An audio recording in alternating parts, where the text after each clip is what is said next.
Hey everybody, Jesus Christ, He was in chair, so I should come here once again. And, well, this one goes out to all the incels out there. I wanted to give y'all a personal message, even though for a while I'll admit, I was like one of you. The situation was not my favorite once upon a time. But then, I still perspired, and now I'm definitely in a much better place than I was a couple of decades ago or so. So, this one goes out to you humbly and gratefully, and I pray that this will inspire you to at least try to overcome your shyness and everything so you can actually go out there. Because if you pray, if you follow that which is good and light powered, you will be able to find your love for yourself, whether it's the love of yourself, or whether it be a gay love, or lesbian love, or of course even whatever orientation, straight, that's the word I was looking for, even straight love. Either way, when you find a love for yourself and with your partner, it will work out well. And prayerfully, you will find your partners. Just take that, be good, faith and hope and everything.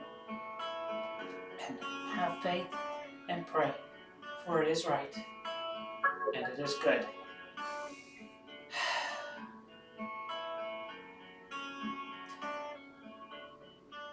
Thank you.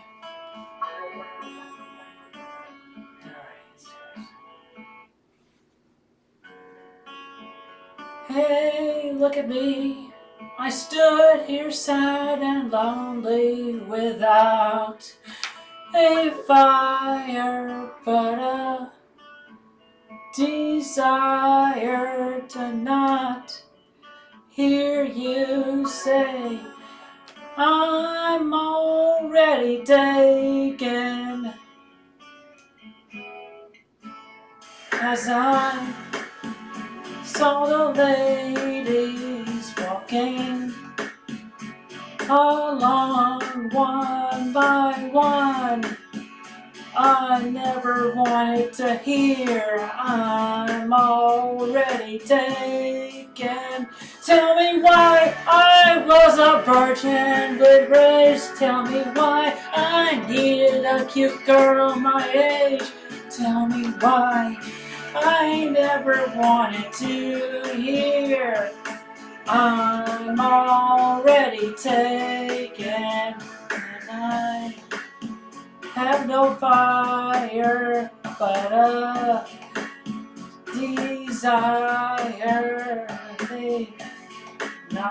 I want to crack a monster. Oh god, it looks like my audio is already fucked up. I want to crack a monster to celebrate 50 years of Christian Weston Chandler lore on the internet. But I dropped it, so if I do this, it might actually spill over the place. I'm gonna do it anyways. Is it actually too loud? I don't know. Oh, it is too loud. I see. Okay, hello. I see the game's really fucking loud. Okay, I'm gonna crack it. You ready? Get all the pretty ones. It did not blow all over the place. You may not know this, but you found out that I was alone. Now it's too low? It's possible. How about this? No, it's too loud. Okay, look.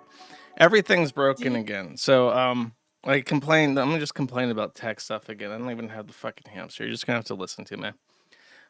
So it's been a lot of prep, and then right before the stream, the Rumble thing broke again. Rumble is not integrated. I don't know why Rumble's not integrated. It's just not. Rumble breaks every stream. Rumble breaks either the chat or it's not relaying correctly. There's just something wrong with Rumble. So I spent the last 10 minutes before going live trying to fix that, and it did not work, even though I fixed it last week. It's just on my to-do list of bullshit that is literally just driving me insane. Like I have to fix the same fucking issues every week. Every week I fix the same problems 8 times. And then every week I have to fix the exact same fucking problems all over again. And it's like I'm not getting anything done practically. As a matter of fact, I'm not getting anything done. So it's like There's shit that I want to do that I'm just abandoning. Like a third of our income every year for the forum is doing the merchandise run. There is no merchandise run this year. This is the first year since 2019 I'm not doing a single merchandise run, unless I can do something for Christmas, but I probably can't do something for Christmas because I have to warn the logistics people ahead of time if I'm doing a Christmas thing and it's already too late. So first year, just because there's so much shit that I have to do, I can't even fucking get stickers printed because I'm just eating shit constantly. I even asked, by the way, I even asked on the stream, like, if anyone wants to get paid to, like, do the merchandise for me, I will fucking pay you if you do the merchandise for me. And nobody responded. I even said on the forum, if you're like an artist and you just want to like put stickers on a fucking spreadsheet for me so that they can get printed on a sheet, let me know and I'll pay you for this. Nobody responded. So it's like, I'm going fucking insane having to do. I have to put on like 8 different hats to do every facet of my fucking job, and then when I have everything squared away, everything's fucking working. I boot up the stream and shit just like is falling apart. Like the ship is just like losing parts as I go along. And I spent the last 9 days, counting from last Saturday, the Saturday before to this Tuesday, working on my computer. Here's what happened. You ready? I'm gonna regale you with this fun story. So I have a server rack and I wanted to rack my computer, so I bought a chassis for it. And this was supposed to be a low cost $0 just change of where I'm putting my computer case, so it's not by my foot getting kicked constantly because it's a broken piece of shit that got banged around being flung between different countries. All I'm doing, taking everything out, putting it back in. I now have a completely new computer. The only thing that I've not changed is the graphics card and the power supply unit. Those things work. I determined that I started from the cheapest parts to the most expensive parts while debugging it because I started with the memory, so I bought new memory. Memory was not being detected correctly, so I bought new memory, and then at some point, I just kind of realized that there were parts of the motherboard that were broken. So I bought a completely new motherboard. And because I'm buying a new motherboard, I don't want Intel again. So I bought AMD, which means I have to buy a new CPU. So I now have a brand new computer, new motherboard, new memory, new CPU, and then the new chassis. And there was actually a point where I had gotten everything together and I had kind of closed the chassis. Oh, I know what it was. The radiator wouldn't fit. After I got everything together, I realized that the radiator was leaking mineral oil. The radiator was fucking leaking. Like there was a scene in God, what was it? Signs by M. Night Shyamalan, the disgraced Indian Pajit director. And in that movie, the preacher man explains that his wife is like injured. She's was in a car accident as a pedestrian, and she's pinned between a tree and a car. And the sheriff's like, buddy, you got to get down here right now. Your wife is dying. And he walks up to her and she's pinned between this tree and this car and she's dying. And they explain once they pull that car out, she's going to fall apart. Like her flesh is only heaped together by the compression of the vehicle and the tree. And she's going to bleed out slowly. But if we pull that car out, she's going to like fall apart, like in your hands, like mush. And that was basically my computer, I think. Something happened, the motherboard was jammed in incorrectly, it got squished. And then as soon as I like disassembled it to reassemble it, it was like that guy's wife, just like falling apart like mashed potatoes. And so I had to buy a new radiator. And then I get the new radiator in, and it doesn't fit. The thing that goes in the front of the chassis that has like the USB plugs and the power port, that did not fit with the radiator. So there was actually a point where I was sitting there staring at this thinking, I've replaced every part of this to get it into a new chassis, and now it doesn't fit into the chassis. So I might have to bring out the old chassis and put in the completely new computer into the old chassis when all I was trying to do was replace the fucking chassis.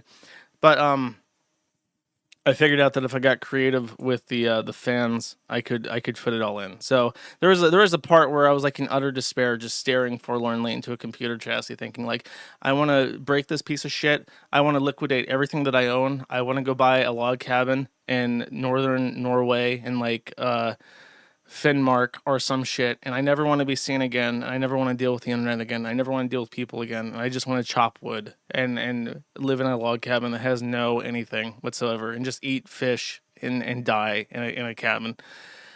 So after that, I worked on the forum a bit, so I did get one thing done. Two things, actually. First of all, I managed to bully Proton VPN into bullying a tranny into unblocking KiwiFarms.net. A long time ago, a tranny. So this is how terrible. Can I? Fuck, I don't give a shit if I get banned. The transgenders that have infested free and open source software is what they do. Here's the price of using free shit: is that you have to deal with like insane people who suck and who validate their existence by whatever minutia of power that they can swing around. So for instance, if you are a good intentioned person and you make a anti-malware list, here's a great example. Malware distributes using domain names. So for instance, you'll have payload.ru. Your computer gets infected, it makes a connection to payload.ru, and it downloads part or executes or transmits, exfiltrates information from your computer to that domain. If computer researchers can identify that this domain is a compromised domain, they can actually block it at a DNS level. And consumer block lists can do this very effectively to protect people from having their information stolen. There was a very, very big computer virus that infected a bunch of computers, but it relied on resolving a random domain name that a guy had figured out, and he managed to get it blocked before it was actually able to activate, and it saved like the industry like billions of dollars of damage. So that's an example of how these block lists can be used. Of course, when you involve transgender people, what happens is that they block KiwiFarms.net because they consider that a harmful website. So we've been blocked on Proton for years, literally fucking years. I have emailed their CSRs. I have contacted them. I have told them exactly what the issue is, and they direct me to this block list. And it's just one fucking asshole who has like 8 million karma on this site who said that the site was harmful. So because the biggest Redditor on this open source block list used all his karma points to say that this is a super harmful domain, there was nothing to be done about it. And Proton washed their hands of it, saying, well, it's not our block list, it's an open source thing. So I contacted the block list and I said, this is bullshit. You can check out the fucking site. There's nothing on it. Remove the fucking domain. They don't respond, of course. When you talk to these technocrats, they don't dare to stoop to notice you. They don't ordain you with a fucking response. They are the top tranny jennies of an open source block list, and your mere presence is unnoticed by them. So I had to ask people, if you use Proton, send a report, open up your VPN thing, go to the block list and complain. And then after days, with people posting their chain emails that they received, Proton finally used their clout to say, either drop this fucking domain from the block list or we're dropping you. And surprise, and then they actually did something. So literally, if you ever want anything to work as it should, you basically have to be an insane person with a community of thousands of people that you can swing around like a fucking axe, like an idiot with a sledgehammer, just swinging away. Swing away. Oh, signs reference again. Swing away, George. I'm a fucking clumsy idiot. I touch a computer and it literally falls apart in my hands like wet tissue paper. Here, give me thousands of people. I'm going to show you who to email to get things done with. That's me. So that got undone finally. And as far as I know, we're not on any more block lists, which means that once the final thing that I've been waiting on for 2 goddamn years is done, because the person doing it is a Mexican and he's taking a fucking siesta. I've been waiting on this motherfucker to launch his service for 2 goddamn years, but he's like, I'll say, I'll work on it tomorrow. I'll get my business running tomorrow. Hey. And I was like, okay, fine. I'll just keep fucking waiting then. But one day, Amigo's going to get this all sorted out, and we're going to get on back on .NET. The other thing, check deposit works. So if you have a forum user, and I'll explain this in a second, you can now donate by check. All you do, you log in, you go to the bill pay page. It'll give you an ID like this. And then you set up bill pay with your bank to send $20 every month with your account number as your bill pay ID. The checks will go to the P.O. box. There is no way to associate the check with the account except by looking, like, you have to have access to the server. and neither the bank nor the mail guy nor the depositing bank has the ability to reference your account by this number. And then once I have the numbers that are being upgraded and how much money they've received, the server never receives any information about the check except for the payment amount. So at no point does any person have both the check and the account associated with the ID. There's a midway point there. So it should work flawlessly once they come in. I will need to do like an OCR thing to pull off the memo numbers, I'm pretty sure, if I don't get like a receipt, but it will be near automatic, except for the one guy who lives in the middle of fucking nowhere in the fucking mountains. He will be manually writing deposit slips basically, but he won't have any access to the back end of the server. My goal with this is to get 600 people doing 20. That's 12,000. Now, of course, you have to take out a third of that to bribe black people not to burn down cities. But then once you take the remainder, then 2,000 to 3,000 of that will go to the forum, and then I'll get the remainder. And that will actually allow me to save up to buy a house and also potentially hire, depending on how much we get. Because actually, I can kind of play. If I have business expenses, my black people bribe money payments go down. So I might be able to hire people to help with coding and stuff later. Oh yeah, I do have to update the RSS feed. Yeah, that's another thing. That's another thing on my fucking list that never ever ever ends. It just gets longer every day. Buy the Sky Williams house. I don't think I will. No, I did not get 12,000. I got 36,000. And a lot of that went to hardware for the forum because I had to upgrade the disk. By the way, one of the things I also accomplished is that now the site is actually pretty fucking fast. See what I mean? You just go to random stuff and click it and it loads. Isn't that fascinating? By the way, as far ear rape, get fucked. So right now the registration on the site is closed unless you have an invite. And the reason for that, I guess I'll just shout him out because why not? There is a guy that has spammed gay child pornography generated by AI on 4chan for years. His name is like Unreal Skybox or something. And before that, he DDoS CSGO servers. He lives in Texas, and for some reason, he's just allowed to spam gay child pornography and DDoS CSGO servers and the Kiwi farms with impunity. Because I guess if you're a gay pedophile involved in cybercrime, the FBI doesn't do anything about it. So this guy has been using automated services to both denial of service attack at level 3 and 4, level 7, and then also by registering accounts. And he's just like, he's so weird because he's just like a nuisance, like a perpetual nuisance. He doesn't really gain anything from it. He's just a gay pedophile that tries to like spam sites like 4chan in the Kiwi farms. So that's another one of these things that I have to deal with. I'm gonna have to figure out a way to make it prohibitively expensive for him to do this because he just rents out a bot farm basically. But he's been doing it to 4chan for years, and so he has like the kit ready to go from bypassing 4chan's moderation tools. So he knows how to pass captchas like the ones that 4chan uses to Pajit and solve them for like pennies at a time. He has tens of thousands of VPN IPs ready to go. He has tens of thousands of email addresses from reputable providers like Gmail ready to go.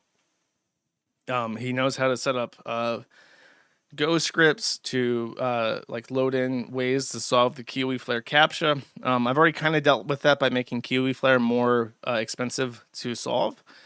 Which is not really a fix so much as it just encumbers him. Like if he has to pay for like CPU usage and stuff, that will make it more expensive as time goes on. So that's basically just his entire life is just spamming 4chan and the Kiwi farms and sending gay child pornography that he generated on a computer to people in Telegram. He's been at this for weeks already. And I'm going to have to figure out some way to, again, make it prohibitively expensive for him to continue doing this. So that is an example of things that unique problems that I have to solve as an administrator of a website. Okay. And if it sounds weird that he's been doing it for weeks, he's been doing it for years with 4chan, and he doesn't really get encouragement from 4chan staff. He just does it continuously. So eventually I'm just going to have to either try and get him arrested because he's a gay pedophile that commits cybercrime like continuously, or just make it prohibitively expensive that somebody who doesn't have any money and lives off the welfare cannot afford to attack the forum anymore.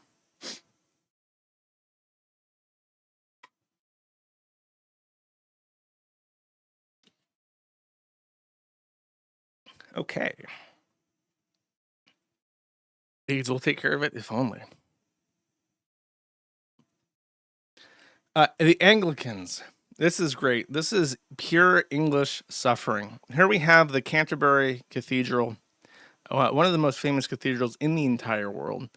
I believe that this is like over 1,500 years old. It's quite old. Oh no, it's 1539. Oh no, wait, I was right. It was 579. So it is like a 1,500-year-old cathedral in the UK. It was seized by King Henry to make his blasphemous mockery of Christianity, where he is God, basically. And then a bunch of English people were like, you know what? The king really is a messenger of God. The King of England is God's representation on earth. That makes sense to me. I'm English. I'm retarded. I don't think straight. My head's all full of gay shit. I'm a fucking plague on society. So I believe that is what they said. So, no surprise, several hundred years after this, there is now graffiti in it. Now, you might be thinking, oh no, have the Islamics tagged the inside of this ancient cathedral to make a mockery of Jesus and shit?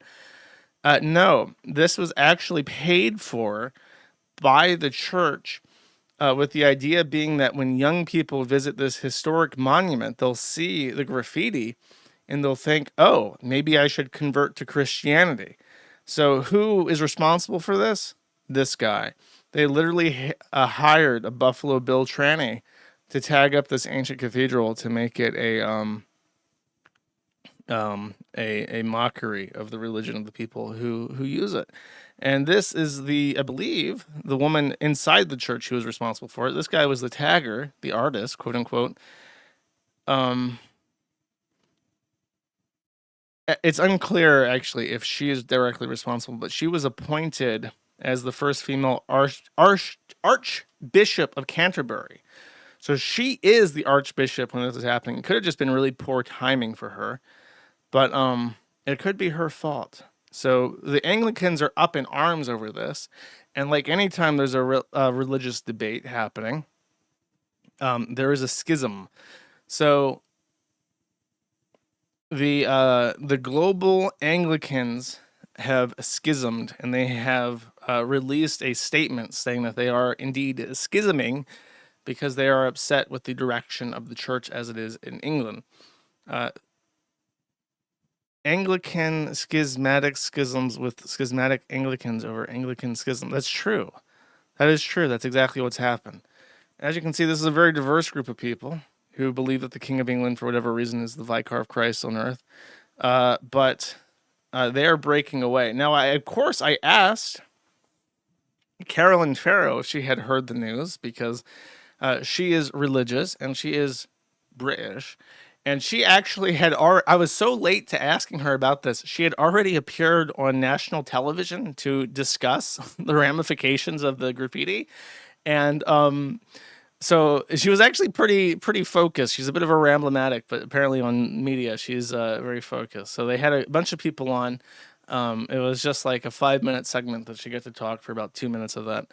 And she clarified, because I had forgotten, she is Catholic. Her husband was Anglican, and he was I think I don't know if they call him priest or what. I think they are called priests in the Anglican Church, but he was a priest at a small place that their house was attached to. Like, they lived in the church grounds attached to the church. So he was the priest there, and that's why he was allowed to marry, because Anglican priests are allowed to marry. It's a very weird thing where Catholic priests aren't allowed to marry unless they convert. And she was Catholic, so if she was a priest, well, which wouldn't make sense, but because she's a Catholic female, she's allowed to marry an Anglican priest and get married. And it's like a loophole. And then the other loophole is that he has since, I don't know, I don't think it's because of this, but he has actually converted to Catholicism. He has renounced the King of England as the Vicar of Christ and accepted the Pope, which is, I suppose, an upgrade. And now, because he's converted to Catholicism, he actually gets to stay married, even though he's a Catholic priest now. He's an ordained Catholic priest. And from my understanding, they are, okay, listen, Catholics, you can be of use. If you know a archbishop in the United States who wants to import a refugee family from the United Kingdom, there's a Catholic priest from the United Kingdom looking for work. So if you happen to be a good Catholic somewhere in the Catholic chain of command in the United States, and you know an archbishop, and he needs a priest, maybe even a priest that happens to have a funny accent, and is willing to apply for an H-1B visa. I do have a candidate for you. I have a candidate. I know it's hard to find hardworking people these days, so just take my word for it. Okay. Now that all sounds like it's straight out of The Onion, but this is not The Onion. What is The Onion is their attempt to break into documentaries. Now, you might remember The Onion as once being a YouTube channel that could publish really, really funny 3-minute long videos parroting the state of media. That is no longer the case. See, it used to be that they made fun of a lot of stuff, including media. Nowadays, they take themselves very seriously, and they have to parody Donald Bolin Blump. So they're going to be making documentaries, including Jeffrey Epstein, Bad Pedophile, and supposedly they're going to try to get this to air in a real theater as a real documentary. So, it seems like a bizarre decision, and it's a bit late for Jeffrey Epstein-related documentary material, but that's what they're going for. And if you don't remember, The Onion has a new CEO. I believe even it was bought outright by this guy. It was bought outright by a guy called Ben Collins. If you don't remember that name, you might be a little bit new to the podcast. He was an author of an article called Anti-Trans Stalkers at Kiwi Farms Are Chasing One Victim Around the World. Their list of targets is growing. A trans streamer and Republican congresswoman were targeted at their homes in the last month. Experts warn this is just the beginning. September 2022 by Ben Collins. So the mastermind behind this article that helped kick off Drop Kiwi Farms and pressure Cloudflare into deplatforming a completely U.S. legal website for the sole express purpose of ensuring that they're vulnerable to DDoS attacks, such as those by gay pedophiles who spam AI-generated gay pedophile child pornography on 4chan. Ben Collins was the mastermind behind all that, and then he bought The Onion, and now he's putting his extreme high IQ to good use here, making a extremely late parody documentary about Jeffrey Epstein, the bad pedophile. Very cool. Thank you. Also not The Onion. You might remember that a guy called Big Balls, who was a member of the Doge, Elon Musk's task force to reduce government waste, was beaten bloodily in the streets of Washington, D.C., prompting Donald Trump to send in the National Guard to kill all criminals on sight like the Terminator, basically. Well, Kendra Briggs, black judge, D.C., has taken justice and enacted it here in this case where this young man was almost killed despite being a federal employee, despite being in the state's capital or the country's capital, and has sentenced them to 1 year probation. Maybe they will reform. Maybe these young black youths will be fully reformed by the hand of justice. And this 1 year probation will, it's basically open season on feds, right? You can just beat a federal agent half to death in the streets of the Capitol, and you just get like a year probation. You just walk free. I don't know. That's the message I'm getting from Kendra Briggs. Maybe they should change their messaging. That's not what they're trying to say. What? I'm just saying. That's what she's saying. She's saying beat federal agents half to death. I'll give you your probation. How am I wrong? I'm not encouraging that. I'm just saying that's my takeaway from this.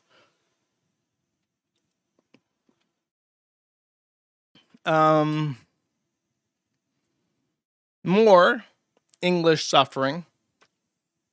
Actually, there are no English suffering in this. Only 4chan roundabout, I guess.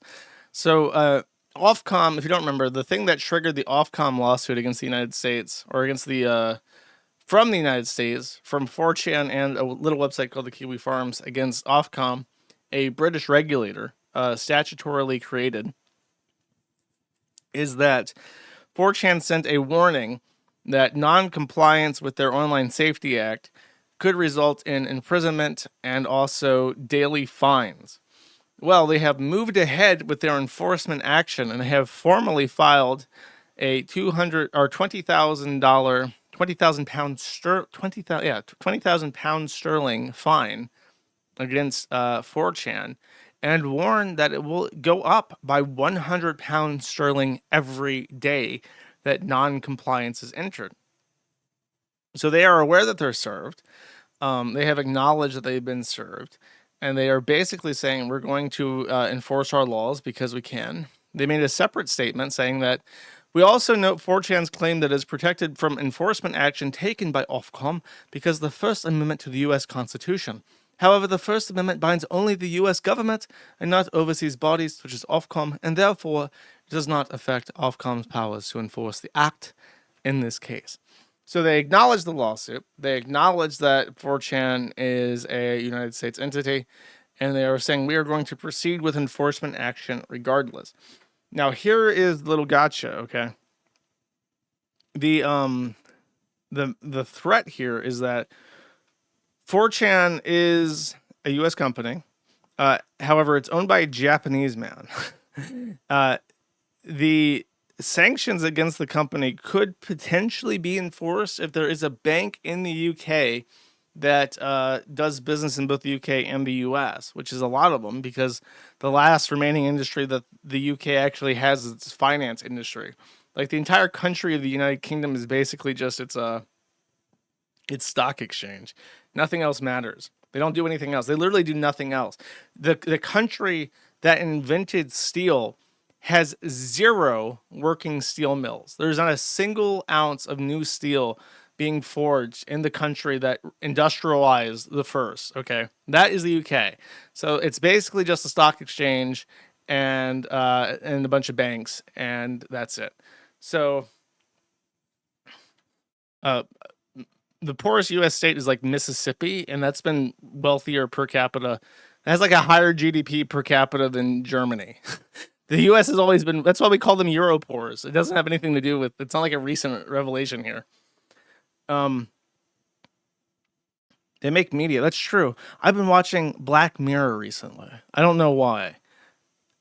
It's a great show just because most of the episodes are in England, and all the English people suffer horrifically. So I've been enjoying it actually quite a bit more than I expected. I've always said this. I've said that I've always liked British media because in the U.S., all TV and all movies are made for the lowest common denominator slop ever, and it's just like this like mind rape. You just watch it and you just feel dumber watching it. So the UK, if you're competent enough to make slop like that, you just go to the US and make a fuck ton money. But in the UK, it's like, well, the leftovers are going to write stuff that's better paced and is more thoughtful and doesn't appeal to retards. So as a result, their movies and TV is often better. That's the only. Oh, and Jen. Those are the only two things made by the UK that are in any way, shape, or form good. Is the television industry and Jen. Everything else is garbage. Okay, worst case. Jen with an I. Are you supposed to say Gin? I don't think that's right. I think it's Jen.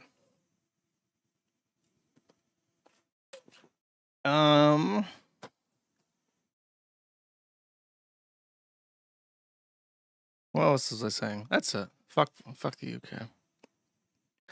I haven't seen this, but apparently this is a TikTok influencer who tried to evade police. Let's see how it goes. In Georgia, no less. They're going to chase you. They have nothing else to do. You could not pay me.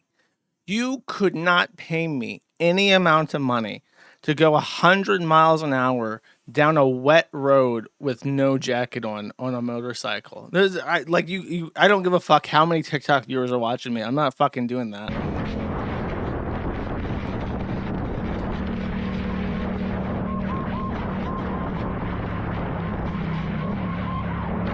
Woo! Woo! Ow! Ow! Oh my god! Yeah, that's about right.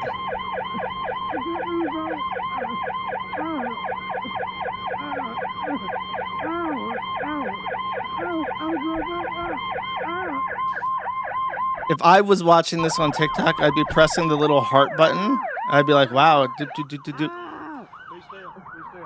Be still, boy. I just took off your back. You ain't got no back anymore, so be still, boy. We're getting you some fentanyl.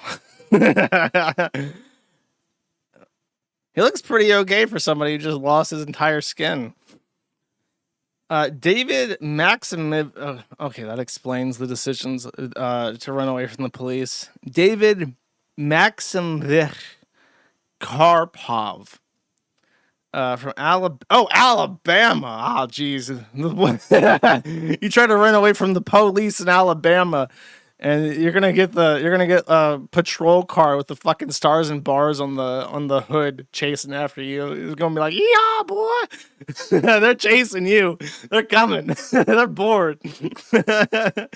If you ever drive from Florida into Bama, they have literal fucking helicopters on that border. I don't even know what they're looking for. I guess drugs or something. But when you cross that border, there's like a real serious police force there, and you got helicopters over the highway and shit. I don't know what the fuck the helicopters are looking for, but they're always there. Speeders? Oh no, speeders could be here. They thought speeders could be anywhere. I've never been to this part of the border before. Heat cameras there looking for weed growers. I see. Well, that's a good enough reason, I guess, to have helicopters flying all over the place. I don't know. It's just very surreal when you drive up to Bama and it's like, there's like helicopters. Like it's an international border and they're looking for something serious here. What is his charges? Fleeing or attempting to elude. Too fast for conditions. That's what I said. You're driving that fast when it's raining? That's no good. Operation of unregistered vehicle or vehicle without current license, revalidation decal, or county decal. You gotta pay taxes on your car, buddy. Failure to maintain insurance. You gotta. Let's passing in a no passing zone. Maybe give him a mulligan on that one. You lost half your skin, so we're gonna give you a pass on the no passing in the no passing zone. We're just gonna take that one off for you. Driving while license suspended or revoked. Removing or fixing license plate with until. Dude, so he was on a bike with no insurance, with a suspended license, using a stolen license plate.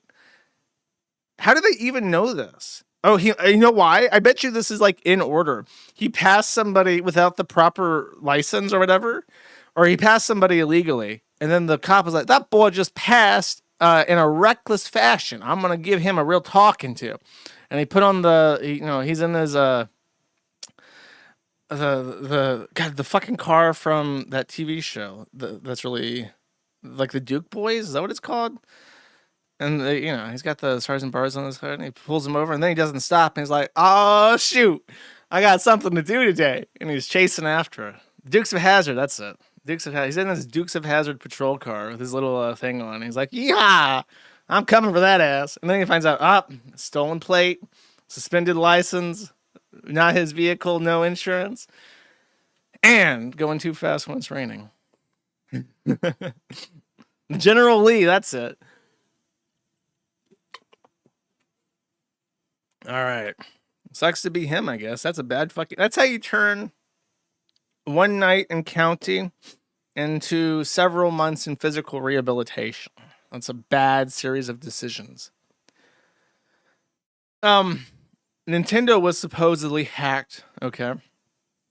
Criminal collection hacking group known for the breach on Red Hat now claims to have breached Nintendo. So I don't think anything has come from this yet, but here's the list of directories they've published to tempt people. Got 2.1.1.1.6 RSS log, config bucket, Datadog forwarder stack, for stress test, generate thumbnails LAM serverless deployment bucket, Nintendo Topics CMS manual, Nintendo Topics infra test admin, infra test assets, infra test preview, local, mail assets. So this must be like a mailing list. That's kind of weird. Are they using like an old school Usenet group for internal? I mean, it is Japan. Japanese people are fucking weird. Incom dev admin, incom dev assets, incom dev preview, incom production admin, incom production assets preview, staging admin, staging assets, staging preview, and then production admin, production backup. What is this related to?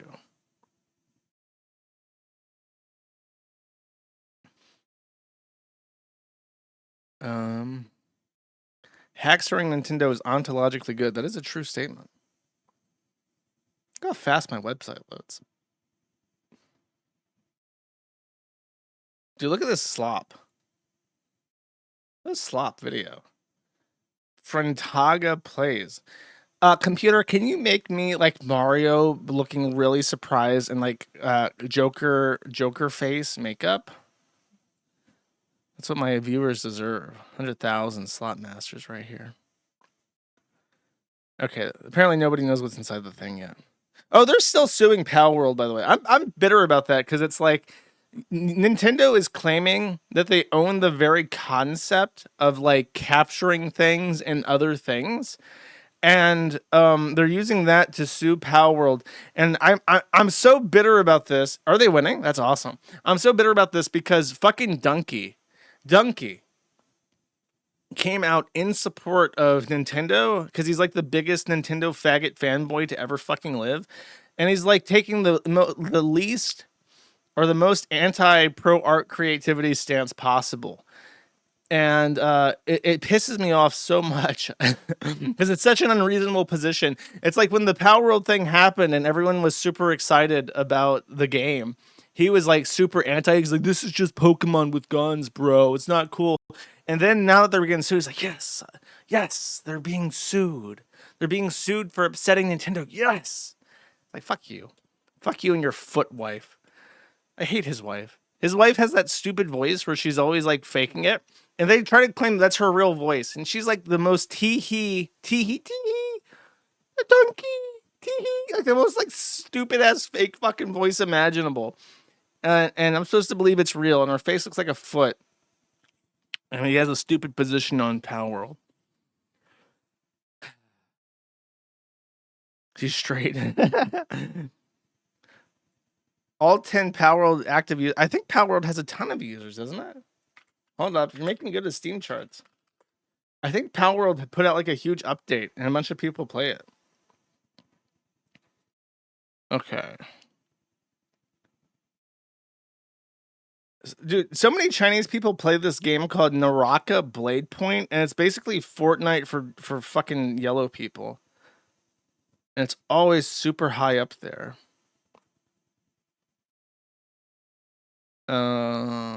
Marvel Rivals only has 48,000 people. That's less than Team Fortress 2. That is fucking embarrassing. It's less than a game called Escape from Duckov and Don't Starve Together. They have more players than Marvel Rivals. Tom Clancy's Rainbow Six Siege X has only 44,000 players on Steam. That's less than Marvel Rivals. And Baldur's Gate 3, the shitty one. That's like True Eyes, isn't it? Is Baldur's Gate 3 the True one? I don't know.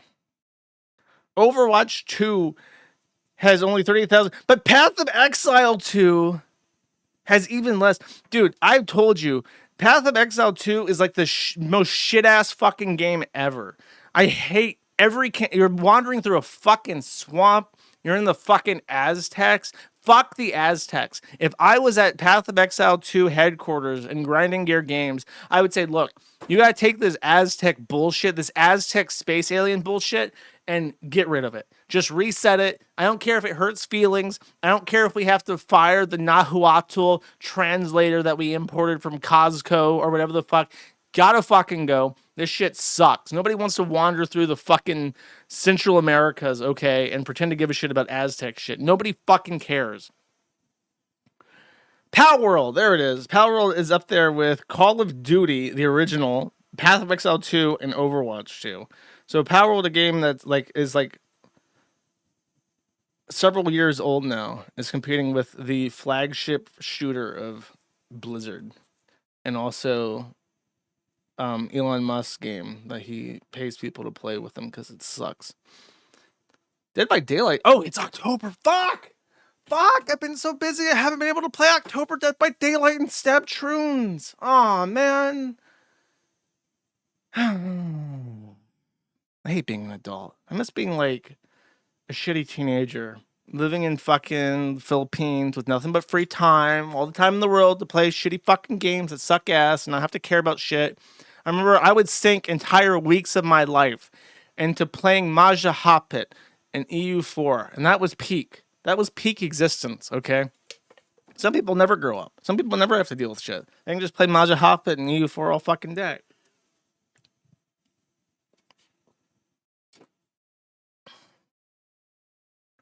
I know EU5 is coming out in November, and guess what? I'm not going to get to play it because I got shit to do. So everyone else is going to be like, ho, my Maja Hoppit campaign is going so splendidly.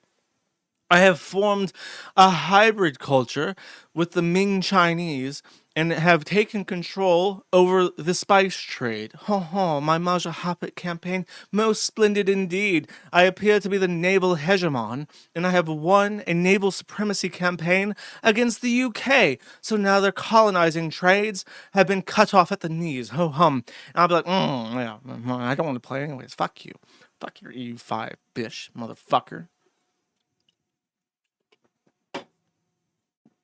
Okay, what was I doing? Okay, I'm gonna cut off YouTube, I think.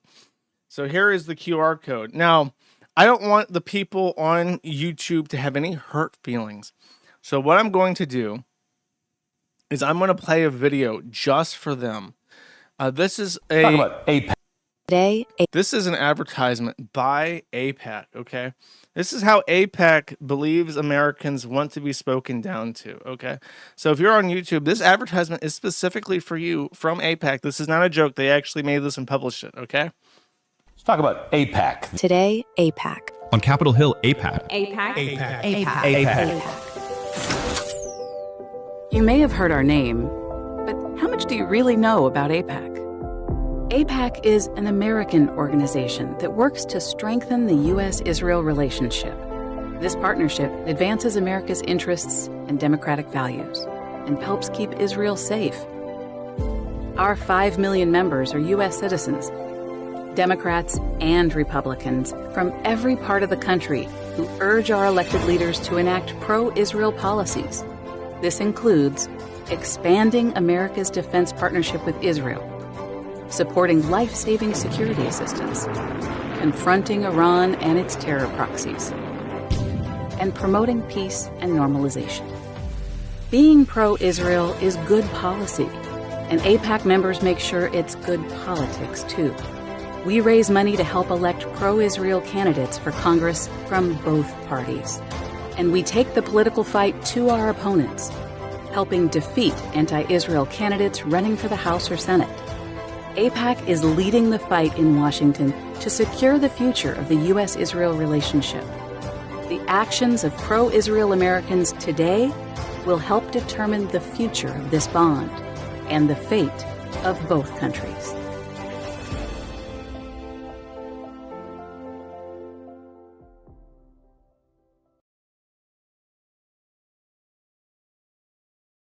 Okay, as I am no longer on YouTube, let's point this out. Frame 1. What do we see here? We not only have a black father, a black man, white female relationship. It appears that this is a black stepfather because that is clearly a white child in the middle. Which means this entire thing was AI generated, which means that literally, in the literal definition of literal, Jewish hands went to Google VO and typed in black man, white female with child on couch watching the news. That actually happened. Jewish hands typed those words and put it into this video to sell to you, which is really just amazing if you think about it. I mean, I guess the ad is it's not really a lie, though, is it? It's like, we manipulate the elections. Fuck you.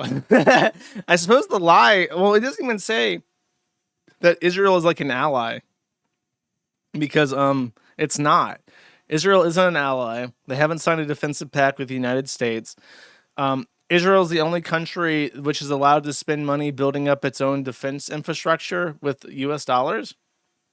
Like, normally, if we give Germany $1 billion and we're like, go buy some tanks, they have to buy tanks. You get like $1 million Monopoly dollars to buy American tanks with. You don't get $1 million to build a Panzer factory in Brandenburg. That's exactly what happens with Israel. We give them $1 billion American dollars. There's like a 20, like, I think it's even a third. It's like 33% of that money can go to building a weapons manufacturer in Israel. And it's the only country that we give money to for defense that is allowed to spend that money on building up its own military industrial complex. And we're not allies. We're allies with Germany, and they can only buy from us. We're not allies with Israel, and they can build up their own military infrastructure. Interesting.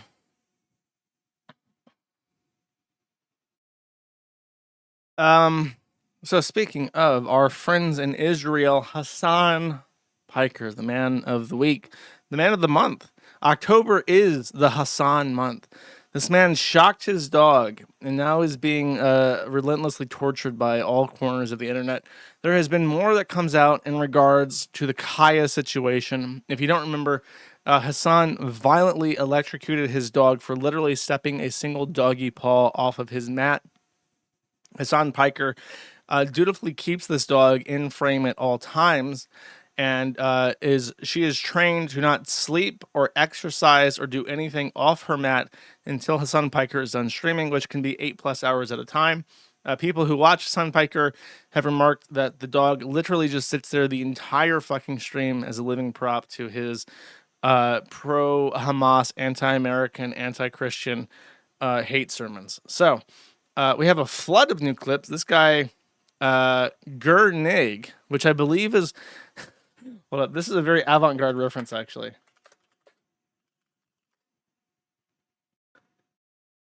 Here we go. Yeah, this is it.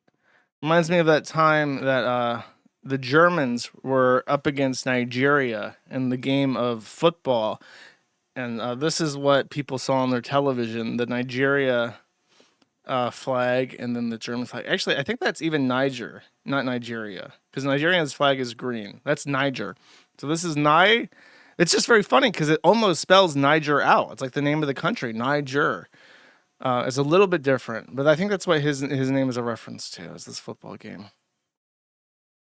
Anyways. Let's see. Flood new clips. I trust you, Niger, or Gernige. Let's see. A commemorative mug I got from England. Commemorative mug I got from England. Oh, look at that. So effortless. This guy has such a great poker face.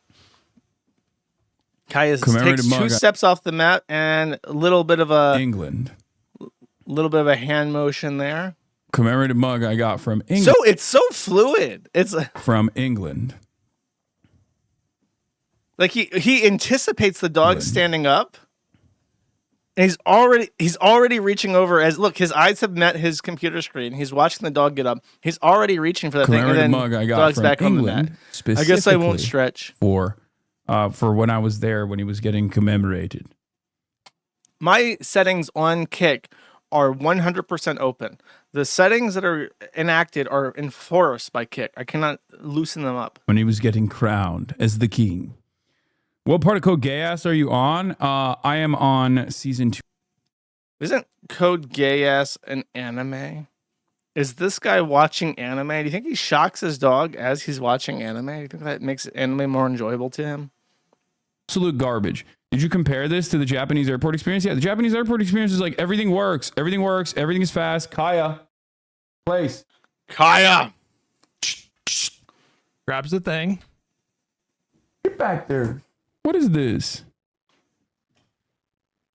Don't worry. I mean that. Does he grab it? Oh yeah, he does. He reaches for the button. You can see. You know what's funny is that this is a bit of a spoiler, but I have some memes regarding the situation, and this is the one that I made. Okay, and I came up with this because I just kept thinking of it and it kept making me laugh. So this is my take on how he reacts every single time that dog gets up. Kaya Dungeon!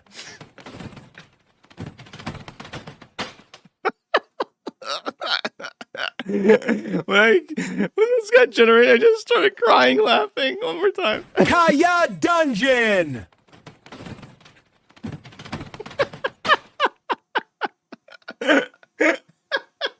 I love the best part is just how he maintains that eye contact with the camera, because that's exactly what he does in all the clips. He's trying not to show that he's zapping the dog, so he's like looking at the dog through the camera, and it looks exactly like this fucking psychopathic stare. Kaya Dungeon. It also sounds tarded in it, which is a benefit to me. Okay, this is apparently the dog trying to drink water, but is not allowed to do that. Why don't you just say the truth? That Macron's wife is a pedophile. Because if you were to say that, nobody could actually attack you because she actually is a pedophile. But instead of doing that... Look at the dog. He's like, please. Please, I'm thirsty. I'm thirsty. I have thirst. You had to go the extra step and make up some insane shit. Please. You know? No exit wound is a biggie, though. Yes, there are inconsistent things with the Charlie Kirk assassination. I just want to step off the mat for just a second. People poking holes in the official narrative. He's pouring water, and the dog was like staring at the water bottle as he was pouring himself water. He's like, please. And the official narrative is murky, and I don't discount that at all. It's just that if we're going to scrutinize the official narrative, we also need to scrutinize the counter narrative. He sees the water that Hasan has. And the counter narratives are the ones that are at least coming from Candace Owens. Some of them have new information that maybe the public previous that dog has like clinical depression had not acknowledged or knew about, but a lot of the counter narratives are just like crazy, like, oh, there's actually a separate hole in the ground, and like it was a Jewish tunnel that you know. Please. And well, look, Hasan. Were doing what white Christians were doing to. Wait, he already reached over? To begin with. Oh yeah, he noticed. He looks over and sees that the dog is pleading with her sad puppy dog eye, literal puppy dog eyes. So he grabs the shocker. It's also a ridiculous statement to begin with, because like, you know, he's prepared. He's ready. Goated, obviously. Down. Don't even stand. Don't even rise in my presence, mongrel. I am here. Can't even sit. Has to lay there. Okay, which one's this? She has a leash on right now, is attached to the bed, so she can't get off. So now she has to sit in place for hours, and he literally says that? And also, one of the parts of this training is also supposed to put her, like, we're using the elevated bed, as you guys can see. And one of the things with the elevated bed is that she has a leash on right now on the elevated bed, so she can't like really get off of it.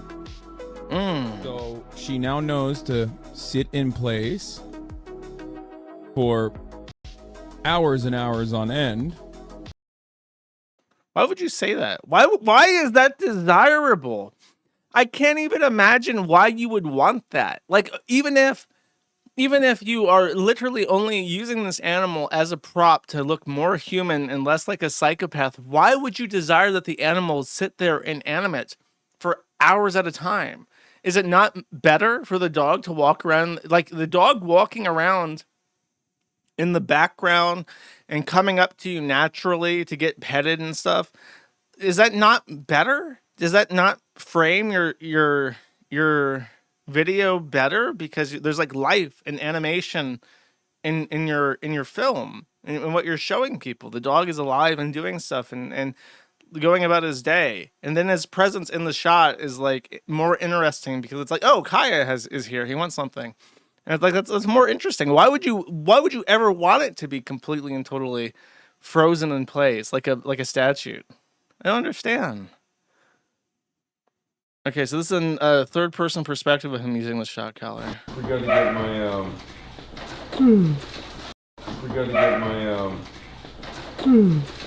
my leash. She can hang. Like, she can walk off leash and stuff? Yeah. That's unreal, man. Yeah, for sure. Yeah. I also got professional training for her as well. So okay. That's the other thing.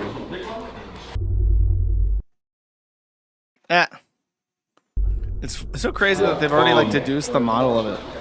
The exact model of the shot collar.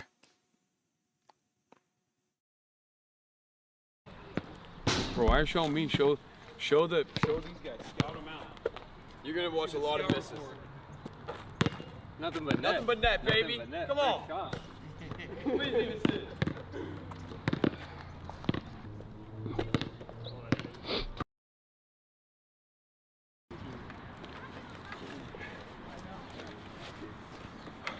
Yeah, for me, I do.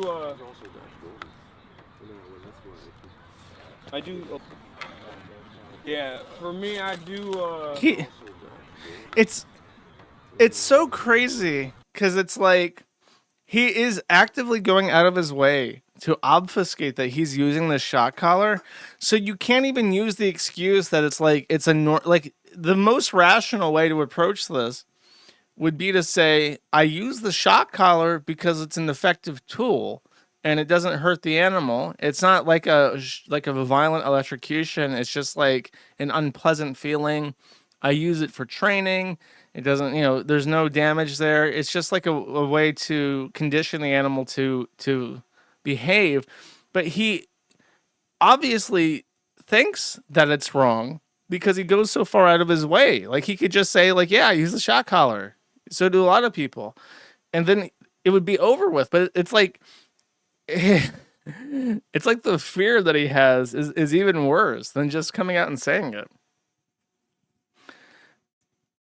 And then apparently it was spotted in this video. Let's see. Wide shot. Boom. Oh, it's visible. Yes, again. He sees it and hides it. I can't believe that. And then he literally gets the fucking cookie and leans into his mic to eat. That is worse. That is worse than electrocuting a dog into conditioning it to be like a prop. Because why do I have 125,000 viewers? What the fuck is that?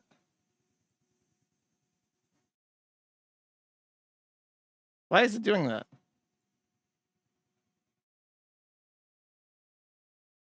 I don't know why the fuck it's doing that. That's not accurate, in case you're wondering. The bots? On what platform, though? Oh, you know what it is? My after my stream ended on YouTube, it started to autoplay an episode of Stephen Colbert, and it took the viewers from the Stephen Colbert video, which is over 1 million, and added it to the viewer count, which is there we go. And then the Rumble is another 1,500. Okay, so it's about like 3,100. Okay, I got you. Like, what? Why do I have a? I'm just watching a man electrocute his fucking dog. There's not 1 million people watching this. Anyways, that's worse than the fucking dog. Is him eating? He deliberately eats into his fucking microphone. He even looked at you like, yeah, I'm eating this cookie. Why is he celebrating Christmas at all? This guy's a Muslim. He hates Jesus. No. And just talk. I can't even fucking. That's so fucking gross.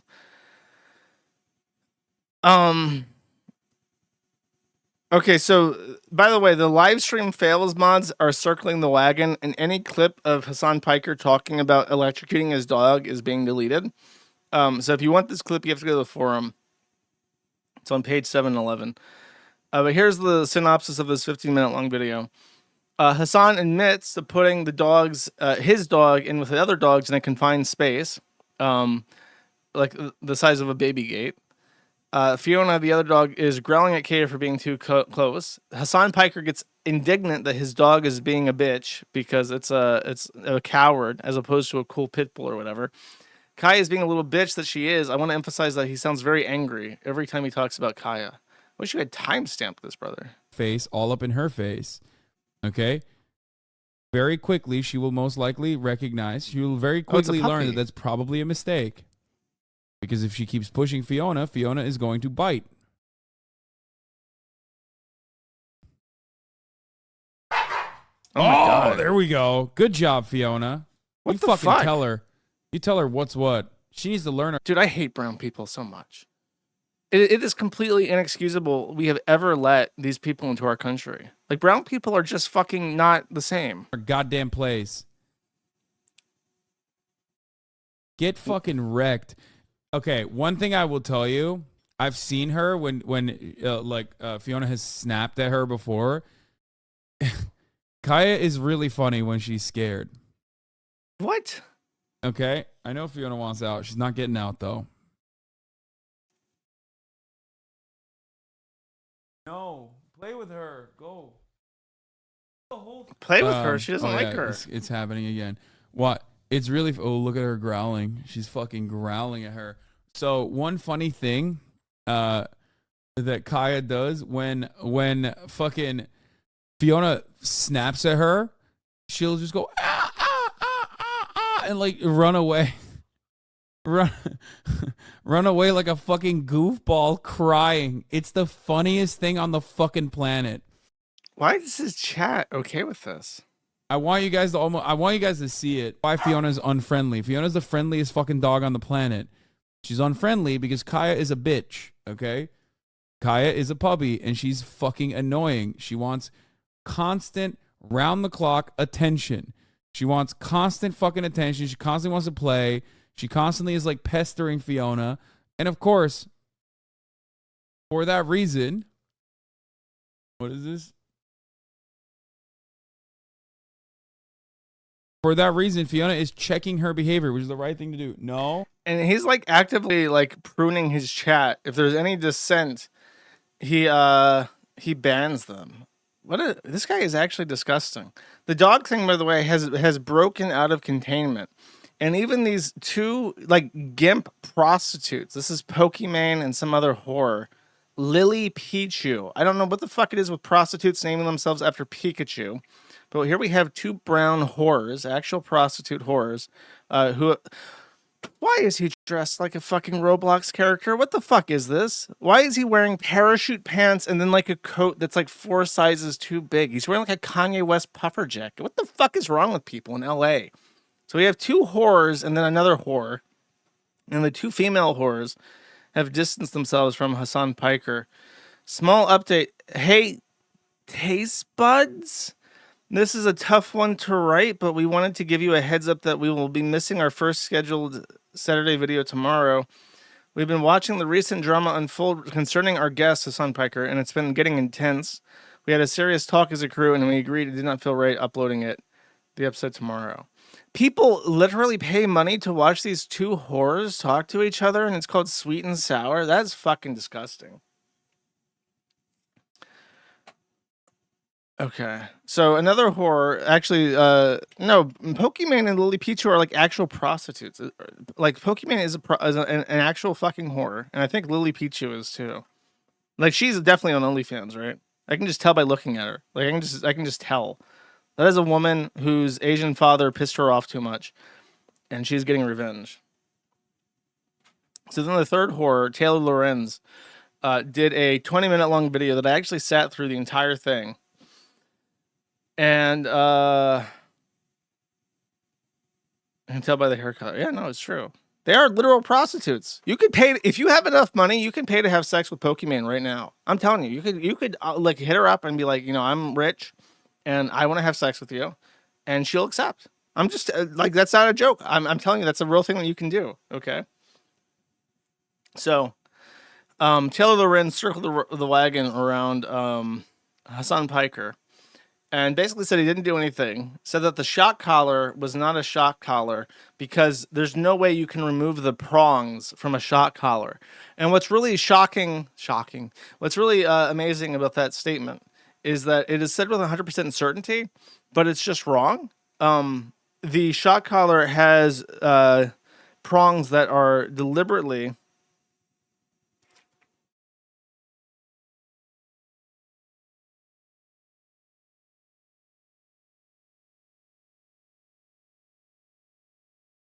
Sorry, again, update. Pokimane has fired her staff for putting out that press release I just read, and is putting out the update as expected. So everyone involved in this has been fired by Pokimane because the Hasan D is just too good. Taylor Lorenz probably warned them about this, how she was playing into the alt-right's hands, because her point was that deliberate misinformation was made to besmirch the name of Hasan Piker, who definitely is not a psychopath who mistreats his dogs. Now, there's no video evidence for that. But very specifically, she claimed the shot collar could not have the prongs removed. But the model that they've identified is very specifically designed so that you can remove the prongs to do maintenance or to replace them if they get bent out of shape. So that's just false. And that's really remarkable because she claims that this is a organized harassment campaign to push misinformation, and even proposes that she should be getting paid to counter disinformation.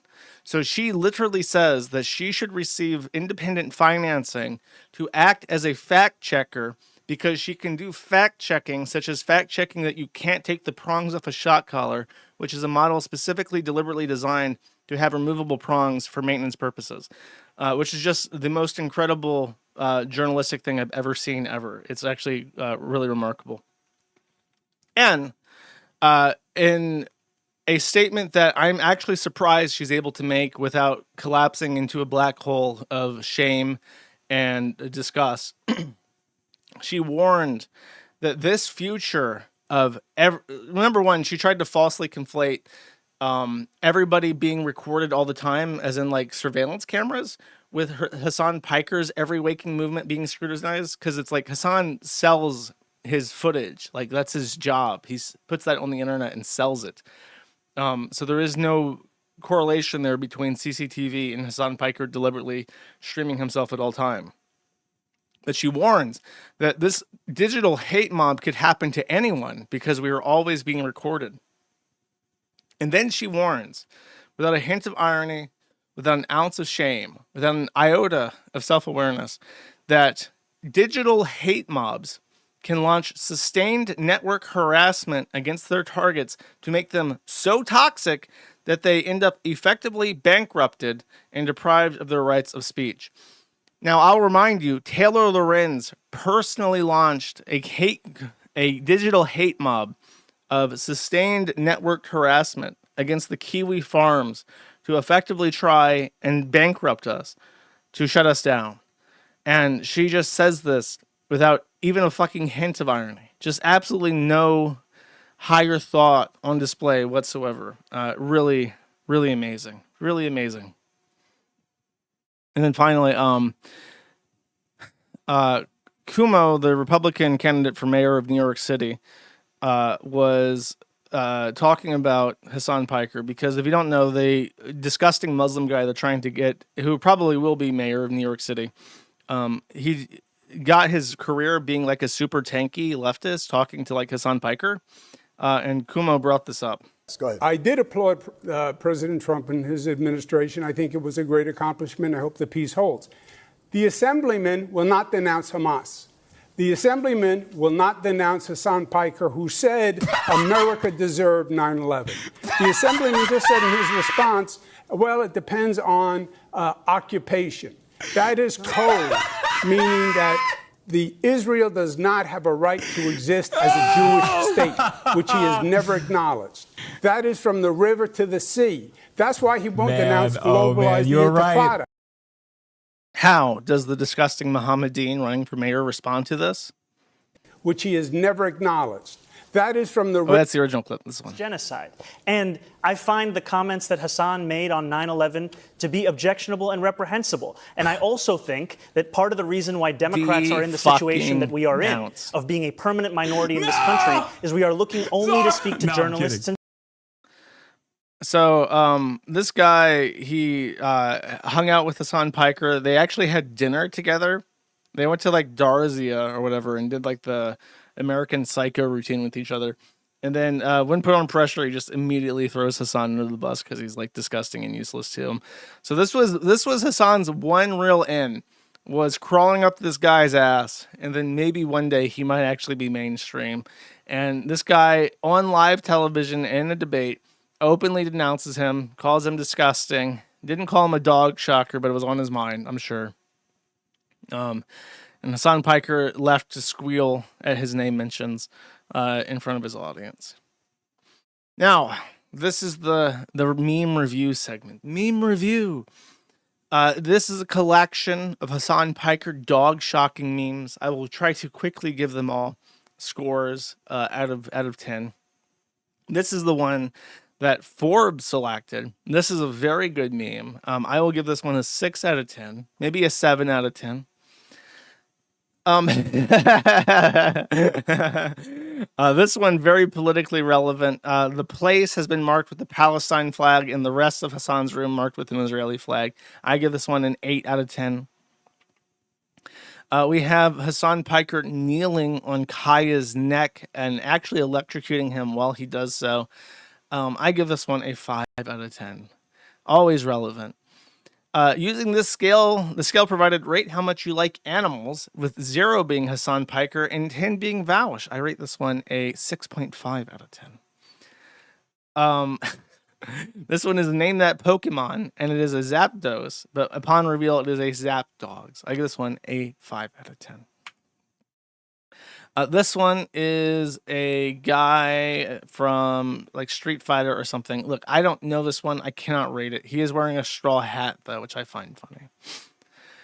We have Hasan wearing a kippah, and then the dog is Hamas. He says, "Get back to your strip or I'll shock you."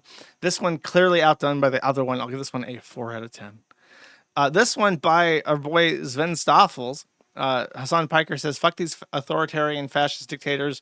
And then he says silence. This one, of course, gets a 10 out of 10 because it actually got retweeted by Gila causing a time loop. This is amazing, actually. This is Hasan Piker. This is another Street Fighter meme where he's casting like Hadouken to get the dog to sit back down. This is obviously like a 9 out of 10. Whatever. I did not ever play Metal Gear, so I don't know what the fuck this is. I cannot rate it. This is a reference to, oh god, what's his face? Low tier god. You should shock your dog now. I'll give that one a 6 out of 10. That's a little irrelevant. And this is the same thing with the guy with the fatality. Look, I don't know these things, okay? I don't know these Street Fighter things. I don't think I played these yet.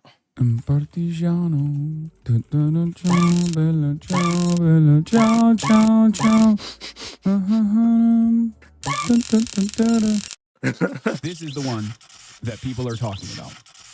It has the capacity to vibrate, and that's it. Are you happy? I love that he showed it on stream so you could just compare and obviously tell that it is the fucking shot collar.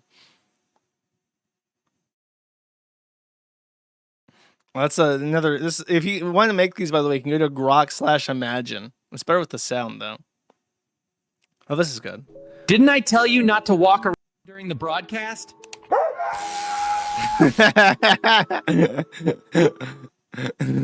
Unfortunately, he did not go back to his place. That's what it's really missing there. Didn't I tell you? If Hasan had gone back to his place, that would have made sense. Okay, this one I do understand because it's in Super Smash Bros. All of America's much more consequential violence. Okay? It's the same reason as to why America, Kaya, please just fucking go. Stop.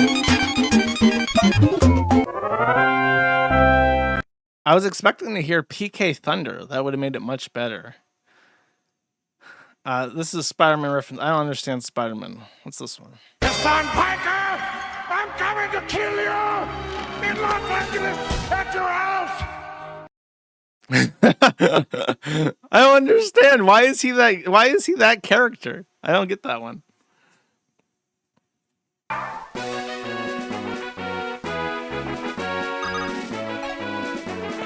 What game is this, chat? I don't know.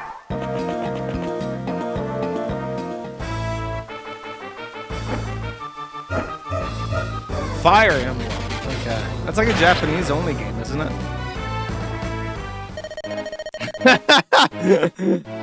I appreciate the effort to actually make it pixelated for the display.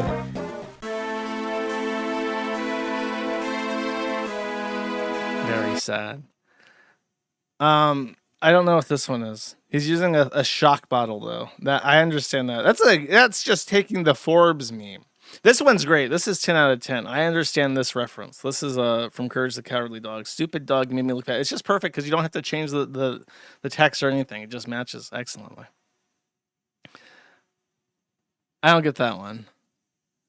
I don't know who that guy is. Who the fuck is this guy? Why is he in this?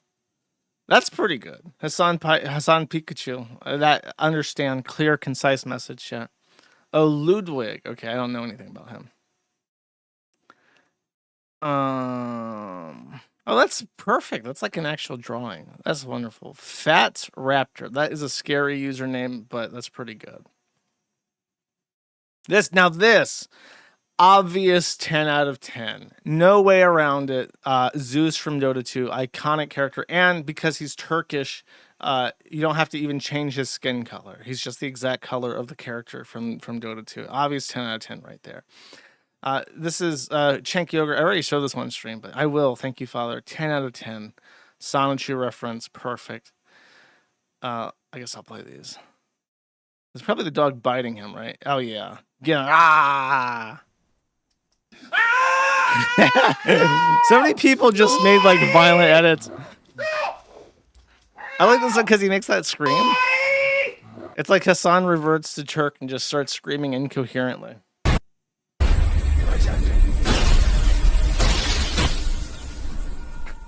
Damn.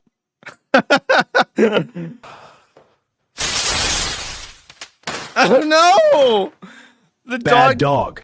The dog turned into a computer. Terrifying. Here's mine. This Kaya Dungeon. This is 10 out of 10 right here. I just love the way it falls back, and then you can tell it's like stairs leading down to the dungeon because you hear like the ragdoll. It's like Gary's mod when you're like flinging a ragdoll around. Oh God, what's this? Alright, chat. Today we'll be playing the official Five Nights at Diddy's game. Plug. Didn't I tell you not to move?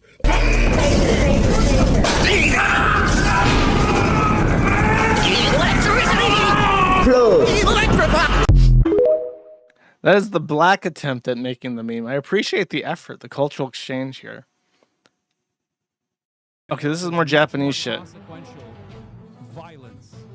Okay? It's the same reason as to why America, Kaya, please just fucking go. Stop.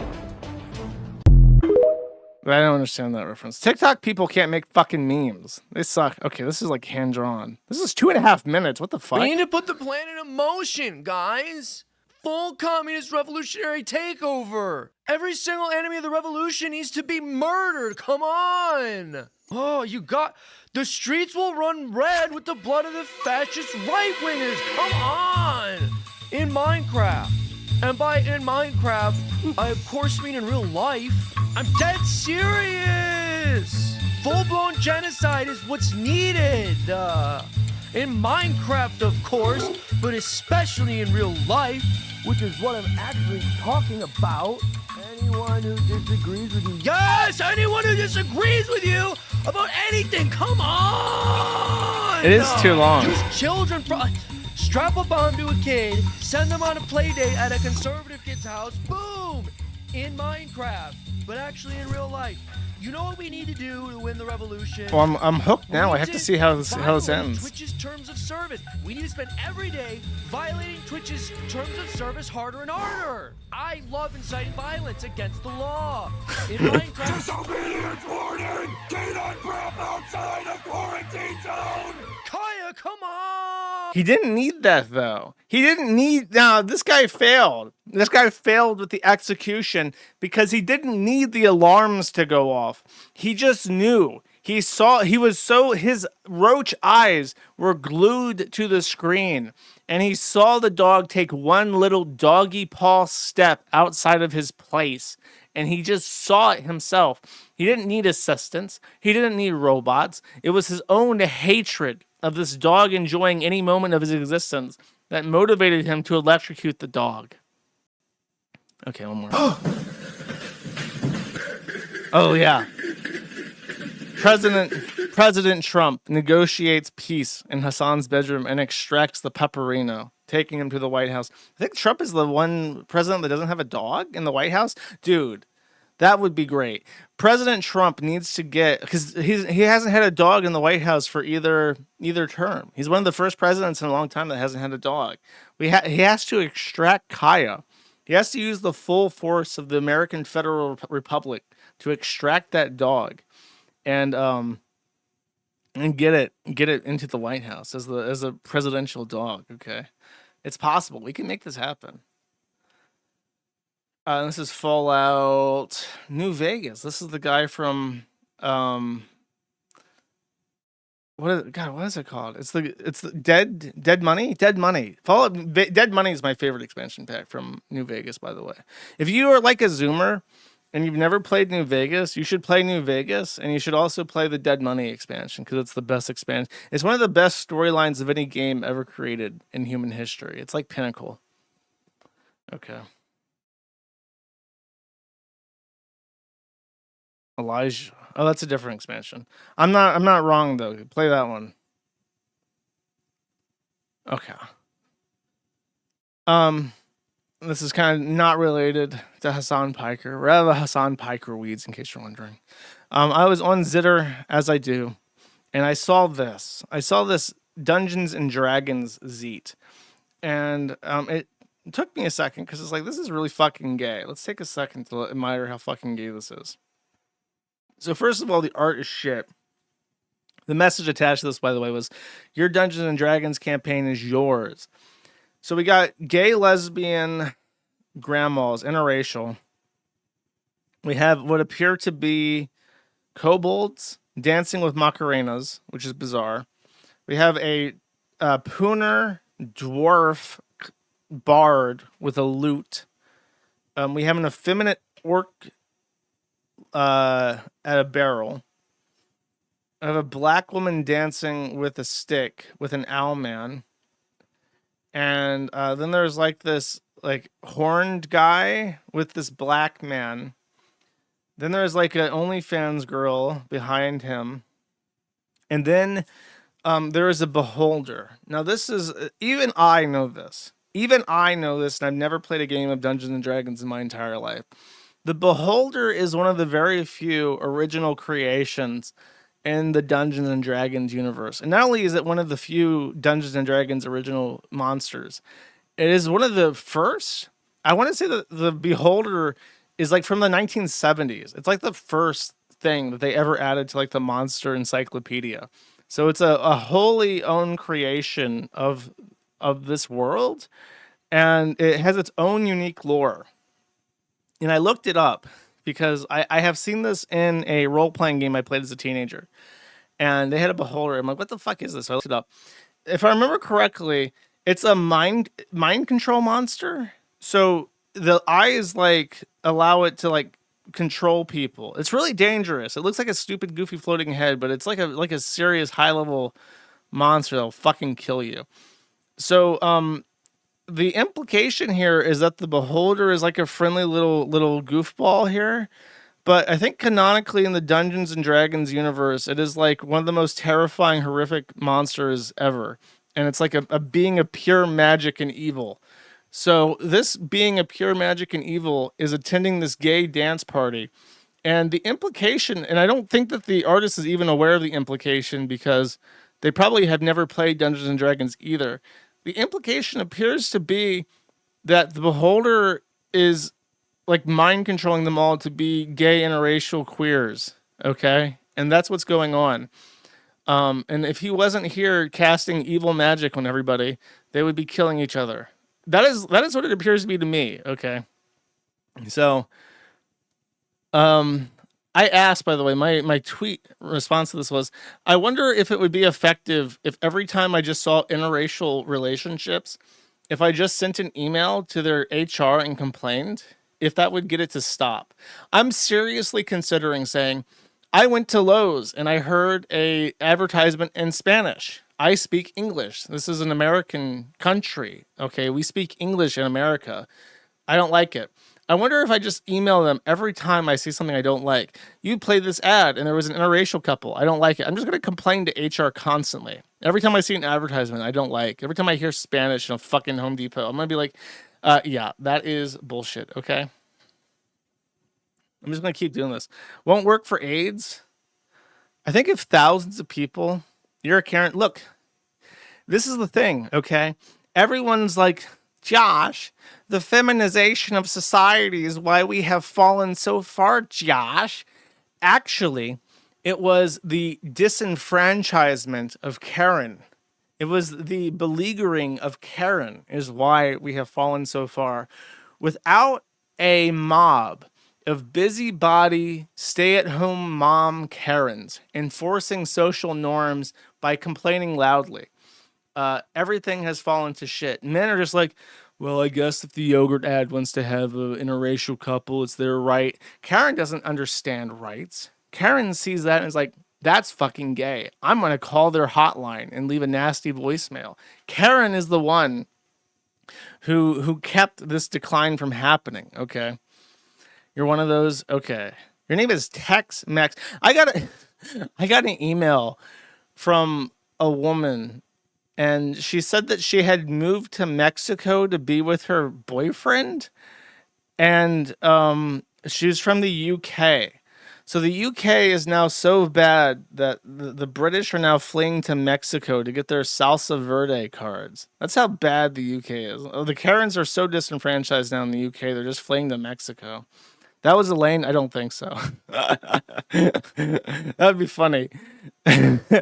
Unfortunately, Elaine's too much of a pussy to hook up with Ethan Ralph. Ethan Ralph is able to score with much...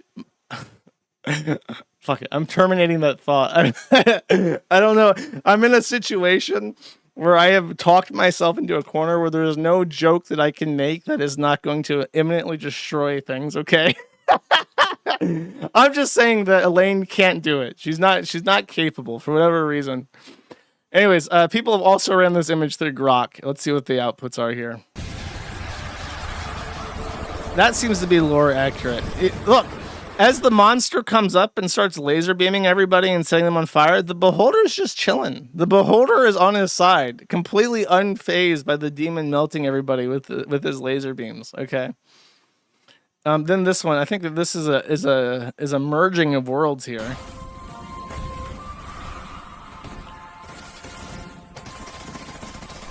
I appreciate that. I think that's supposed to be Helldivers or something, or maybe the other one.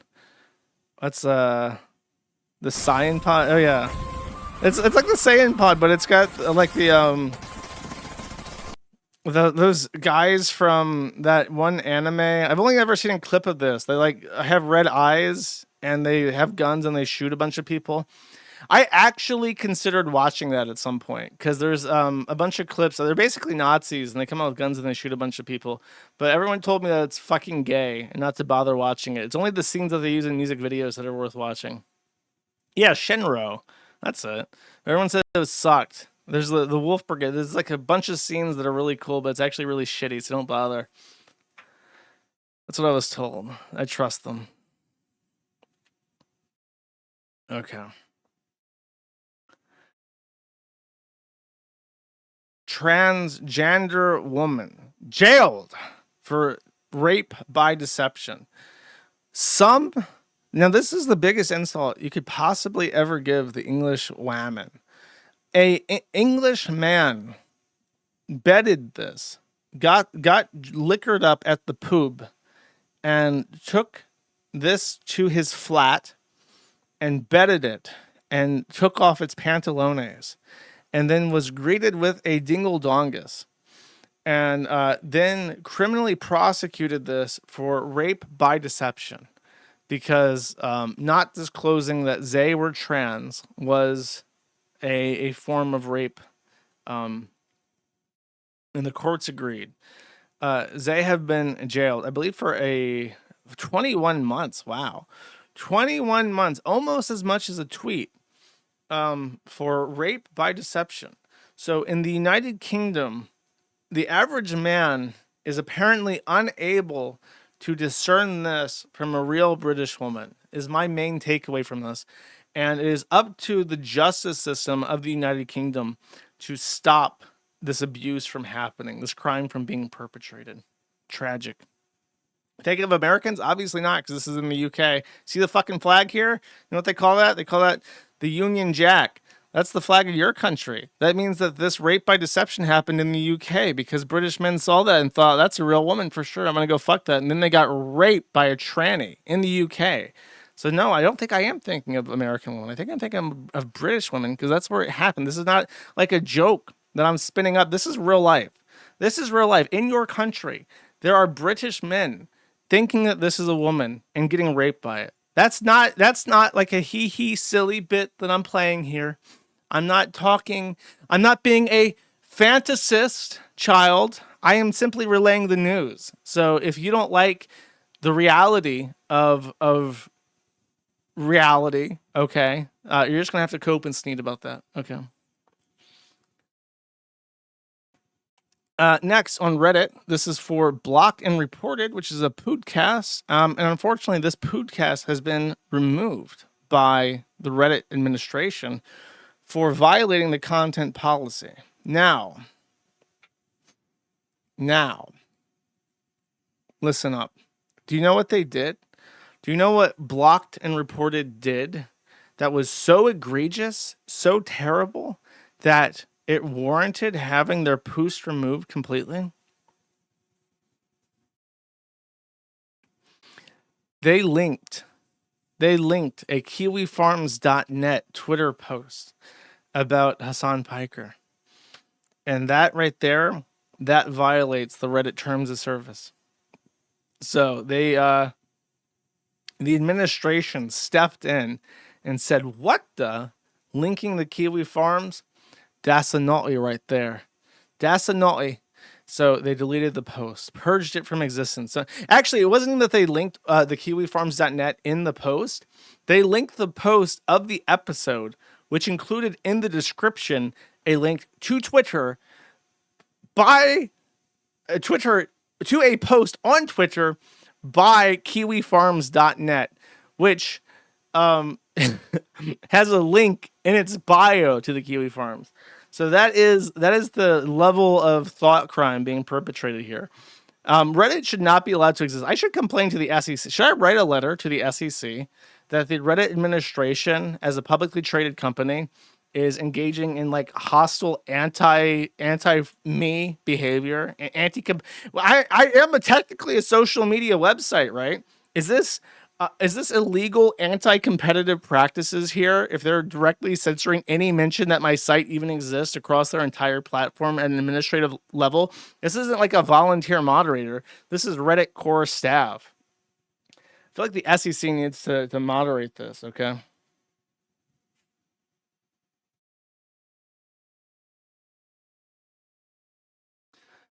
All right. Chantal update. So this is the first picture we have seen of Chantal without her hijab in quite a while. This is our live stream fail post here, where she somehow streamed herself early in the morning and forgot to turn it off or some shit, and showed that this is what not Hasan. What's his name? Salah. This is what Salah, when he gets home from a hard day beating camels or whatever the fuck. When he gets home from a hard day beating camels in Syria, this is what he sees in his house. She's still trying to escape Syria, by the way. She's just stuck there forever. Sucks to be her. Apparently a lot more has happened with Chantal, but I have not had the time to actually look into it. I apologize. I'm aware that the Chantal segment is one of my least favored segments by the A&H people, so I may be not doing as much of a disservice here as I believe, but if you're one of the Chantal people, I apologize. If you're Anime Sucks Cope and Sneed, I apologize. Anime Sucks Cope and Sneed, by the way, I've enabled him. He literally, so this guy, he has a list of like every email address that I have ever used. And his current thing is to get extremely drunk and to email me like 5 times a day to every single email address he can find. So every time he emails me, I get like 8 updates for it and I don't read them. I mark them as read automatically and I do not read them, but he continues to email me. The one email I did open, I think he's being prosecuted for like some misdemeanor somewhere. And he says his constitutional rights are being violated and he's begging me for help. And I'm not reading his messages. Because he keeps fucking emailing me. I have not invited him to. I'm not inviting this man to talk to me. Okay, I'm not helping him with his bullshit. I don't know. Listen, I'll help you with your fucking bullshit if you manage to live with Chantal. If you live with Chantal, I pledge to you the full capacity of my legal abilities, my legal resources to get you out of whatever bullshit that you find yourself in. But as long as Chantal is in Syria and not living with you. You get nothing, good sir. You lose. Good day, sir. You get nothing. Let that be motivation for you. You better up that fucking Riz, boy. What the fuck else you doing? Up that Riz. Very weird update on someone named Talia Lavin, or Levine, maybe. She is Ukrainian. There was a time when I lived in Ukraine. I had a friend, kinda, sorta, that lived in the area in Odessa, and I once pitched to him that we go up to Kyiv and we see Talia Levin because she was living there as like a journalist for like a big publication, and they had an office in Kyiv, and she was really popular on Twitter at the time. I can't remember why, because it was like Trump's first term or something. And she was like an anti-Trump journalist that was kind of big on Twitter. I thought it would be really funny if we went up to Kyiv and we like confronted her or something. And he like shit himself at this suggestion and said, "Don't you even fucking think about it. Don't you go up to this Jew's door and shit on her fucking doorstep, because the consequences will never be the same." So we never went up to Kyiv to see Talia Levin. But I considered it at some point. I was told it was a bad idea, which is advice that I hated. Many years later, never having met those dizzying heights of success again, Talia has reintroduced herself as a man. Talia on bsky.social says, name is Sword Jew. I don't know why it's Swords Jew, but apparently that's what they go by now. Made a doctor's appointment for a gender confirming care. Can I get a T in the chat? Katie Tight Pussy. Wow. Now that is a tranny name if I've ever seen one. Yeah. Talia says, when I say my hands were shaking making the phone call, but I did it. And now here we have the beautiful glow up. Step 1 of transitioning is give yourself an atrocious DIY haircut and literally save your braid in an ornate box like Mulan. 1,700 likes. I've said this before when it came to troons, but it's also true with pooners. Like, troons are basically just wearing woman face. Like, they all have like a fetish. So their idea of what being a woman is like the most insulting, degrading, sexualized, fetishistic bullshit imaginable.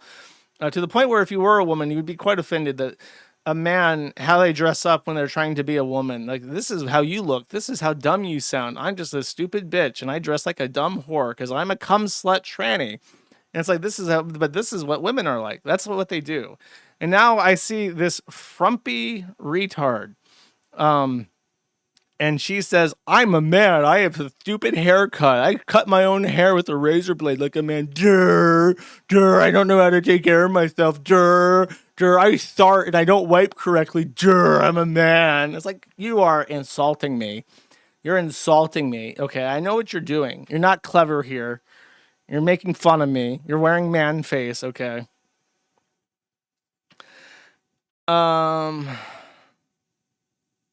It hurts to look in the mirror. I wear very loose clothes. So does Hasan Piker. Hasan Piker wears very loose clothes. I wear very loose clothes and don't look. I realized I was trans in 2021. I tried coming out socially, couldn't face the absolute wave of opprobrium and mockery, retreated and have been rattling my bones in the closet ever since. I remember using FaceApp when it was a thing. I couldn't stop using it. I looked and looked. I wanted to be him so much. I hope I look back on this time and have taken the plunge and became him, traded dubious dignity for truth. I hope I can. My glasses broke and I had to pull out my spares, and now I look like a lady in a Far Side cartoon. I mean, I think that's like a default state of existence. I'm Sushi Wolverine. Oh my God. So someone broke into my apartment at night and stole all my swords, and I'm kind of in shock. I found the sword Jew has no swords. You must be called the swordless Jew now. See, this is what we could have done if my buddy had more audacity. We could have gone up to the sword Jew apartment and taken all his Zare swords and left them swordless, but instead someone else got. Is she still in Ukraine? Swords Jew bsky.social. Unable to resolve. Wait, Swords Jew. Does not say where they are. I'm gonna guess that they're not in Ukraine. Because if they were in Ukraine, they should be drafted to fight in the trenches. We have this fighting age young man here who is bringing his own swords. We could possibly see a Ukrainian Jewish pooner wielding a Zweihanda charge down the Russian invasion with grit and determination. I'm just imagining the sword Jew going like thrusting the sword upwards, and then the Russian invader skewered on the sword Jew's Zweihanda, and they raise it up and they go, Slavo Ukraini, and then everyone, like a huge morale boost by this pooner site.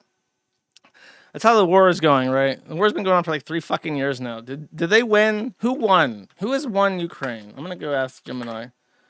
Who won Ukraine? Question mark. See what Gemini has to say to this. The Jews won. Oh, good. The conflict in Ukraine is ongoing. Neither Ukraine nor Russia has won the war, which began current full-scale phase with the Russian invasion in February 2022. Jesus, fuck, that's a long time. But we're going on 4 years? If we make it a couple more months, that's 4 years of this war? Holy shit. No end in sight. Cool. Thanks for the news, Gemini. Holy shit. It's like I haven't heard any news about this because the Gaza Strip shit has happened, and so nothing else matters. Okay, let's check the map, chat. I'm gonna check the map since I can't wait to offend both sides of this that are deeply entrenched in this. So that hasn't changed in fucking forever. The big the power plant is down here, right? The Zaporozhye power plant. Didn't Russia have Kherson at some point? The power plant is in the north. I thought it was by the big water down there.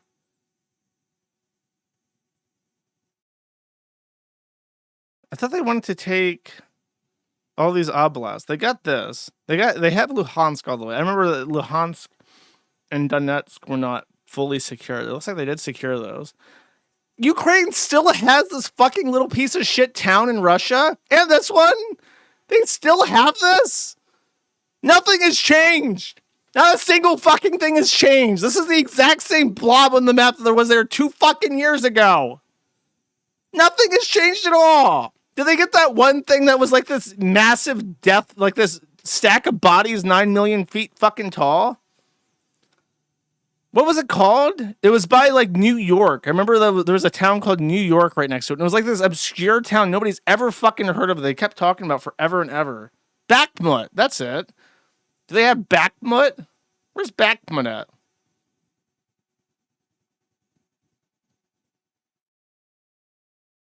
They have it. It is a point, dude. We've got made fun of because his take on this was the correct take, where this is like such a fucking pointless waste of fucking life. And everyone who doesn't live in Ukraine and has never met Ukrainians and doesn't know any Russians, I have met Ukrainians and Russians, neither of them deserve to die for fucking Bakhmut. And you can be like, well, they're joining NATO and they're like encroaching and they're going to join the EU and they're like in their backyard. Like, look, I don't give a fuck. How many hundreds of thousands of hardworking, awesome people have died in fucking trenches killing it? Like, dude, it pisses me off. That's why I haven't looked at it for months or years at this point, because it just makes me so angry. It's like, what a fucking pointless waste of life. About a million Slavic people that we cannot afford to lose have died in a fucking trench for fucking nothing, for fucking Bakhmut. Hopefully it was worth it. Hopefully Bakhmut, underneath Bakhmut, there is here's the truth. They don't want you to know this, but I know the truth.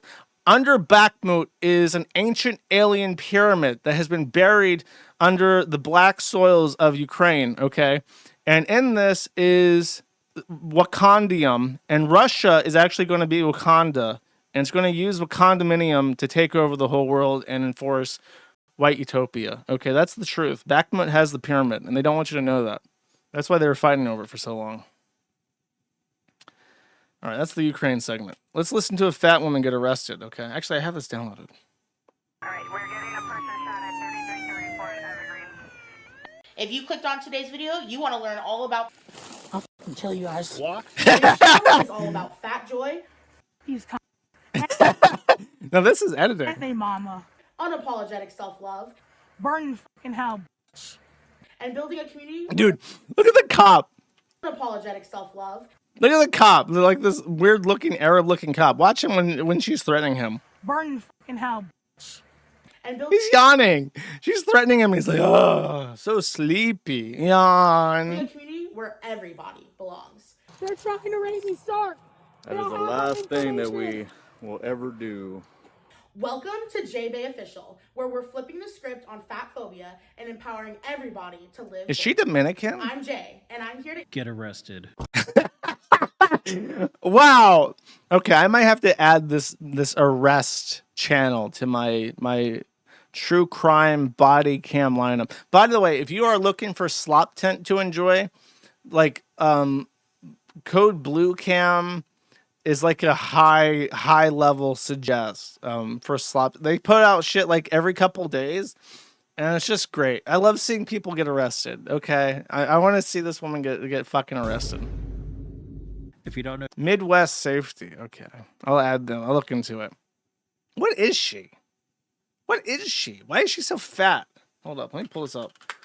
What ethnicity is J-Bay? The multiracial African American heritage with Nigerian. They did a DNA test. Oh my God, this is so embarrassing. Black people are so embarrassing. Look at this shit. Look at this. Yeah, dude, that's me. That's like me in Wakanda back there. I'm embracing my African heritage roots. Bish, they would fucking cook you. What do they make? What's that thing that they make in Nigeria? It's like plav, but it's like African. African plav. What's the name of it? Pilaf. Pilaf. They would make some banger ass pilaf out of you.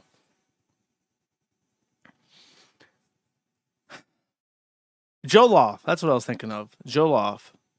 Yeah, with some peanuts. Oh, you got the stock right there. Okay, so she's a fat bitch. She's a haze, health at any size. She's apparently multiracial, and depending on she apparently can't breathe without the system. This is where my fucking tax dollars go to. You know that she's got this shit set up so that she is on fucking welfare. And when I pay a third of my money to the African American Bribery Fund, that money goes to Social Security and Medicare and Medicaid and then filters down to buy this fat bitch fucking oxygen tubes and food stamps so she can stuff her fat fucking face with fried chicken until she can't move or breathe on her own. And then heroic medical intervention paid for by my tax dollars gives her an oxygen tank so she can survive long enough to feed more. We just, honestly, I can't stress this enough. If we just abolish Social Security, Medicare, and Medicaid, the problems this country has would solve itself over fucking night. There would be riots and shit. But how much you think this bitch can riot? How much you think she can riot? She can't riot. You think she can go out and throw bricks and shit? She might get one brick off before she is dead. And that saves the taxpayers how many millions of dollars over her expected lifespan in this condition? Millions of dollars. One brick. All it takes, okay? In reference to Jalen attacking her now ex-fiance over alleged infidelity. Hello. Okay, so in this video, what I want to show you.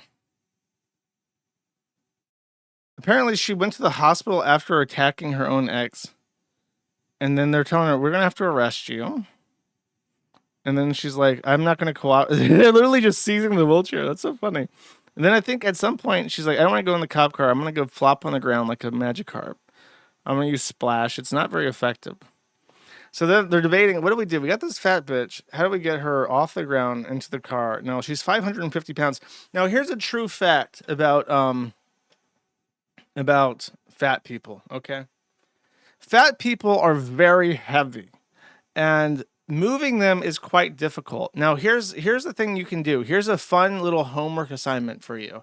If you know a nurse, any nurse, man or woman, ask them how much they enjoy having to lift fat people. Because if you know a nurse, chances are a significant portion of their day involves going into a bedroom of a fat, what's it? It's not geriatric. It's another one where they're like really fat. What's the fancy medical term for really fat? No, not adipose. Bariatric. That's it.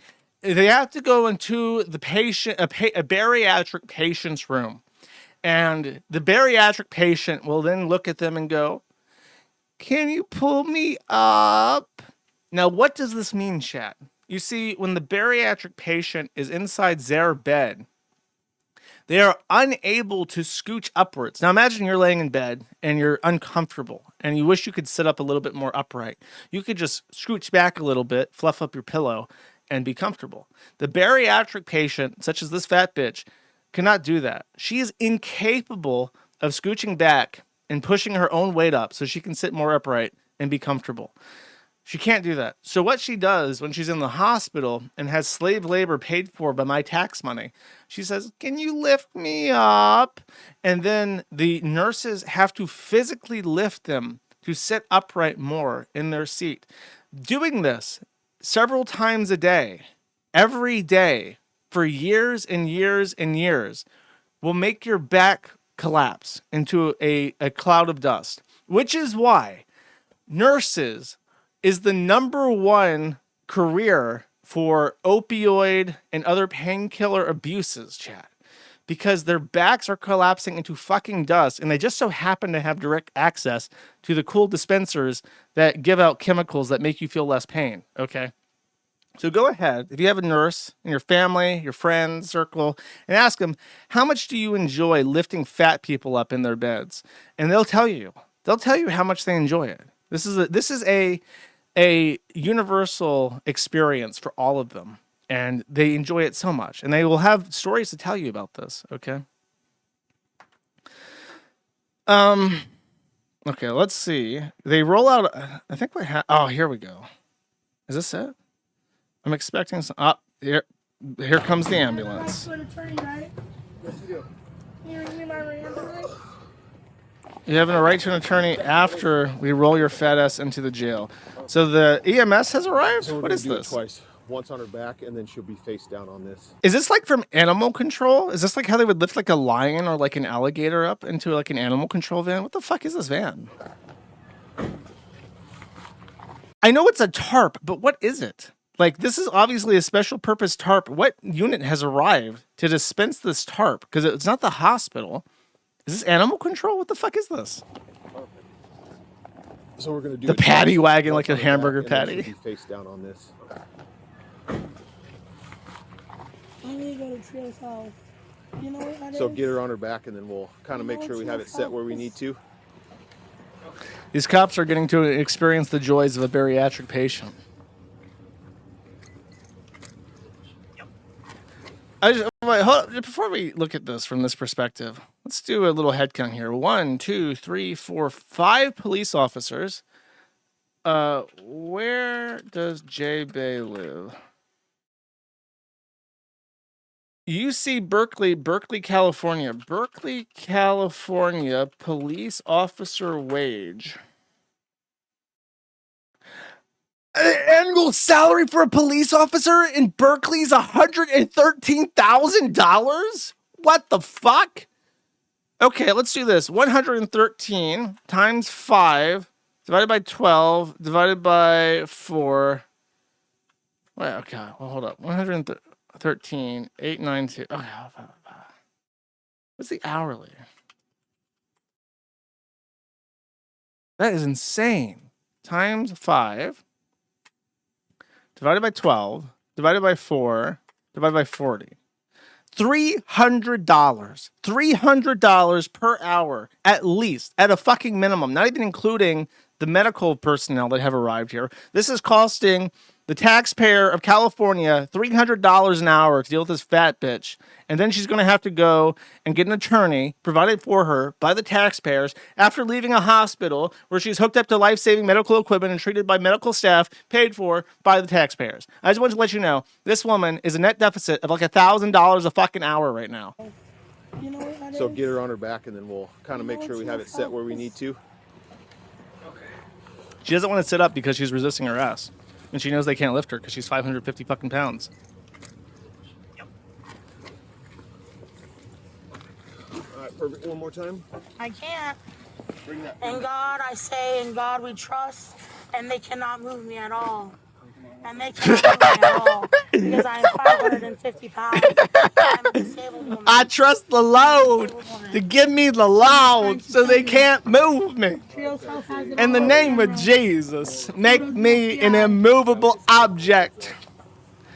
Like Kirby from Kirby Superstar, I will transform into a statue so heavy that they cannot break me. Whoa, whoa, whoa. I can't breathe. I can't. Okay, when I listen, listen, it's not funny to anybody except me because I watch these by myself, but when I watch a Code Blue Cam or something and it's a black person, I'm like, I try to weigh the over-under on what the odds are on them saying, I can't breathe, and when it's like around the George Floyd time, it's like 100%. Now it's only like a 50%, and it depends on how much they struggle. But when it's a black person and they're being arrested, there was even a really funny video where they were arresting like an old white guy because I can't remember what it was. He had fired a weapon. He had done a negligent discharge to like intimidate somebody. So they had to come over and like arrest him, even though it was like an old boomer. And they turn him around. He's completely compliant. He's like, yeah, I know, it was fucking stupid of me. They put the handcuffs on him. Again, he's completely compliant, standing up, doing whatever they ask. And as soon as they put the handcuffs on him, he goes, I can't breathe. I can't breathe. I can't breathe. It was the funniest. I about fucking cried laughing watching this. It was the greatest thing ever. And then he starts laughing because he knows that he's being a retard. He's just a little jokester, a little boomer prankster, firing his gun, and doing a little George Floyd impression. You know how they are, little prankster boomers. I can't fucking breathe. I'm not. What the fuck? Oh, no. Oh no, I can't breathe. June 9 starts changing 869. 866. Call 5653. 3. We got her. Oh, thank God. We're going to the jail now, right? Are we gonna read my rights? No. Who's riding? We're going to the zoo, you fat fucking bitch. You have the right to remain silent. Anything you say can be used against you in the court of law. You have the right at this time to talk to a lawyer and have him present with you while you are being questioned. If you cannot afford to hire a lawyer, one will be appointed to represent you before questioning if you wish. You can decide at any time to exercise your rights and not answer any questions or make any statements. Do you understand each of these rights as I've explained them to you? In the name of God, yes, Having I these do. rights in mind, do you wish to speak to me now? In the name of God, I'll ask for an attorney. All right. Let's get the formalities out of the way. Well, I already told her she had the right to. Take us to the Bannon County Jail. They're meeting us there. That's why everything just happened, you fucking idiots. Fucking faggot ass piggy Look pig at how pigs. she rolls gently as the car moves. Piggy pig pigs. She sways. She is literally incapable of moving herself face down on an orca tarp in the back of a police van, and she's calling them piggy pig pigs. She is saying that. There was a reason I came here. Oh, she's rolling. Not a shopping cart? What the f is this? Can't even see the way you guys had me like dead. It's crazy, bro. In the name of Satan! In the name of Satan! Y'all are weird, bro. Y'all are really, really weird. It looks like you're uncomfortable. Yeah, I'm super uncomfortable. We can get that back open. Can you swing What is it that right shopping out? cart for? I guess this is for when you like break up a riot and like zip tie 8 people together, and then you have like the shopping cart is like where you throw all their shit for processing.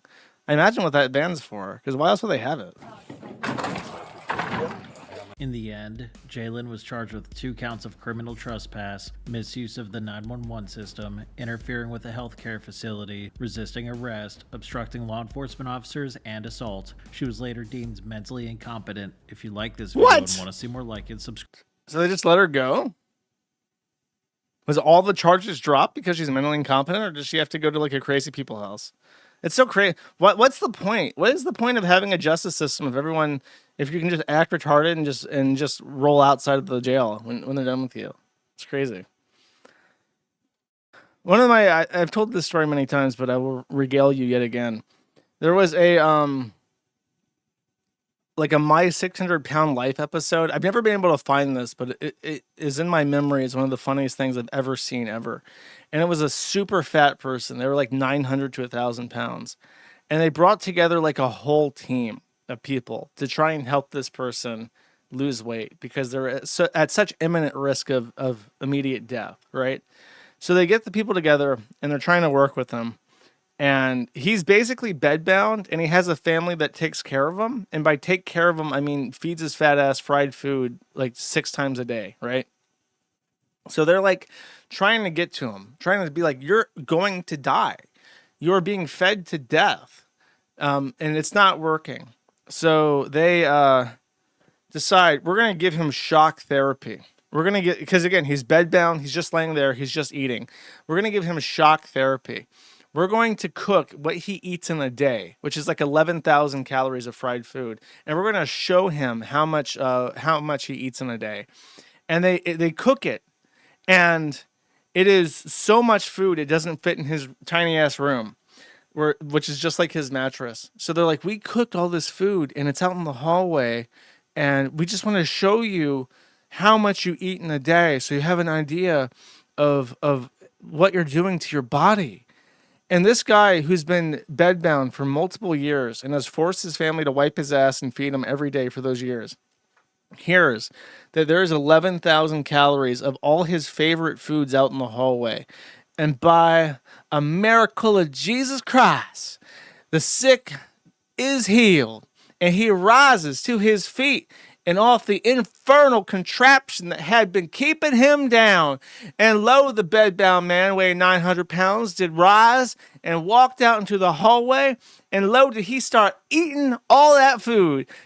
And it was amazing because it cuts from them trying to shock him with the sheer amount of fucking food he eats in a day to the shocked and disbelief, like the faces of these like super white bariatric therapists and like food scientists and shit, and they're just like, their job is to deal with the most mentally damaged people on the planet who have eating disorders, and they're just like in utter fucking shock and disbelief that this guy was just lying about being bedbound and would get up off his ass despite the fact his family's been wiping his ass, literally shitting into a bucket for years, but would manage to find the strength to get up and stand to eat the food that they had set out specifically to scare him. It is one of the finest moments of television ever created ever in human history. Unfortunately, I think he was black actually. But if you find this, let me know. Clip this for me because it's one of my favorite things ever made. Not one of my favorite things ever made was is J.F. Garyepi. Now J.F. Garyepi had teased his audience of whatever the fuck, the public space, by saying, "I have a 10 out of 10 girlfriend." And so her name, because her name has been confidential, has been 10 out of 10. And JF has been even posting photographs. I think actually these are pictures that she took. I just want to say, look, I weigh less than JF. If you look at this guy, I know he's not like a tall guy, but I am in a much better place than this motherfucker right now. That is like a disgusting physique. If you look like that, you got to do something about that. That fucking pedophile chin strap and then weighing like 250 is like a 5 foot tall manlet. That's a bad look. But he has money, I guess. Or I guess women just really like a French accent. So he gets the 10 out of 10. And then she has had a child. And I think they don't really know for sure, but they think that it's child number 4 or 5 that she's had.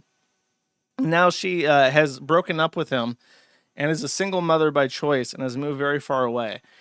She then showed up on the Real Housewives of Alberta, which is it's just like a couple women talking, and they're like Canadian, and they've been really interested in JF Garyepi, and it's just like a podcast of women talking. But they've been covering how Alora's been missing now for almost, I think, 3 years. I want to say that November is going to be 3 years of her missing, and she's like presumed dead at this point. So. And he's been raising the kids, quote unquote. But she went on this podcast. It's 2.5 hours long, so I'll just read you the cliff notes here. Okay, so the timeline of when this woman hooked up with JF. She saw an article by Vox Day about Laura's disappearance, and described JF as neurologically unique, which piqued her interest as she is autistic. So there you go. That's his in. She contacted him and they started talking in October of 2023. She says she was depressed and vulnerable. JF makes $7,000 to $8,000 a month doing coding from his home office, and then gave her a bunch of money to convince her to move in the form of BTC, in which he now claims that she stole from him, by the way. JF pressured her to move in with him, and she only resisted up until March of 2024. She met JF's daughter when she was about 3, and she still could not speak whole sentences.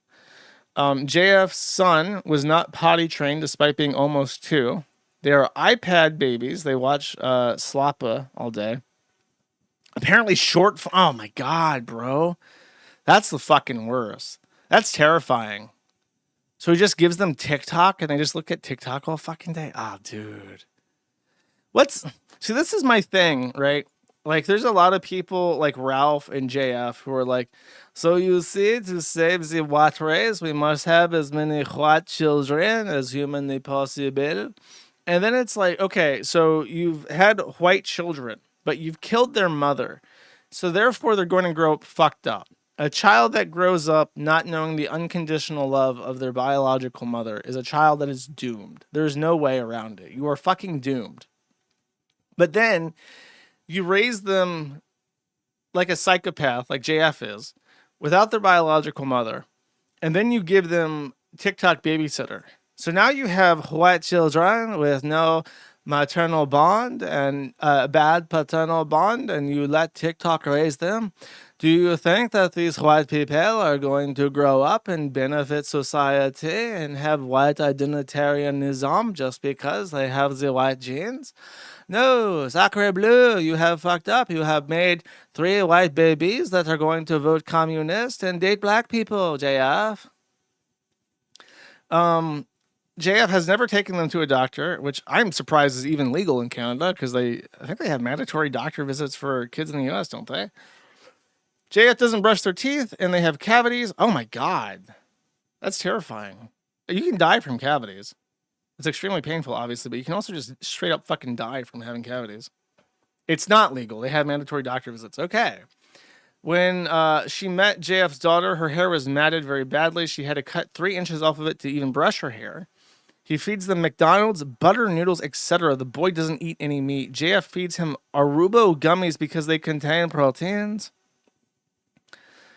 On a Friday night, CPS came by to see the kids. JF told them was told he could not refuse them entry, so he let them in. The kids were asleep. The CPS agent expressed concerns that JF had already moved on to a new relationship while the kid's mother was still missing. They left, promising to come back on Monday morning for further investigation. JF's immediate reaction after CPS left was to break down ugly crying. He insisted that they had to leave that very night, even though they had a whole weekend until CPS came back. They went to JF's mom in Montreal without any notice. They stayed at her place for a month. Police eventually came by, I guess in Montreal, to see the kids. They said they were there because someone from inside the house called them. 10 out of 10 said she didn't, so it's likely that JF's mom called the cops on her son.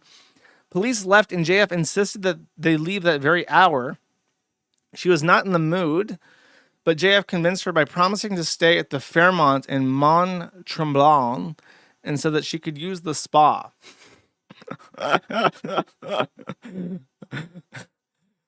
Well, I really didn't feel like fleeing with the children a second time, but then he said he'd get me a spa. So I was like, okay, alrighty now. They went to Mont Tremblant, Fairmont, where 10 out of 10 used the spa while JF figured out what to do. She said she spent $1,000 in spa treatments. Well, get your stack, sweaty. Get your bag. They then drove up to Alberta, where JF tried to buy a house, and the deal fell through, but he was successful in buying a second one. Okay. He asked to put the house in her name, which she refused. Why the fuck would you refuse a free house? JF then found a lawyer to put the house in Alora's name instead. Oh my God. Okay. JF then left the 10 out of 10 alone with the kids so he could drive back to Quebec. I guess she's not legally dead yet if he's using her to store bullshit. Left the kids so he could drive back to Quebec to pick up his stuff. While JF was away, the police came by to see the kids as a courtesy to the PEI CES. And since the kids looked mostly normal and 10 out of 10 was cooking for them, they quickly left. When they got to PEI, what is PEI? Oh, Prince Edward Island. I'm surprised I knew that. When they got to Prince Edward Island, most of Alora's possessions were still there, including most of her clothes. There were no pictures of Alora in the house. JF had a slideshow of pictures he ran on the TV as a screensaver, but none of them were of Alora. When Alora left JF about a year ago, she disappeared and went to a women's shelter in Montreal because that's where she has most of her friends and family. While she was there, a tranny came in the shelter. Alora was concerned that the man was allowed in and was kicked out because of it. She then had to come back to JF. This is a quote erat demonstrandum of how tranny politics literally murders women. And you hear from retard trannies like James Stefani Sterling about how being trans misogynist is actually misogynistic and damages real women. No, this is the actual real life consequences of explicit pro-trans shit has on real people. Mama JF was a fucking retard. The fact she even managed to step foot out of the house and get away from him to begin with is a feat of strength for somebody with her impediments. It's really hard for normal people to get out of abusive relationships. It's extremely hard for a potato. And then they're like, what? You are not pro-trans? Well, go back to your fucking husband's house and get slaughtered like a cow, madame. And so she did. JF told 10 out of 10 that the reason why Allura disappears is that she was crazy and wanted to leave. Allura was a big fan of Owen Benjamin, watching his show and sending him emails. According to what JF told her, Allura's family is detached hippie boomer types. She doesn't think they care much about her. JF sends them pictures of their grandkids, and he says that they don't respond. JF told her that Allura's family hates her. When they went driving on the highway to New Brunswick, JF said that if Allura walked into the woods by the highway 1 or 2 miles and killed herself, she would never be found. JF told 10 out of 10 that he beat Allura at least once a week as hard as he could because she called him a pedophile. So that's an interesting tidbit. I don't know why JF is being called a pedophile by his long-term girlfriend and mother of 2+ of his children. And I don't know why he was beating her as hard as he could for it. Did she repeatedly call him a pedophile, or was this like a therapy that he devised? Like, oh, she called him a pedophile that one time, so it's once a week, or is it like a weekly thing where she calls him a pedophile and he has to remind her to not do that? Interesting. Okay, the breakup. 10 out of 10 became pregnant with JF's son in December 2024. In January of 2025, she left JF and went back to the U.S. A month ago, she gave birth to her son. She did not put JF's name on the birth certificate. Her not putting JF's name on the birth certificate because caused JF's latest meltdown and his public denunciation of her. She suffered from a condition called postpartum preeclampsia. I spelled that wrong. Yeah, you spelled that really long. It's postpartum preeclampsia, which is I want to say that preeclampsia is when you're a pregnant woman and your heart might explode. And I think that's literally all they know about it, is that your heart might explode while you're pregnant or after you're pregnant. I think it can occur either way, but the symptom is your heart explodes and you die. If I'm wrong, please leave a comment below and let me know. Yes. Yep. Okay. I think this is the first time I've taken a swing at something and chat's like, yeah, whatever. That's basically it. Okay, I win. Awesome. Josh wins again. So, where was the preeclampsia segment at? Okay, here it is. Postpartum preeclampsia, heart exploding syndrome, that causes new or pregnant mothers to get very high blood pressure. It can be very dangerous. Yes, heart exploding disease.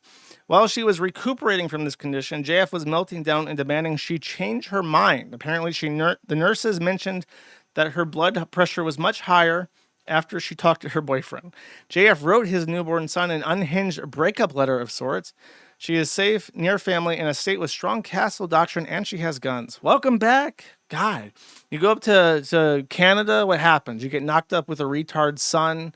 You come back to the U.S., you're in a castle, a literal castle, armed with literal arms. She said that she has a lot of receipts and videos that she hasn't shared with the housewives, including some videos of JF is not aware of. Wonderful. JF's attempt to enter the U.S. Keep him out. Where is ICE? Where is the CBP? Okay, we got to keep this fucking French Canadian out of the United States. Okay. At some point, I can't remember exactly when, she had to go back to the U.S. because she couldn't stay in Canada for more than 6 months. JF volunteered to drive her across the border. They were stopped at the border, and JF was interrogated for 8 hours. Probably because he has a big fucking red flag on his profile saying, a warning, this person is known to be related to a missing person and may be trying to evade the law. While JF was getting interrogated, some agents came and talked to her and asked if she knew of JF's history and his record. She felt they were doing kind of an intervention on her. Eventually, she had to leave JF behind, but she came back in September to get pregnant, apparently. 10 out of 10 says that JF was not a real conservative, that most of his views were actually pretty liberal. JF lives off welfare. He gets child welfare benefits, which might explain why he doesn't want the house under his name. He never saw JF being harassed by the police. The DNA test that JF claims he forced her to take to prove that she was white was a 10 out of 10 doing a 23andMe test out of her own curiosity. In the PEI house, or the Prince Edward house, they slept in a small upstairs room on an air mattress with no sheets and exposed isolation. The exposed isolation caused her asthma to get worse, and she had many asthma attacks. If you make $7,000 to $8,000 a month, why would you live like that? Like if your whole thing is having kids and like saving the water, why would you not put a ceiling on your roof so that the insulation does not get into your baby's lungs? Why would you not buy a crib? Why would you not buy a nice mattress for your wife to sleep on so that she does not get the preeclampsia and die of heart exploding syndrome? Why would you just sit down at your computer and let the world run like this? It's a mystery to me, chat.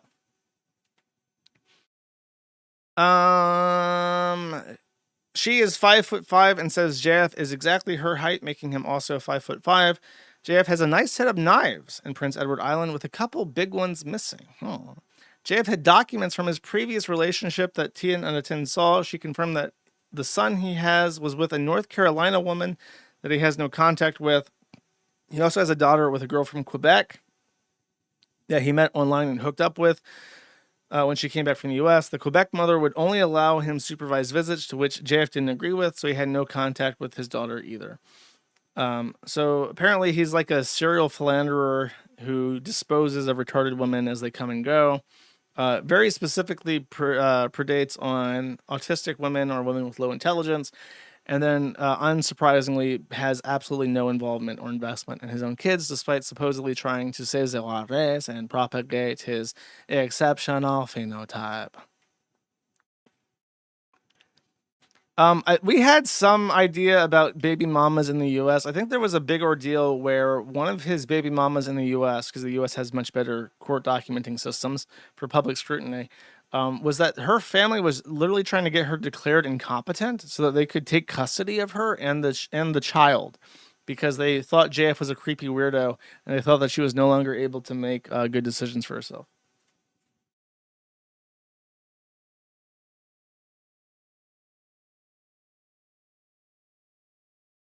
All right, that is the JS segment, which means I have to get my French accent out of my system before I move on.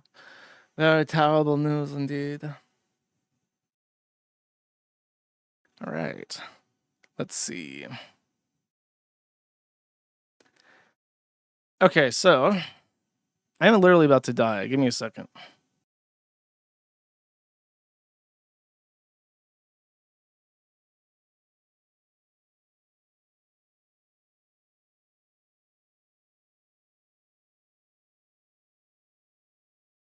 They still haven't found her body? Canada's a big place with not many people.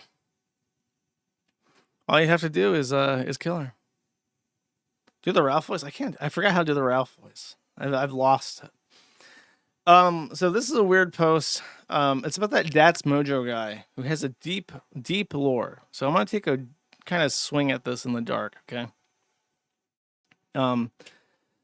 Ferret Vermin, who I think is a weirdo because they say that Dat Mojo has been messaging my fucking SO. SO is, when not addressing like a general audience of mixed genders, is a red flag to me because it deprives your partner of any kind of identification. They are simply a person that is significant. Now, a significant other could be your mom, your dad, your brother, your coworker, your boss, a government official that you talk to regularly. It could be anybody significant to you. Significant others would be like a list of notable people in like a video game RPG or something. But when you say that's like your sexual romantic partner is just a significant other, it's kind of weird. But that's what they have chosen to identify Zer Zuzzer as. And apparently Dats Mojo is messaging Zim, whose name is Jupiter. So this is Ferret Vermin. Okay. And this is Jupiter. Okay, so I think this is Dats Mojo. This is the archive. It says, I noticed I guess because his name is archive in like his Discord server where he's totally left for 5 ever. It says, I noticed I had friended you randomly. I'm not here to harshly criticize or ruin your night, but I'm asking you as a concerned person To keep both yourself and Oliver in check, I'm politely asking you not to send this to them. Okay, so this person, Ferret Vermin, is an Oliver, but is a Zazem. Okay. This indicates that Jupiter may themselves be a Zazem. Although I cannot control what you do, but this message is mostly meant for you. I'm not sure if you're super engrossed in all the other stuff Oliver has done in terms of KF lurking and other odd behavior, but I'm just letting you know that that is not normal. It's devoid of empathy or reason, and it's really disheartening to see from my perspective, having been directly affected by their actions. In the end, I just want you two to be safe, regardless of any bullshit that's gone down. I'm not telling you how to handle yourself, Oliver, or your relationship with them, but they have been engrossed within lolcow culture since my debacle, and no matter how you spend it, that is incredibly toxic. Please, just take care. If you end up sending this to Oliver and giggling about it with them, that's okay with me, I guess, but just know the last thing I want is for some weird cow shit to happen with them. I wouldn't wish that fate onto anyone. And I'm just going off what I have observed personally. So if you're not into it and don't care, live your life, I'm not going to act like I have control over that. To which Jupiter Zazem says, oh, hi, I'm not really involved with it all too much, so I don't know much about what's going on in depth, but thank you for the heads up. Thank you for threatening me. Okay, Dats follows this up and says, I just keep in mind when I got interviewed by some chud guy and used the word cow tipping, he didn't even know what it meant. So the fact Oliver is using this term is indicative. And that is another zeet. So Dats Mojo very concerned that LOL cow culture language is being exhibited by the Ferret Vermin. Okay. I'm not watching this account, by the way. Someone sent me. Sorry if this is rather forward. I'm just aware you two are an incredibly queer couple getting involved with shardy adjacent shit. Oh my God. Dude, shardy adjacent. Can you imagine being somebody who, when you see like a soy jack meme, you have like preeclampsia? Your heart explodes. Oh no, a shardy. I really do not want you two in danger. As if the chuds are going to plane split the Ferret Vermin and Zara's significant Zuzzer, Jupiter. I've been sent actual CSAM by people like that through Proton Mail. I don't think Shardy? Shardy? Sending Zem child pornography? I don't think so. Dats Mojo continues and says, believe it or not, I care about Oliver, especially given their predicament. I have so much respect still for the Printern team as well, despite how I've gone on tangents in the past. I'm not manic or anything either right now. I just saw you in some mutual friends and got reminded to let you know. Again, sorry for the forwardness. Okay. So it was like the little giggle was like, okay, it's a little sudden, but I understand. And then he says, this isn't, he's just like constantly apologizing for being like a huge creepy weirdo. This also isn't a call to action for you, as I don't dictate anything you can or will do, but rather a genuine warning. KF people are not right in the head by any stretch of the imagination. Okay, I'll leave it here as I believe I'm dragging this. Sorry again. Have a good night, dude. Dude, using a gendered word on a Zem? I looked through this, by the way. I noticed that archive Dats Mojo did not ask Jupiter what Zay identified as. So he has not received permission to drop a dude, which is why he had to block Zem to stop from getting called out for that microaggression. Which is what it was, by the way. This guy knows that Zay Zem are an incredibly queer culture, but still drops the Deuterino on them just to insult them a little bit with plausible deniability. That is very heckin' problematic. Okay, so this is what Ferret Vermin has to say about this. He didn't want me to know about this despite it being about me. I'm devoid of empathy or reason because I have a Kiwi Farms account and have used the site to document the shitty behavior he put me and my team. Why does the Ferret Vermin have a team? Can someone explain to me why they have a team? What is happening? Why does the ferret vermin A-logging Dats Mojo have a team? Plus the general fuck-ups involved in the Chungus. Okay. They are just making shit up at this point to confuse me. The word Chungosphere, has this word ever appeared anywhere on this website before this? I don't know if I want to 2 times. The other time by Baumstreitzel. He says, hear me out. I'm starting to get the feeling that whatever brain tissue eating worms Francis has are highly infectious. The only way I can think to explain this, everyone involved in the Chungosphere is profoundly socially retarded. They have holes in their brain. Baumstreitzel, you are the one gesprochen about Chungospheres, okay? Stop this. Okay, let's go back to this. Okay. Number 3. He thinks I've been engrossed, spelled correctly, with lol cow culture evident by the use of the term cow tipping. I mean, you are on the Kiwi farms. I would say it's very fair to say that you're engrossed with this, okay? He thinks I've been sent CSIM by Shardy or Kiwis are generally put in danger. He didn't say that. He's just used, you got to be careful with those soy jackers because they sent me stuff, allegedly. So to begin, what the fuck? He reached out to my significant other to tell them I'm super toxic. Okay. Then black people. This black guy, literally me right now. Okay. He's using a manipulation tactic that I can't prove it. You can prove it. This is blatantly a manipulation tactic. He is the one that put me in danger since I was involved in the printer development when he led the game.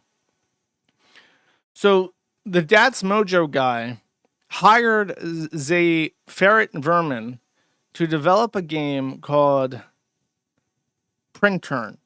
And the ferret vermin then assembled a ferret vermin team of racially and gender diverse peoples and mentally diverse peoples to build the Printern. And then at some point, they turned on him and became his enemies. Okay. I'm lost. Who got raped? A lot of people. A lot of people got raped. I was put into the spotlight because he became the co-developer. Sorry, Zay became the co-developer.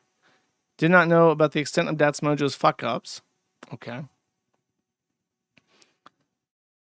And we have another black people reaction gifts. I don't. Can someone explain to me why the youth communicate exclusively through Giphy images of black people? So Spooky Diddy God says, I found Soul's mother's Twitter account. All Yumi says, are we free? Spooky Diddy God says, at J Daniels, we shall commit a small amounts of trolling. And then Zay, the ferret vermin, says, cow tipping. And then there's another black people reaction gif. I see. Raise your hand if you got raped. Can I see a show of hands in chat who got raped? Okay. So this is what's happened. Okay. I understand. I have perfect clarity of this measure now. So this guy is a Twitter furry who led the development team of Printern, a game that Dats Mojo commissioned of his Chungosphere. Okay. And during the development of the Chungosphere game called Printern, the Printern team turned A-log on him. And Dats Mojo is still very bitter about this and is trying to paint Ferret Vermin as a bad Zai to his heckin' significant deuterino, Jupiter, of indeterminate gender and species. That's what's happened. I hope that you have found this informative. Because I will not be this will not be on the test. Have you ever been in a class and the teacher goes off on some huge tangent about like nuclear reactors or some shit, and you just write it all down just out of like habit, and then they're like, "Oh yeah, none of that shit about nuclear reactors is going to be on the quiz." I'm like, "Why the fuck do you talk about it, bro? I'm not going to be quizzed on it. Why am I taking notes on this? I'm a bad teacher." Why is this the line cross? I just talked at length about a French Canadian killing his significant other, former significant other, of indeterminate gender and species. Actually, we do know the species. It's potato. And then that's fine. Talking about Hasan Piker shocking his dog for 2 hours, that's fine. Talking about Ofcom, that's fine. But the printer and development drama, okay. All right, next. This is Tiger. Tiger is a VTuber. You know, my favorite. He's not just a VTuber. He is a furry VTuber. He's not just a furry VTuber. He is a diaper furry VTuber. And he is not just a diaper fur VTuber. He is a transgender diaper fur VTuber. You know, obviously, such a terror could only exist in the deepest, darkest depths in the brimstone of nigger hell. But somehow, Tiger has found himself on the front page of Twitch, which is somehow not fucking featured in this. Hold up. Give me a second. I already spoiled it. He got banned. Oh, no. I spoiled it for real that time. Hold up. Where is it?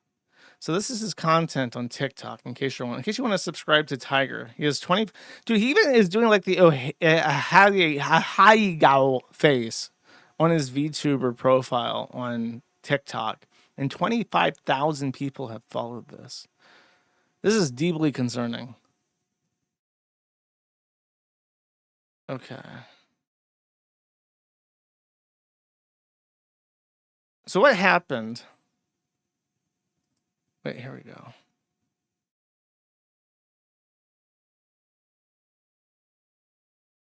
Oh, this is way back when. He was featured very briefly on the front page of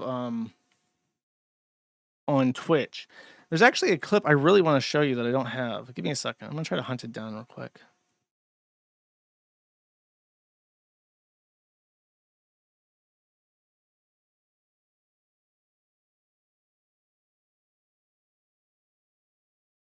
I don't know if I'm going to be able to figure this. Oh, here we go. Oh, yeah, this is it. Okay, so XQC, who exists solely so that I can use anything fair. In fact, actually, since I'm showing this clip of XQC, I'm going to need to do some transformative work on this to make sure that this is fair use, chat. So we're gonna add a transformative element to this stream to ensure that this remains fair use. And we're going to do this by adding an XQC reaction to the XQC reaction of seeing Tiger the diaper furry on the front page of Twitch. And here we go.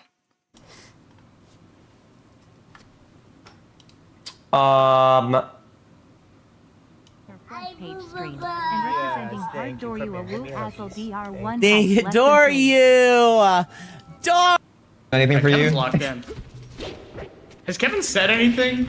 Kevin is so fucking locked in, he hasn't spoken a word in 50 minutes.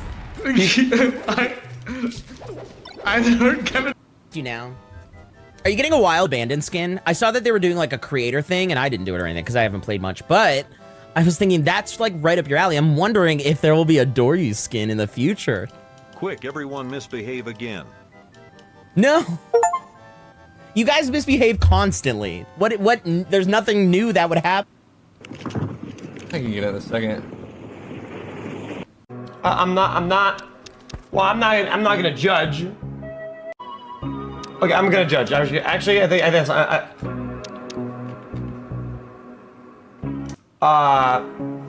what's up with this furry plus diaper thing with like a bib? Adults, weird furry combo with diaper and thing. Much love. Can I get a welcome to the Jungle Paws channel?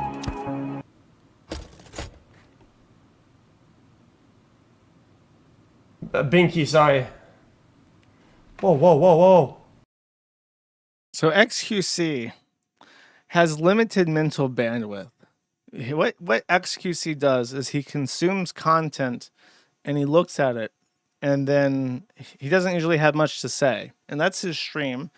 And there seems to be thousands of people who are okay with this as a form of content. And who am I to judge, right? Now, XQC, despite having limited mental bandwidth, upon being confronted by the Tiger stream, which appeared to be a cacophony of weird crying sounds and people being gross. Short-circuited his brain, completely blew the capacitors in his head for processing data. And it took him a solid minute and a half to formulate the concept, the mental, the moat of an idea that he is not okay with what he just saw.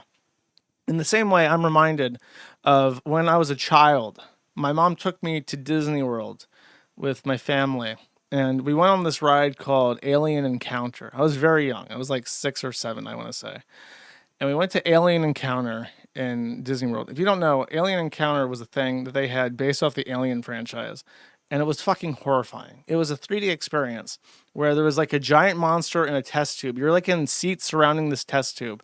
And there was like shadows and smoke. And then it would spray water on you as like things happen. Like there would be guys talking in like the speakers above. It was called like a 4D experience because it was audio visual, but it also blew hot air. Like there was like a little vent behind you in the seat, and as the monster was like breathing, you could feel the hot air being blown down your spine. And then like the guys crawling around trying to like fix things would get killed, and then as they would get killed, you'd hear a crunching sound, and it would spray water in your face. So it was like, it was a lot. It was like an extreme amount of horror for someone who, I was not like a kid that had like a dad that was like, let's watch the entire Alien franchise, son. I need you to see Alien. That's my favorite movie. Like I didn't have like this huge introduction to horror movies. So this was absolutely, genuinely horrific for me. And I remember after this, we came outside, and I was like really quiet because I was like, that's a lot. I have to process this. And then my mom was like, that was great. When your aunt gets here, we're gonna go again. And I was like, what? So we got back into line with her because there was nobody to watch me. So it was just them, and she wanted to go again, and my aunt wanted to go see it. And I was okay until we were going back on it. And then I completely had a fucking autism meltdown because I was not going back on that fucking ride. I lost. I did go back on the ride. I was not okay with it the entire time. But I'm reminded of this because as XQC, normal person with small amounts of brain bandwidth for processing things, sees Tiger on his screen on Twitch. He's like me after watching Alien Encounter. I'm like, that's bad. That's bad. And I'm not okay with that. Fortunately, nobody is there to force him to watch Tiger on twitch.tv because he might melt down if he's forced to watch it a second time, chat. Okay. So next on this, okay. He was banned from Twitch. Now, when people are banned from Twitch and unbanned from Twitch, nobody really has any fucking idea what's happening. It's just a complete mystery. So when this happened, everyone was very celebratory because Tiger is very clearly not okay, and nobody should be exposed to his shit. Nobody should feature his shit on the front page. However, I presume that Dan Clancy personally got involved and said, we need this diaper furry VTuber on the front page of my site post haste. And so he was, the next day, his ban was lifted, and he said that his appeal was accepted. And I can't remember, sexual content, 1 day suspension for being a gross diaper fur weirdo. And what I'm rounding back to is like, not only was this like a weird thing to happen on twitch.tv, I remembered this guy. I played this on stream. Does anyone remember seeing him on stream before? It was at the beginning of the year, but I distinctly remember his creepy, weird, furry thing. This guy is like a fucking loser. And he had a big meltdown on stream. So I'll play that for you. This is from February, but this is how I remember this guy. He had like a big fucking cry on stream, and it got passed around on Twitter. Does it ever bother you guys too? Like, do you ever notice my viewership go down every more and more every day? Do you see it too?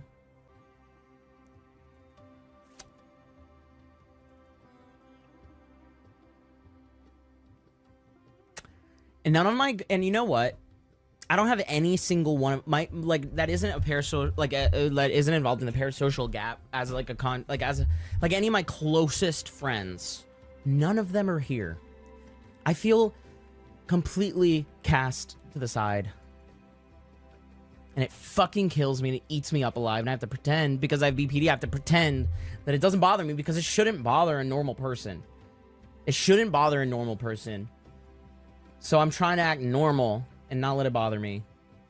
Because it's not a reflection on how they feel about me. I know. Does it ever bother? I like how he jumps to the conclusion, I have borderline personality disorder. And you can tell I have borderline personality disorder because when the totality and immensity of my personal shortcomings and failures at life and career and everything that I do hits me in my fucking face in an empirical, numerical form that I can't deny, it eats me alive inside. I must have something that can be medicated with brain pills, because when I sum up the totality of my life and come to less than zero as a mathematical determination for that, I feel bad about that. Therefore, I need medication to make me feel better about being a failure. That is literally what he's saying. Don't worry though. Dan Clancy's there to wipe away the tears, Mr. Tiger, and provide you with the built-in audience that being on the front page of twitch.tv will grant you. Don't worry, Mr. Tiger. Okay. I got some Twitter drama. This is weird because it's like, it's technically Twitter drama, but it's also like forum drama, and it's independent of me. So this guy is called Captive Dreamer, okay? And there's something wrong with him. I think I read this. No, there's no way I read this on my last stream, is there? He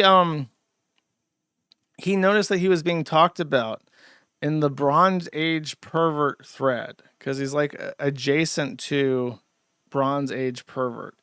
And Relinquish, who he accuses of being a libtard, because I'll just read. He says, Jeffrey Martin, a.k.a. Captive Dreamer, got banned from CSGO's Face It because he was making alt accounts specifically to play against lower rank opponents like a pussy bitch. Captive Dreamer says, incredible. And then he says, when you make libtards this mad, talk about an ego boost. Now, I want to do something real quick, a little bit empirical here. Go to search. And, I think I spelled his name right. Yep. Let's see. What's a word that a libtard would not use? How about faggot? What happens if we search faggot from Relinquish? Oh, it's only in that thread. Sorry, I have to. He's only said faggot one time. What about everywhere? Let's see. We have 4 pages of results. How long has he been around? He's got to keep that number up. Since 2021? So he's only said faggot in like 80 posts? Crazy. What about the N-word, chat? What happens if we search that from Relinquish? 2 pages. Oh, a mere 2 pages. This fucking libtard. Over here. Not dropping the N-bomb nearly as much as a red-blooded white male would do. Very, very tragic, chat. So he called out the Kiwi farms for making fun of him. And then he went on more of a tirade about this. He says, hey, Face It Darwin, can you explain why I got banned for smurfing when I played like 5 matches a month and have barely reached level 7? Hands Hope Appreciator 3 says, this really upsets you, doesn't it? And then Justice Iguere, PhD Esquire, 5'3", 83 IQ, says, because you are a racist ass bigot and you deserve it, crying laughing emojis. He then says, are you fucking stupid? What consequences did I face from getting Antifa, the ADL, and the SPLC doxing me? No, so many of you should lurk more. He says, yeah, I lost my job and the left came after me and tried to destroy my life. They spent months trying to ruin me. Years. Is that enough clout for these retards? No, they're just leftist scum. I'm still here and I'm not leaving. Who cares? The white man never dies. And then he posts a picture of himself inexplicably and says, this is me and you're a faggot, which led to many people on Twitter beginning to use his picture for tic-tac-toe purposes because apparently he has a big forehead. Maybe a receding hairline, maybe both. He is very scary, though, chat. He's a big white nationalist, and he deserves to play in your video games on Smurf accounts, apparently. Then, what's this now?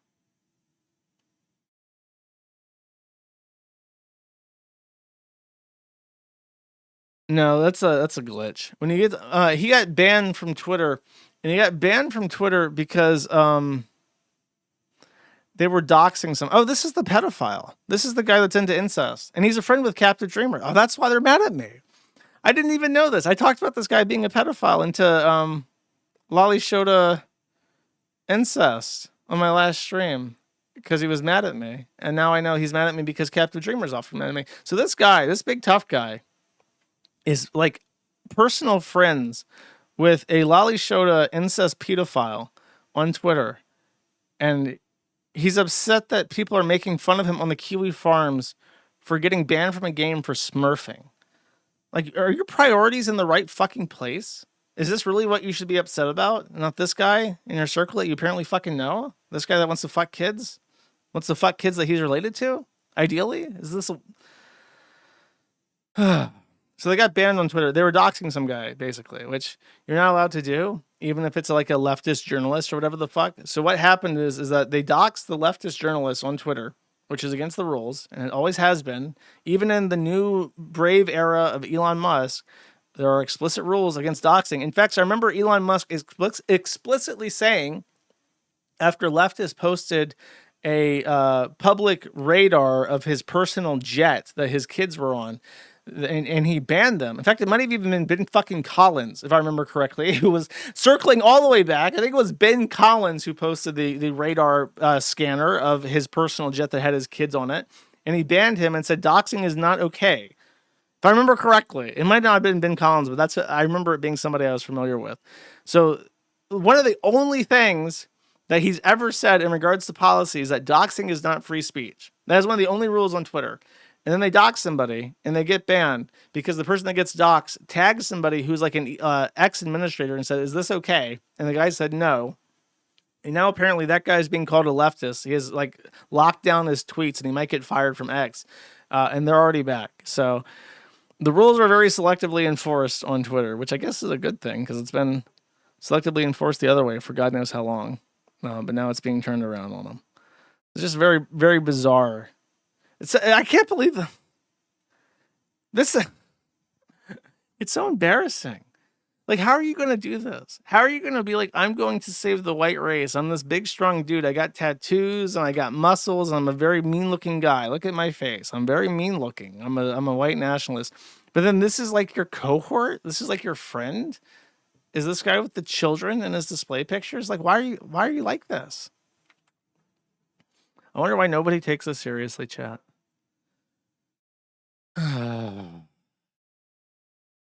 There's like I have like two rules, okay, when it comes to optics, is don't shit on white women and don't be a pedophile. Like, that's it. Can you like not do that? Can you not be like a huge fucking embarrassment and alienate half of your race and then also not want to fuck kids? That's it. That's like my hard line. Like, don't be anything pedophile adjacent and don't alienate half of the race. Okay. Is that too much? I feel apparently it is. Nobody's on my side. Nobody. Literally no. I'm the only person that I know of that has that as my moral compass. It's usually like 0 of those. Maybe one anti-pedophile thing if I'm lucky. In regards to Twitter follows, because I followed that guy that Opie and Anthony hates, Anthony Cumia. That guy is the biggest racist in the entire world. Nobody's a bigger racist than Anthony Cumia. It's actually very impressive. And I followed him, and I said on my podcast one time, like, that guy's really funny on Twitter. He's like just the most guns blazing racist I've ever seen. And then I got like swarmed by Opie and Anthony people posting pictures of him with like a 17-year-old that he was dating at some point. It's like a 60-year-old, and it's like, okay. I guess I can't endorse fucking Anthony Cumia, even though he's the most racist man alive. I called her a coal burner because she fucks niggers. That's why. You know what a coal burner is? It's somebody who fucks niggers. You know who June Lapine fucked? A nigger. That's why she's a coal burner. If you don't want to be a coal burner, don't fuck niggers. I don't know how to make that any clearer. And then people get mad at me and say, but that was like a while ago, bro. Okay, she's like a recovering gooner. I don't know. After she fucked a nigger, you know what she did afterwards? She hooked up with a Canadian, lived in a cuck shed. He would come down from Canada to fuck her in her cuck shed once in a while. And she slept under his desk naked, wearing nothing but a collar, like Kaya, like a dog. And that's how she lived for years, openly talking on Twitter about how she slept like a dog under Gregory, a fat, pudgy atheist desk for years until she was 29. And then 29, 1 year before turning 30, Gregory dumped her and left behind a almost like 5+ long year history of her saying, I love his dick. It tastes like my own personal Gregory flavored popsicle. I'm in an open BDSM relationship. My Gregory is so awesome. He deserves multiple women. There's no way I alone could fulfill his fantasies that he deserves. Years and years of this, all the way up until she was 29. And then he dumped her and hooked up with a blonde from Australia. And then as soon as she turned 30, she picked the first tradcath off of Twitter that would tolerate her and married him and got pregnant. That is not brave. That's not strong. That's not saving the white race. That is a recovery. That is pulling out of a fucking nosedive. And you know what? Good for her. If she's happy and the family is good and everything's fine, good for her. I'm not like bitter that she's moved on from this. But the thing is that if you're going to pretend to be better than other people, you will be totally called a hypocrite. She made videos saying, we have to do something about female gooners. And it's like, what is a female gooner? Is a female gooner a woman that fucks niggers and talks about it on the internet? Is a woman who's a gooner, does she live in a 24/7 BDSM relationship where she sleeps under somebody's desk like a dog for years? Is it somebody who sleeps in a cock shed and gets conjugal visits from their boyfriend from out of the country only when he feels like it? Tell me what a female gooner looks like, and I'll somehow find a way to make it corroborate with June Lapine. So my issue with her is just that she's a hypocrite. Like, okay, you can't do this. You cannot be a coal burner who was in a 24/7 BDSM relationship for years and years and years of your life, who got dumped on the precipice of her 30th birthday and had to settle immediately, and then also make videos about how women are the real problem, because that's fucking embarrassing. Lapine, I don't know what the fuck her name is. I thought it was June Lapine.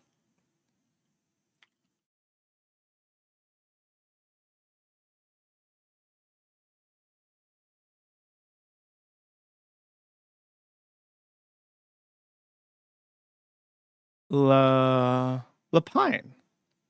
Is it June Laporta? Is that like her new name? I don't know.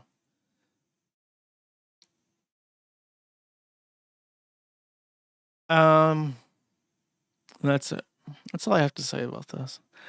Like, that's part of the reason why I can't look at Twitter anymore, because it's just people like her, and it's just people like Captive Dreamer. Like, even though I managed to like fully like declutter my timeline of like retarded shit, like even the people that I want to hear from are retards. You know, they are properly les retards, and they retard me from using fucking Zitter. I show up. I like browse occasionally just to see what the feds are up to, because I like the feds. I'm a Fed boy now. I like Fed related activities. And that's about it. Okay. Internet famous segment. Let's start strong. Our boys PPP and Andy Worski putting on the Kino Casino. Now PPP starred as Ket in a recent video they put together. And now Andy Worski is wearing a breastplate and is showing off his massive cleavage on Twitter, or not on Twitter, but on Kick.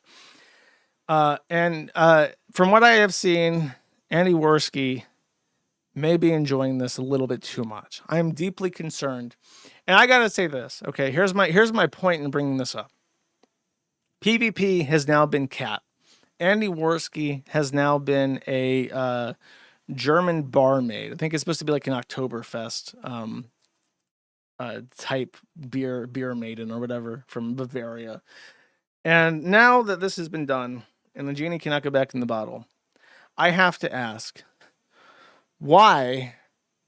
And I need everyone's help. I need everybody to give me their power and make this a reality. Why have they not done Chantal and Salah? This may be the last year they could possibly do it. I asked them last year, and PPP shot me down and said, no, I'm not doing that. There is no excuse now why they won't do Chantal and Salah. It would be Kino. It would be funny. It's not anything neither of them have done in the past. They have done a video where they were Cat and DSP. Okay, what is the practical difference between Cat and DSP and Chantal and Salah. Andy Worski even has the necessary olive Mediterranean complexion necessary to pull this off. There is literally no explanation for this lack of I am insistent. There are things I'm interested in and locales that I prefer, and I want representation. Look, God damn it, PPP has even taken Chantal into his news cycle. At some point, PPP was trying to get enough sloppa together for a Kino Casino and said, fine, I guess we'll talk about the fat women now, and talked about Chantal. So you can't even say it's outside of his wheelhouse. He decided to incorporate this into the Kino Casino. Chantal is now a part of it. How? There's no excuse except fear, except trepidation. He's afraid. He's terrified. He's cowardly. He's craven, chat. He's afraid to be Chantal. They're Canadian. She's even Canadian. She's even Canadian. I don't want to hear any fucking. Yeah, he's a pussy. He's a fucking pussy. He won't do Chantal and Salah. Okay. They don't want to dress like locales. They did a whole fucking movie dressed as fucking DSP and Cat. There is no excuse. Literally none. All possible barriers preventing this from happening have been eradicated, totally and completely obliterated from the fucking game, okay? There is only one possible solution, one possible synthesis left of this quandary, okay? And that is Chantal and Salah at some point. You gotta do it. That's my request, okay? It's illegal to mock Muslims in Canada. Don't give him fucking defenses to play. He might do that. Like, look, buddy, I sure would like to do it, but you know the rules, you know, the government, Trudeau. What's the guy? The new guy? It's not Trudeau anymore. It's the guy. PM of Canada. Oh, Carney. Mark the Carney. Might bring down the whole carnival on him. Nah, buddy. Nightmare Alley. We're going to Nightmare Alley with this. It's Chantal and Salah. It must happen. All right. This is too long to play all of it. It is Mersh. He looks a lot like Lotax. With that like graying beard, he looks a lot like Lotax. I'll let him talk for a bit though, and then I'll summarize it if I get bored. So this is an update on Ralph, but it's being told by... Have I ever talked about Mersh? Ever? I think I talked about him one time when he did the female cop thing. I think that female cop is the only time I've ever talked about Mersh. Mersh is a pet locale of PPP, and literally only PPP gives a shit about him. There's nothing, I have nothing to say about him. I have no idea who he is, or what he does, what he's ever done, what he'll ever do, what he thinks, what he feels, what he believes. This person, this character as a concept is a black hole in my memory.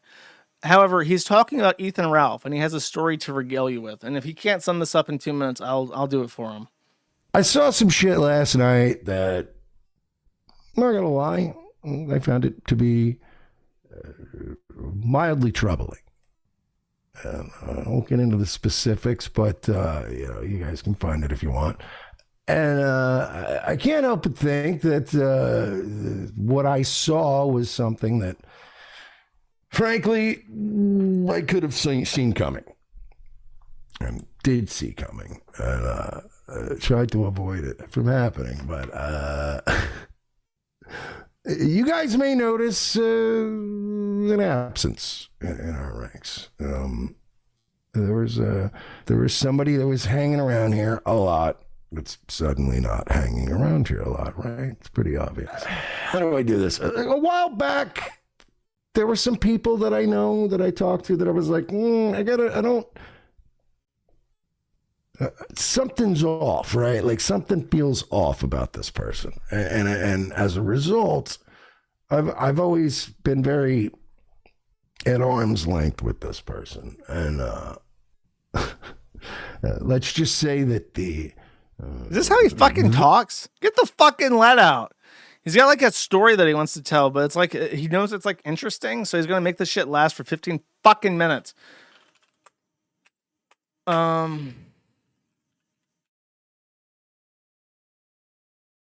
Okay, here we go.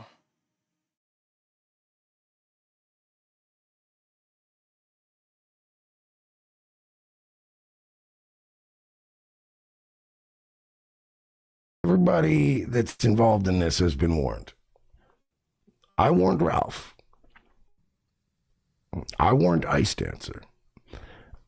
I warned other people. I warned the person who referred her to me, who for now. I feel if you were listening to this podcast at 2x and you got to this guy talking at 1.5, so that would be 3x, you would still be able to understand him. Because I am always hesitant to speed through videos on live because I know that people listen to the replays at 2x, as I do all the time. I listen to shit at 2x all the time.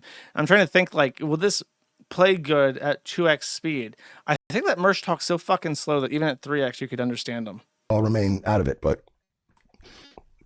the girl came referred to me by somebody. Like you ever have a friend who's in a jam for money and like they're trying to sell you a car that they want to unload, but like you're not even in the market for a car?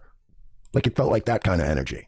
And that right away, I was like, from day one, like, the fuck is this? You know? And it was always weird, and it was always off-putting, and there was just always something about it that I didn't like. And I just, like, I keep saying... This guy has no ability whatsoever to tell a story in a way that promotes intrigue or interest. He has, like, I listen to this as background, and the information compiled in my brain, I know what he's saying, and I know it's an interesting story, because I'm about to tell you about it. And he has absolutely no fucking ability to deliver that information in a way that makes anybody give a shit. So let me just sum this up for this fucking loser. Mersh alleges that Nicholas Rekieta, when he was swinging, encountered Dagger Pussy. Dagger Pussy is this frumpy retard that Ethan Ralph is with. He alleges that Nick Rekieta attempted to pawn her off on him because apparently she's like a clout-chasing whore. She's like 25. I think she's been... she tried to get up with Ice Poseidon. Like, she's been passed around. And when she was with Rekieta, Mersh tried to... or Nick tried to get her... to pawn her off onto him. Like, she asked him, like, hey, do you know anybody who needs, like, a girl that has, like, an audience? So apparently Nick Rekieta was like, Mersh? Question mark? Mersh might tap it. So Nick Rekieta tried to get her to hook up with Mersh, and Mersh said no. Mersh saw this girl, and this guy said, no, thank you. Which is like, whoa, buddy. Oh, wait. Oh, somebody sent me $5 last stream and said, look, I'm going to give you $5, but you absolutely cannot spend this on computer parts. So when I was like panic buying shit off of Amazon to fix my computer, I put that $5 towards something good. So if Mersh is not willing to fuck your used goods, that is a, whoa, wait, I gotta do it right. Whoa, buddy. Okay, I got the triangle. It is Mersh, so it's thematically relevant, right? So Mersh up. So Rekieta could not pawn this bitch off on fucking Mersh. And after that, I guess she meow like this woman's like a fart. I don't know how else to put it. I'm trying not to be gross, but she's like a fucking wet fart that was released in this room. Nick Rekieta wafted her around. Mersh was like, ew, God, no. And then Ethan Ralph was the one who picked up what was being put down and says, okay, I'm going to show the internet that I'm a cool young dude still. I still got it because I'm going to be fucking with this bitch, this young hoe, and get all the gay logs and haters jealous and shit. So her various lore is now slowly coming out. Like, she's known, people know of her. She apparently exists for like a one and done for anybody desperate enough to hit that, knowing where that's been. And Ralph, nobody's talked about her. She has like despite having banged half the sector at this point and had been passed off by Nick Rekieta, nobody has ever heard of her. And Ralph is the one who is like, yeah, she's my girlfriend now. She's my girl. She couldn't even get Mersh to fuck her. And Ralph is the one who's now like, she's my girlfriend. Buddy. That's not good. That doesn't bode well. Let's see what this clip is. Dude, I know it's so hard to even try to condescend because he married May. He married a woman who fucked Digibro and put his makeup on and watched his lolicon hentai and did reviews of it with him. And he married her. It's like you can't even... Like, yeah, that's my fucking dagger pussy, bitch. What are you going to do about it? Like, is this even an upgrade from May? Like, what are we... The quantifications required to evaluate if a dagger pussy is a higher quality steed than May Ralph is beyond my abilities. Even I, as the local poobah of the Kiwi farms, I lack the quantitative tools necessary to do such a esoteric calculation. Okay, you got to pull out like a gematria calculator for this one.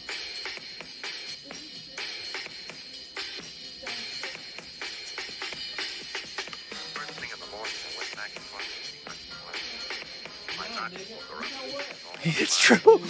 It's true. It's true. Ralph also told Queen Cubfurs he would motorboat those tranny tits. That was like his exact word. Like, you know, I said, God damn, those some titties. I'll fucking motorboat those tranny tits. Like, that's what he said live on fucking air. That's the quality of woman, quote unquote, that we're dealing with when it comes to the Ralph male. Okay. Finster on those. I hate to keep interrupting this, but Finster Ralph? That's a new exciting direction for the Ralph arc to go. Ralph arc is getting kind of stale. This is like a repeat. Finster Ralph? Now we're fucking talking. That's cooking with grease. Hey, you know what? Call in. No, call in, nigga. No. Dude, do not. Don't fucking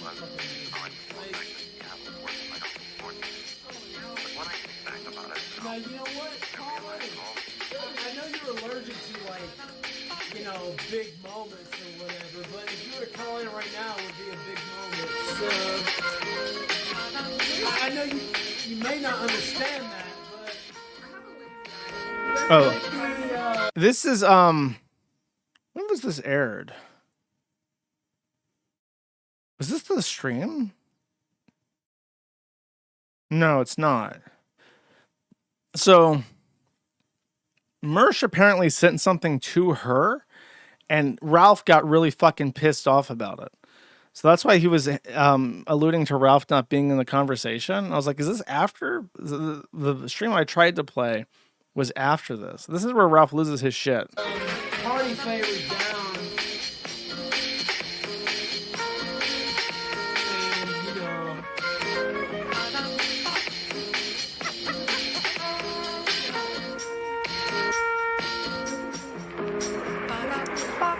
By the way, lore I missed is that Ralph said her name on stream, which is how she got instantly doxxed, because she's the only 20-something-year-old female in the state of Florida with the first name Brixton, which is just the worst name possible for anybody, never mind a woman. So he instantly doxed her because she has a super unique name that might as well be a fucking password. And apparently she also has history trying to hook up with the Cumtown guys. Now you're good. Now you're Also, which I think is now called the Adam Friedland's show. fucking good. Nigga, don't fuck with me. No, fuck you. You know what? If you're listening right now, get the fuck out of my face. If you're listening right now, know what the fuck you're fucking with. And so... He has to yell at her. Watch this again. I'll play this again. She starts smiling when he starts rage pigging at the camera, and he can see her in the camera, so he has to like tell her, stop laughing on camera while I'm trying to be cool and tough. If you're listening right now, get the fuck out of my face. If you're listening right now, know what the fuck you're fucking with. And she's smiling because this is like internet drama that gets her attention, and that's what she wants. And so, pull it back in. No, fuck off.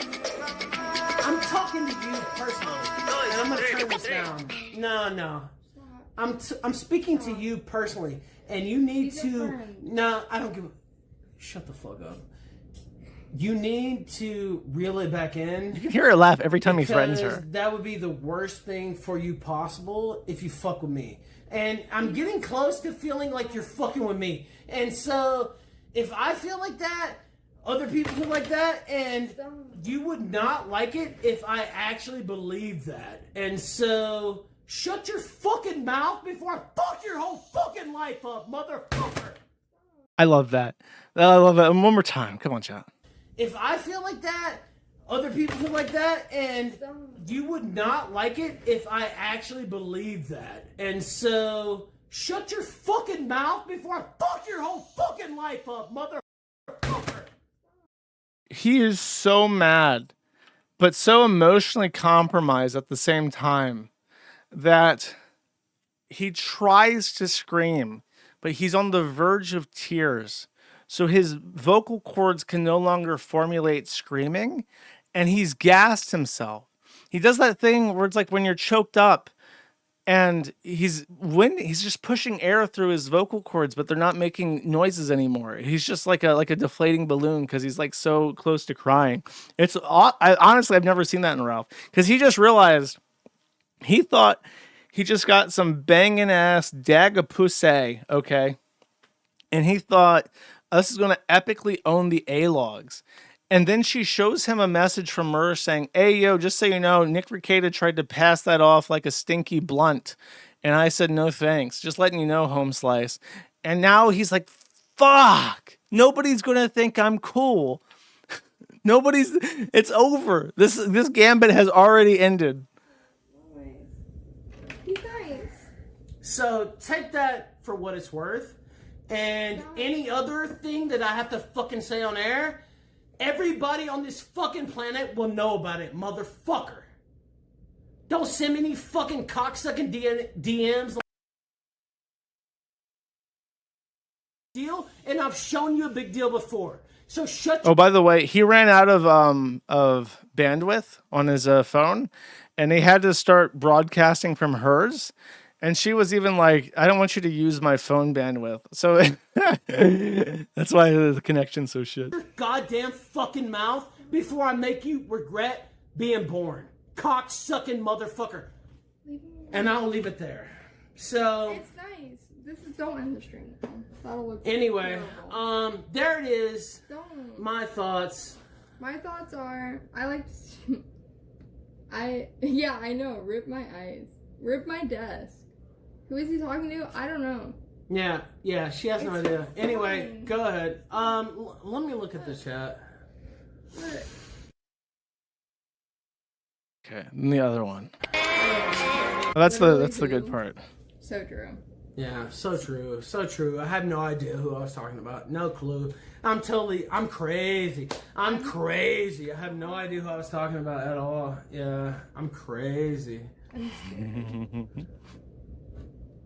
Go ahead, Ayla. Number one, Ralph Amel says, let's be honest, Ralph, she'd fuck Dick Masterson, but she'll never fuck you unless you pay her. Please. First time I would ever say that. I don't know why it didn't pop. There's like some next level thing where when you stream, you have to, like, you put the chat on your screen and it's like right over your fucking face. And your chat's so slow that people calling you a desperate old man that has to pay for sex from frumpy autistic girls just slaps you right on your fucking face. And you just sit there for like seconds at a time talking with this message emblazoned on your face by your own design. And that's your life. It's incredible. So, speaking of Nick Rekieta, when Nick was done pawning off dagger pussies onto Mersh, he got into a little bit of a kerfuffle with a man named Aaron Emholt. Now, I will be very light on details for this, because apparently I got a lot wrong the last time I talked about Aaron, and to be quite honest, I just don't give enough of a fuck to look it up. Basically, Aaron got into trouble for revenge pornography against Kayla Rekieta because he sent a topless photo of her to a woman who I believe was live on air at the time, or he was live on air, but it was very well documented. It was a crime which was exceedingly well documented. Aaron then had some sort of agreement, and he ended up breaking it. Okay. He had an agreement with the state not to do something. He did it. It got him into more trouble. And now the verdict of what should happen to him for the violation of his agreement has came in, and he has to spend 15 days in jail.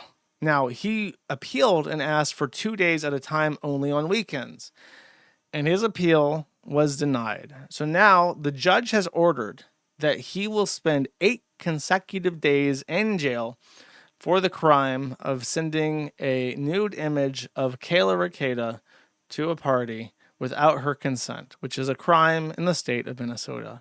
So I will remind you here the tally. Aaron Imholt is going to jail for 8 days.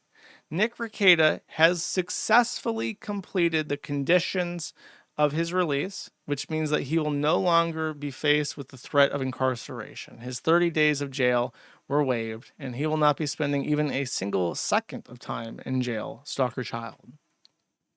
Which means that in the case of Minnesota, sending a picture of a woman that you slept with to another person, which did not become public, but it was documented that it happened, is worth more time in jail than doing cocaine in front of your neglected children in a trash-filled home with a third woman in your marital bed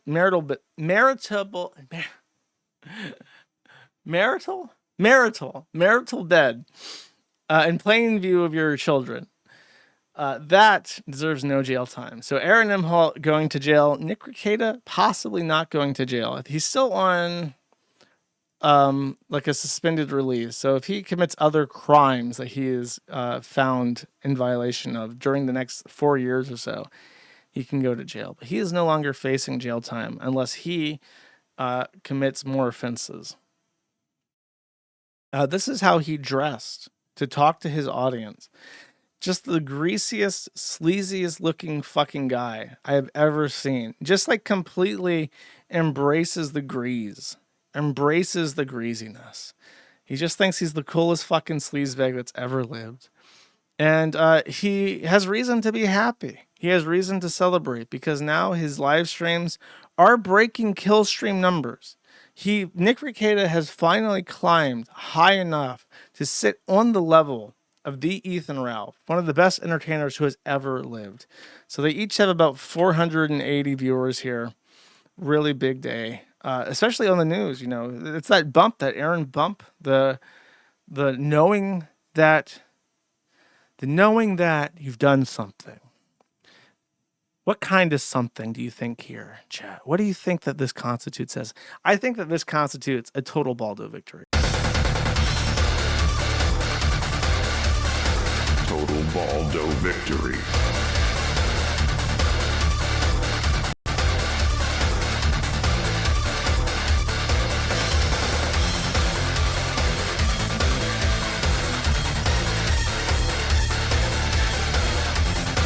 Here we have our winner.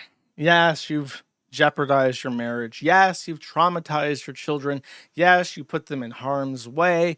But you fucked that nigga's bitch, and he went to jail for it. Can you believe it? Sucks to be Aaron. Sucks to be that guy. Wow. His breakthrough into the sector was coming onto the Keno Casino and being like, yes, I was violently cuckolded. Yes, I've tasted my enemy's cum. Yes, I lost my girlfriend to him.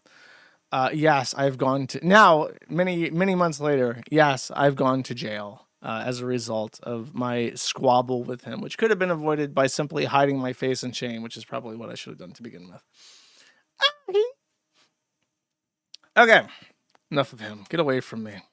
I hate talking about Nick. He's just like all the purity, all the joy. It's like talking about somebody who's like a sex offender now. It's just like you're just like this miserable cunt. You're fucking gross. You look gross. You act gross. The shit you say is gross. What you've done is gross. It's just like I hate thinking about you at this point. But we will appeal any decisions adverse to the public interest all the way up to the Supreme Court. So you're not going to... I hope you get sick of me, motherfucker, because we're not going away. Is this guy actually trying to A-log me? Where's the 5K? 5K is in the bank account. Some of it has been spent on Oliver Bromka. It's currently in court. They're fighting it, but we're going to keep fighting it. I don't know what you're hoping for me to say. It takes a long time. You can actually go to the thread. Here, watch. See if you can find the Ricada. Actually, it's Hardin. Isn't it? Yeah. Yes, this is it. You just search Hardin in that. You'll find the Matthew Hardin v. Eric Tollefson, Minnesota case. This is the body cam lawsuit. If you want to follow the news on this, you can. If anything is filed that's by a party that's not Hardin, that gets paid from the 5K. There you go. Next. This I have not prepared for. I usually like to at least listen to streams and clips before I play them, but this came out of nowhere. I didn't have an idea of what to do about it.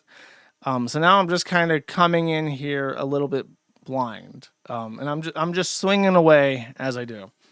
So Legal Mindset, who is the successor to Nick Rekieta, question mark. Legal Mindset came after Rekieta became really popular. He initially started his channel talking a lot about VTuber drama, if I remember correctly. He's an expat living in like Thailand or Vietnam or something. I think Korea even. And he's got a wonky eye. He actually sent me a message, and I didn't know who it was, so I was confused. But he sent me a message asking about Destiny, which was strange to me. I didn't respond because I didn't know who he was on my signal. But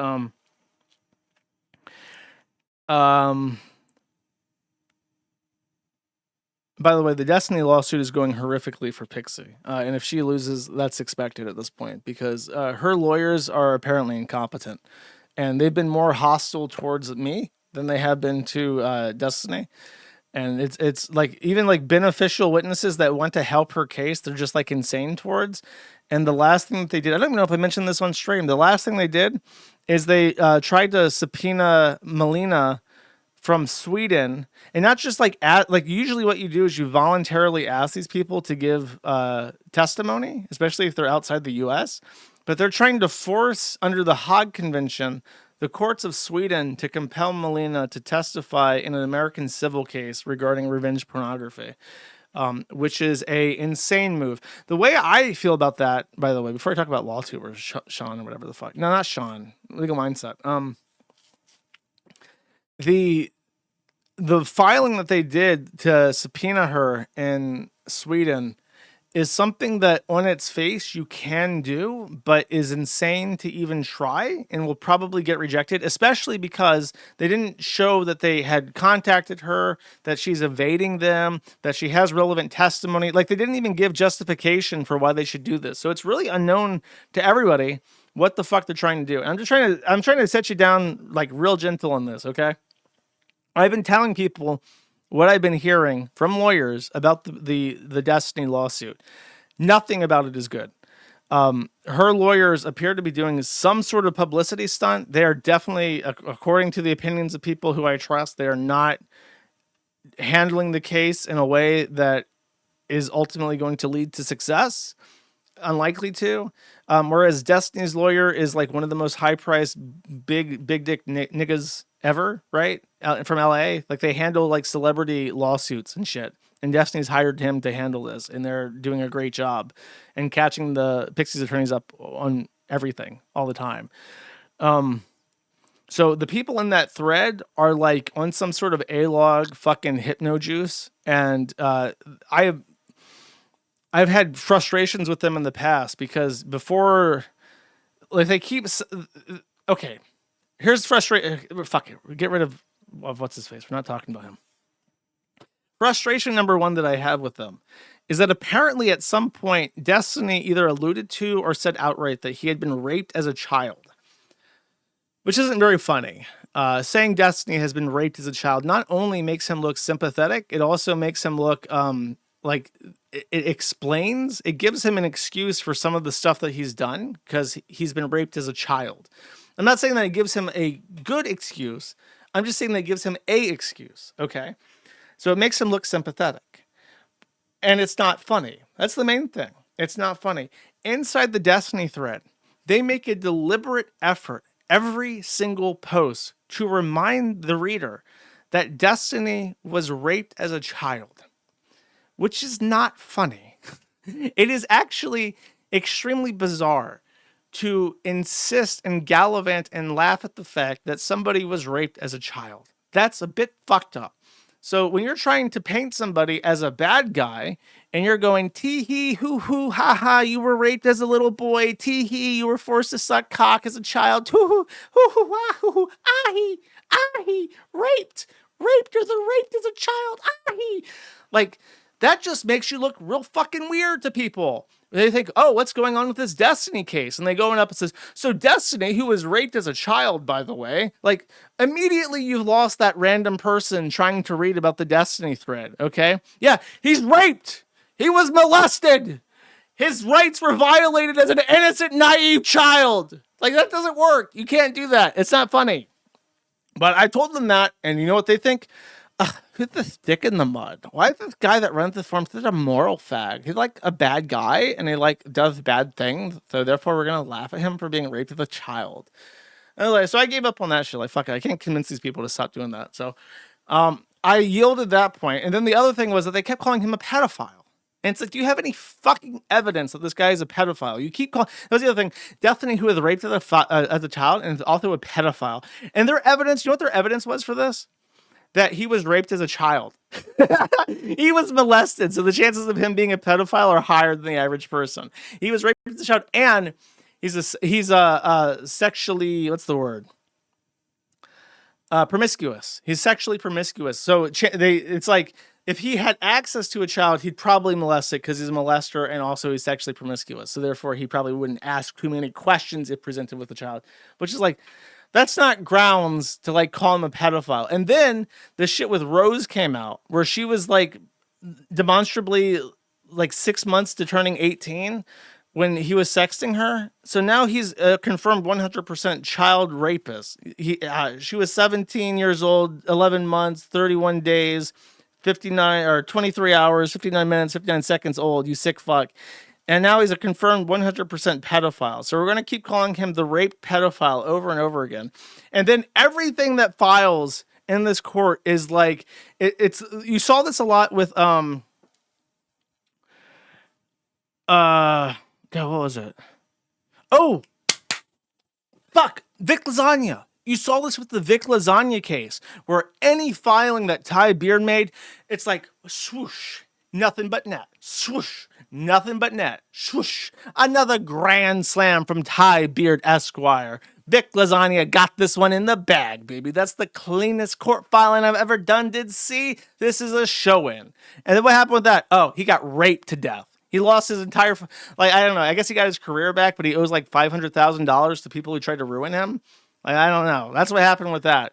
So it's like the same thing with this, though. It's like every filing that Pix says, oh, goddamn, Pix's attorneys is going all the way to Den Haag to get a court order in Sweden. Melina going to be kicked or dragged kicking and screaming all the way back to the US of A to give her testimony. Goddamn, these lawyers are so good. It's like, are you fucking retarded? That's not happening. What planet do you live on where this is a thing that can occur? Where the Hague Convention is going to drag somebody from Sweden to testify in a civil case that she probably just wants to forget about at this point. And it's just like, you're drunk. You lost it. You lost the plot. The Kiwi Farms, the forum is supposed to be a critical place. We're supposed to sit down and we're supposed to critically review the things in front of us to analyze and perhaps come to a conclusion that other communities wouldn't. And if you're completely overtuned to being against somebody, you'll miss the forest for the trees. And it's like, it's not going well. Ideally, you would have a litany of witnesses to say, this happened to me, this happened to me, this happened to me. But it's not. Where's Rose at in this lawsuit? She's not giving testimony. Where's Melina in this lawsuit? She's not giving testimony. That's why they have to fucking subpoena her from fucking Sweden, because she's not giving testimony voluntarily. That's what that tells me. That they tried to get her to testify and she said, I don't want fucking anything to do with this. I want to move on. So now it's like, okay, now what happens? So that's the update with Destiny. And it frustrates me when I try to be the voice of reason sometimes. I have to stop, especially when it's a thread that I read. I read the Destiny thread. It's directly related to my interests.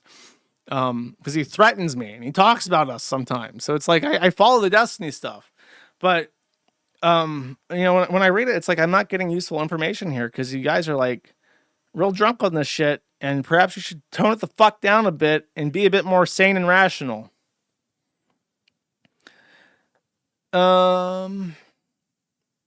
Cool.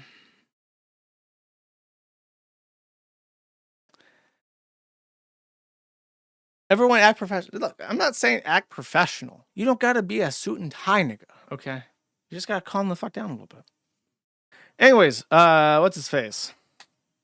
Legal Mindset. Okay, so here's the gist, okay? Apparently Legal Mindset is cracked the fuck out in this stream. They're believing that he's taking meth, because that's popular in Asia. Let's see. This is the right stream, right? Okay, I will read through the highlights, but this guy clipped them for me, so I will watch a couple of these. They're each like a minute long. Okay. Legal dick sucker, which if you don't remember, Ralph cut one of the shittiest promos ever in human, just as a brief aside, Ralph cut one of the shittiest promos ever in human history. This was like when he was briefly trying to suck up to Nick Rekieta at some point, and Nick Rekieta had beef with Legal Mindset because Nick Rekieta believes that everybody who talks about court filings on the internet is now his personal property because he's retarded. So Ralph saw that Nick Rekieta was having beef with Legal Mindset and then had to cut like a promo making fun of Legal Mindset. And of course, he doesn't know who Legal Mindset is. He has no legal opinions. And he just goes off the cuff and is like making fun of his name by going, Legal Mindset. More like legal dick sucker, bitch.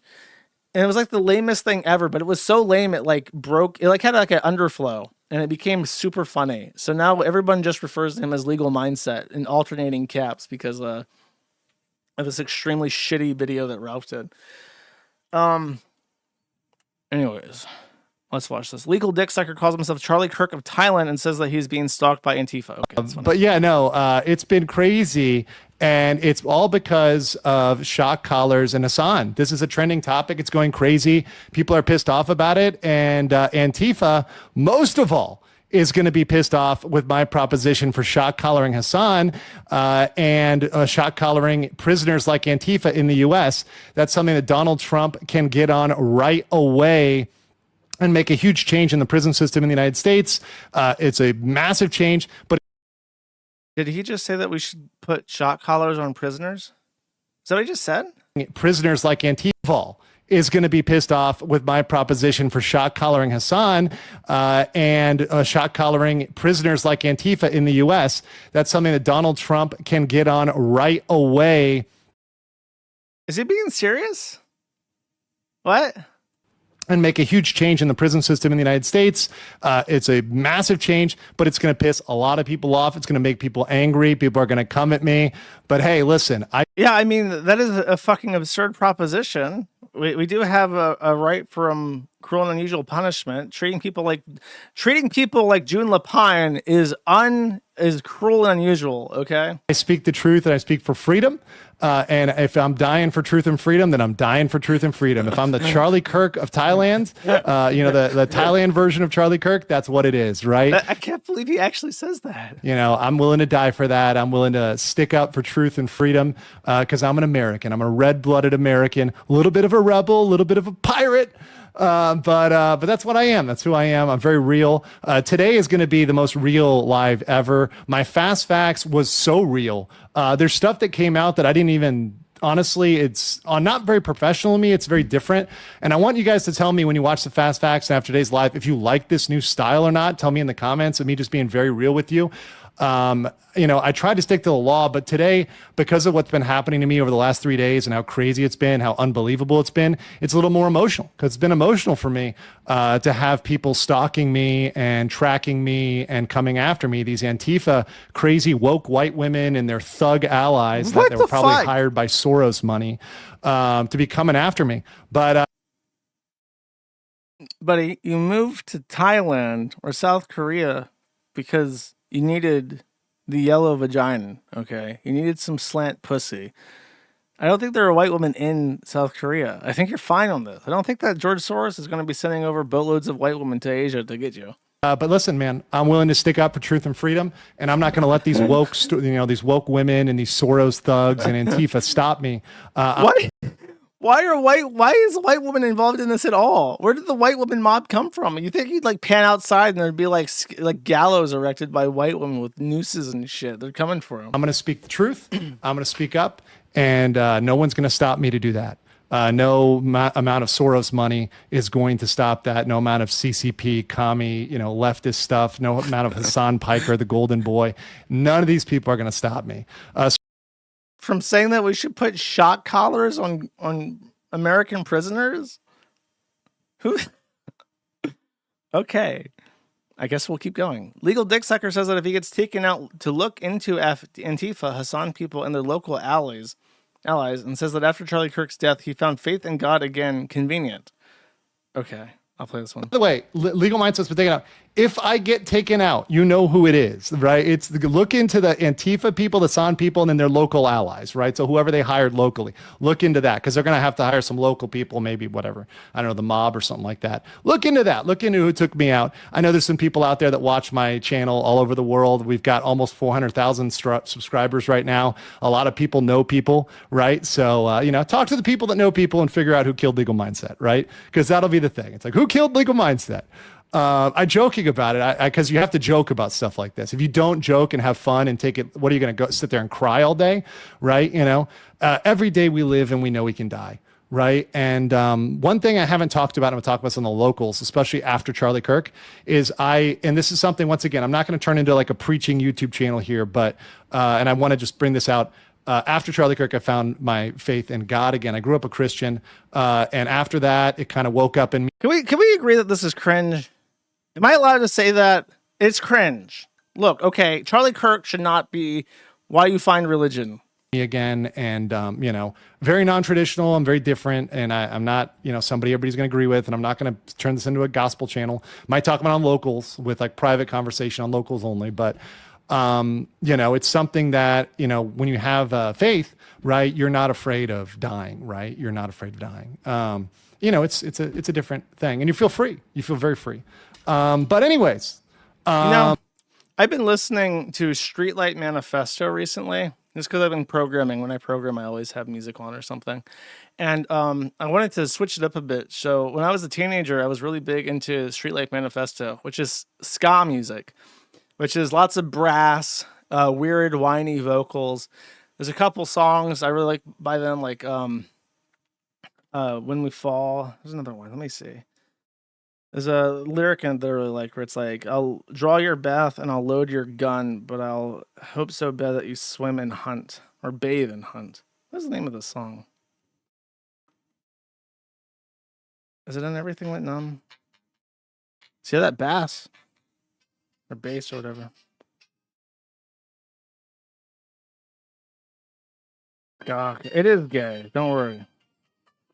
Is it point counterpoint? No, I don't think so. Oh, A Better Place, A Better Time. That's my favorite song by them. Anyways. Look, I know. My taste in music is cringe. I haven't listened to them in over 10 years. And for some reason, I just thought, hey, Streetlight Manifesto, there's a couple songs I like by them. So I put on like their artist mix. Every single song, literally every single song they have ever made is anti-religious. And I'm like 8 songs into this playlist. I'm like, holy shit. Find something else to sing about. Every single song is like a big fedora tip. I'm like, I don't remember every single song like being this. What the fuck? But literally, you go to their album and pick any song and wait for it to get anti-religious. Every single song is weird like that. I'm like, what the fuck? I don't remember this at all. Ska is punk? Well, I remember there was a time where there were Nazi punks. In fact, you had to sing Nazi punks, fuck off, Nazi punks, fuck off, like that, because there were Nazi punks. Where's the Nazi ska at? Is that the Mighty Bass Tones? The Mighty Bass Tones, more like it. I'm gonna say that they're the Nazi ska band. Okay. Legal Dick Sucker talks about his knowledge of psychology and how he doesn't give a fuck about the haters. Plays a clip of Shondo to own the haters. Okay, from I'm the couch sold. to the TV, Kale will be free. Awesome. Catch Up Raven said, time for some healthy legal talk, and that's right. And some non-legal talk. I'm going to talk about Mudang today. A lot of people don't know about Mudang. They're going to learn about Mudang today. We're learning about Mudang today. A lot of people ask about Mudang and why I love Mudang. And I did a deep psychological analysis because people don't know this about me, but I know psychology very well. I've studied psychology very well, human psychology, other stuff. Like I'm really an expert with psychology. I think I actually may have depression. So I've like been looking into that and the symptoms of depression and how to treat that and deal with that in a thoughtful way. And for myself and for others that I care about that may have that. So yeah, I've been doing a lot of that. So there's gonna be a lot of non-legal yapping today. So hopefully you guys like that. If you don't, then get the hell out of here. I don't care. I don't care about your opinions. I've really stopped caring about haters. Haters are gonna hate. I'm going to have haters no matter what, especially after today. I'm going to have a legion of haters because there's going to be many things I'm going to say that are going to piss people off. Like today, I'm going to finally confess the sin that all of my people that have been trying to come for me a long time, that I'm a heterosexual male who likes women. I know that's a sin in modern society. Why is this like a talking point? Literally no one gives a fuck. Nobody's like... The whole thing where it's like, I'm a straight white male is like, that was like 2017. Why is it a talking point? Society to like hot women, but I am not afraid of that sin. Hold on. Don't we have Shondo talking about that? Oh my God. Let's see the Shondo clip. Oh my God. I'm going to have to hear a British baby voice explain, actually, guys, if you were to rape children as a straight white man, that's actually super base. Thank you for the super chat. I'm going to have to listen to this. That's going to happen on my screen. It's a Shondo clip. God, I can find that. Mega based. Here we go. Not a sin. I cannot absolve you. Mega based. It is not indeed a sin to like hot women. That's sacrilege. That's worse than the fucking tranny spray painting the Canterbury Cathedral. See, this is the new challenge. You're a teenager and you listen to Street Like Manifesto and you're like, yeah, bro, I'm not afraid of death. I'm not afraid what comes after death, bro, because like honk honk on my tuba in the ska music, bro. Like that's like your brain as a teenager. And then you're an adult and you're like, the lolly VTuber has found Christ, and so have I. And I'm like, oh, fuck, bro. Do I have to be on your team? You smell like sweat and beer. Why? We're on the, no, really? Us? Me? And then the lolicon and the yellow fever? Say, no. Okay. Ah, jeez, dude. Legal Dick Sucker says that he is lazy with his content because he is a big picture guy who likes to operate in gray areas. I don't give a shit. Sees out of chatter because they called the stuffed animal behind him a lizard.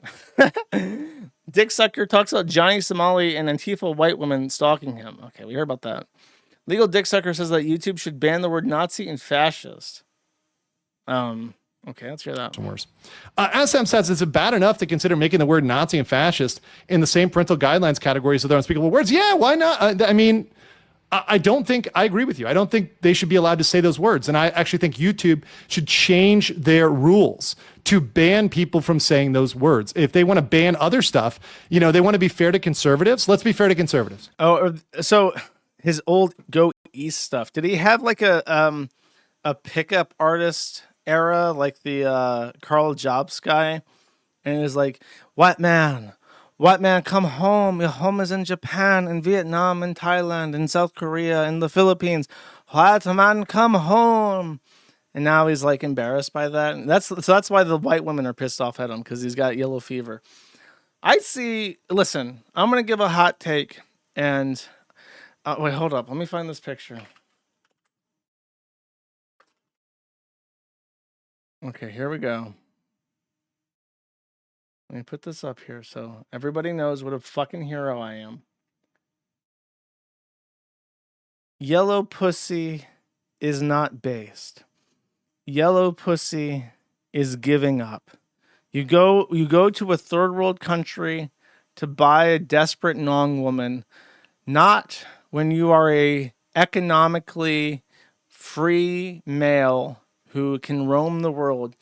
You go to Asian countries to buy Nong pussies and a trad wife because you've given up, okay? And look, I know she's fucking trad. You know why she's trad? She lives in a village where they cook crickets to eat because they don't have money or food.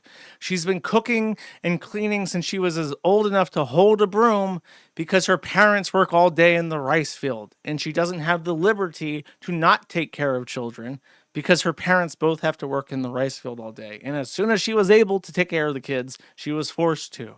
She knows how to cook because she has no choice. She can't order takeout. She takes care of the kids because that's what she's been doing since she was 5 years old. Okay? It's not like some huge triumph to find a trad wife in Asia. That's just what they have. They don't have the liberty to not be trad. Okay? What about in Japan? Notice, by the way, that these people with yellow fever never ever go to Japan for hookups. Because guess what? The women there fucking work and they're not trad and they cannot be easily bought because they probably make more money than you. That's the reality. That's why they go. In South Korea, by the way, South Korea does have money, but they're poor compared to the United States. And men in South Korea are so horrific that even legal mindset is like a straight upgrade. Okay, sure, they're in that post-industrial era, but the South Korean man is like Jeet tier. If you ever want to see some fucking horror stories, read about South Korean men. Find some stories about South Korean men, and now you'll understand. You'll read these stories about South Korean men and the shit they do, and you'll be like, oh yeah, that's why they're like a feminist cult that literally like elects a woman in like a cult. Okay, I understand now. I get it. I can see this. So you're banning a bunch of words that are mean to woke people. Okay, now ban Nazi and fascist. You want to be fair? You want to be fair? Now social media, you can't use those words. So Twitter, X, all social media, ban Nazi and fascist. Go. One time I was getting my hair cut, and there was a woman getting her hair cut next to me. We were both white, but this was in Buffalo, New York. So I think the hairdressers were black. They were black because I remember the black lady cutting my hair. She had poofy hair, like a fro. And I'm like, do you have to like style your hair to look like that? And she would like laughed at me and said, no, this is just how it grows. And I was like, oh, that's interesting. Because she had like really curly black hair, and she thought it was funny that I didn't know it just grows like that. I thought she had like curl it or something, but no, it just grows in like a chia pet. But the white woman next to me, she was talking to her hairdresser, and she was talking about how she loves Puerto Rican men because they're so fiery. And then within the span of this hour-long session, just getting my hair cut, at some point, she talked about how her last boyfriend was like, this was not like A and then B. She said A, and then much later, she disclosed this point. She said that her last boyfriend was Puerto Rican, and he committed suicide after their breakup because by getting on his motorcycle and driving into oncoming traffic at like 100 miles an hour. So that's how spicy they get. It's very spicy. Go ahead. You want to be fair, right? You say you're being fair. Now, YouTube is lying. By the way, YouTube still will not give me my silver plaque and still will not explain.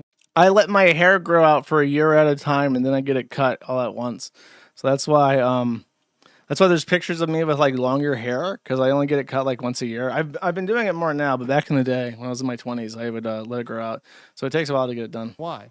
And it's because I literally read the definition of a drug during COVID, and YouTube will still not give me my silver plaque because they put me in a secret naughty boy camp, which they don't want to tell anybody about because I'm hating on Hasan and I'm too based, right? But they're really discriminating based on shadow bans. It's not just removing channels. It's shadow bans and algorithm suppression. YouTube is algorithm suppressioning me. They're keeping away my plaque. This is just what's happening, right? And they're trying to, Alphabet Corp is trying to keep that secret, but it's going to come out eventually. It's Congress and them are going to investigate you over this, and it's going to come out that you're algorithm suppressing people. So how about you stop? Mr. Suck Dick Shit, CEO of YouTube. Is it true that you never gave Legal Mindset his silver plaque, and then they pan over, it's on C-SPAN, they cut to Suck Dick Shit, and he's like visibly sweating, like bolts of sweat coming down his head, nervously shaking. And he has to go, no, my good sir. You see, it was an oversight, sir. We will fix it immediately, sir. I promise you that we will get him his silver play button to whatever Asian shithole he comes from right this second, sir. I promise it was just a minor inconvenience, sir. Stop doing it. I know that the big corporations are still run by mostly woke people, right? Which is why this is dangerous for me. Why this is so dangerous is Yeah, I we am will against redeem his DEI, black. ESG, and wokeness. I've been against this forever. I think it's a blight on the world. I think the world is a worse place for wokeness. It ruins everybody. It turns brother against brother, sister against sister. It's horrible. It's detrimental. We need to get rid of ESG and DEI and all this woke stuff. Let's make women hot again, right? Come on, let's make women hot again. Let's make it cool for women to be hot, right? That'll be nice, right? We just got hot girls everywhere. Let's do that. We'll get hot girl summer. Right? Well, we'll have to wait till next year, but they have a lot of time to get into shape, right? A lot of time to get into shape. I tried this. I have this new gym thing. What the fuck? What is it called? It's like the electric thing where you do the electric shock stuff, and apparently it looks really good. Works really good on your core. Nigga, listen, if you want to self-improve and do workouts, more power to you. I'm not going to say, hey, that's a waste of time. But if you're so fucking lazy that you're going to pay a chink to zap your body to force it to convulse so you don't actually have to do like a sit-up, why the fuck would you admit that on stream? Just do a fucking sit-up. It's free. You can buy a tub of whey protein for basically nothing and do sit-ups for free. You know, why are you paying somebody to shock you? Core muscles, stuff like that, so maybe it can help the chonkers. Even though, by the way, even if they're chonky like Mudang, I still love them because I love Mudang, even though she's chonky. But if you want to attract more men, Is that like an anime thing? Ladies, right? Just it's not that hard. Stop eating and do some gym. I mean, the one I do takes 20 minutes once a week. You can afford 20 minutes once a week. But Legal Dick Sucker says that he won't kill himself and goes into his love for Mudang. I don't want to hear about him fucking. I don't want to see the underside of that fucking doll. Okay. Dick Sucker salivates over Tifa from Final Fantasy VII. I've already heard enough of that from Dick Masterson. Legal Dick Sucker says that Pokemon is woke. Hit me. LM is 12 Chew and is deep. What the? I don't even know what this is. 12 Chew. Is that Pikachu? I don't know. I mean, I used to like Pikachu before Pikachu went woke, but yeah. And Pikachu teaming up with DHS. I'm gonna get you, Pokemon. I'm gonna get rid of the it is my mission to get rid of DEI and ESG at Pokemon. Okay, apparently the Mudang thing is worth watching. Thanks. What's up? Eat my sandwiches. So some of those mean if you're on the news that you self-deleted the Eagle might. But yeah, no, it's a situation.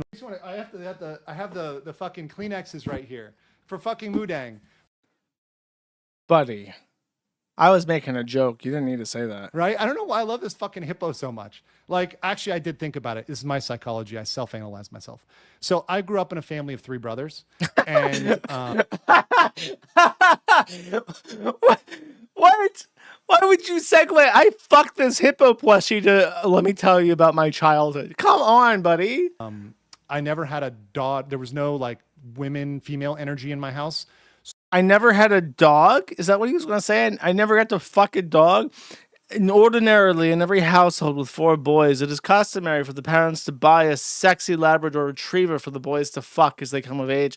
I was denied these pleasures, and we had no sister either, so we had no outlet. But now, here in the safety of South Korea, we have Mudang, and I have my Kleenexes for Mudang. So I have a weakness for like good-hearted women, and Mudang symbolizes purity and goodness of heart. Anime niggas, I'm begging you. Tears in my fucking eyes. I don't give a shit if it's in a hippo anime. Stop watching this shit. Stop watching this anime shit. Even if it's a fucking hippo. Look at what it does. Right? In Thai, this is the second Thai lesson. Jai Di, which is goodness of heart. Jai Di. And Mudang is Jai Di. So that's why I like that. By the way, let me explain this too. Some of you don't know about Mudang, so I'm gonna explain Mudang. Mudang is a very cute pygmy hippopotamus. I have a picture of her later. I'm gonna show you. Right, very cute. It's a real hippo. It's a real hippo. It's not even like an anime thing. It's a real hippo. Theoretically, it is possible for this man to get fucked up on so much methamphetamine that he breaks into a South Korea zoo and fucks this hippo. Is that what I'm being told? I may or may not sleep with this because it's so cute. It's so cute. The hat I like because it's like freedom and doing what you want and dressing what you want. I like to wear whatever clothes I want and do whatever I want. You guys would be shocked by my IRL style versus my suit style on my streams because I like to keep it professional here so everyone sees that I look like a lawyer, that I look like a professional. But in real life, I like to wear fun clothes and do whatever I want to do. I just think it's fun. So Mudang likes fun too. So I love Mudang. Love Mudang so much. And if you ever visit Thailand, go to the Khao Kiao Zoo, visit Mudang, go there, bring, everyone will be happy, make a bunch of money, here for something positive for Mudang, right? We can support Mudang. So yes, that's Mudang. She's a little chunkier now, but I still love her. Even though she's a little chunky, still love her. Okay. What? What? I honestly don't know what to say to that. Sorry, I'm trying to think of a good joke here, but I don't know what the fuck to say. He has evidence about the white woman stalking. Okay. Chaos Smash says, off topic, there's Antifa riots happening in Japan. Yes, this is what I'm saying. This is what I'm saying. They're abroad. They can get me in Thailand, and they have been stalking me. Right? I have pictures to confirm it. I've got everything else to confirm it, information. I've called them out in person, at one of the BTS stations by M Quarter, where I like to do my shopping, get clothes. There were these two woke white women. They're super ugly and mean looking and woke. And I pointed at them because they're stalking me and I wanted to call them out. So I know that somebody's stalking me. I just point them out. Okay. I'm not like a drug expert by any means. It is a symptom of methamphetamine abuse that you start having paranoid delusions, right? Because I know that even Bossman Jack on crack, he gets really suspicious of people super easily, right? Like, hey, two people, I see them right there. There were these woke women stalking me. I point them out, and they got scared, like, because they're so weird. They're so easily excitable. Like, woke women just scare right away. Like, oh, I rustle my jimmies, because I'm a woke white woman. Oh, I'm so woke. Right? What the fuck? That's what they did, and they ran off, right? Because they're afraid of real men, real masculine men. What the fuck? So this is what it is. Because I'm just a person that calls out bullshit. When I see bullshit, when I see people following me, whatever, I just point and call them out. I'm like, oh yeah, that guy's following me. That guy's following me. That guy's following me. That guy's following me. Right? So they all know that I know that I know what they're doing. Right? This nigga's fucking lost it. I thought maybe he was like doing a thing for a while. No, this is fuck. What the fuck? Of course, they can easily hire local people. It's very cheap. The labor costs are cheap. So you can just hire local people to kind of keep an eye on me for when they want to do the op, right? Kill him? He's alleging that they're going to kill him? I've watched Squid Games. I know how easy it is to assassinate people in South Korea. They would just do it. Legal Deck Sucker says that he has hacker friends who will find your dirty pictures if you insult the hippo. Okay. John Common says, I just made a dirty picture of you. Okay. I have a team of specialists. Okay, this is a particularly joke. digital specialists. I have a lot of hacker friends here. I want to hear fucking insane shit. Dick Sucker writes a tweet begging YouTube to give him his silver. Okay, I'll watch this. Jaffa Greg says, can subscribers do anything to make YouTube give you plaque? Yes. Write YouTube, tag Team YouTube.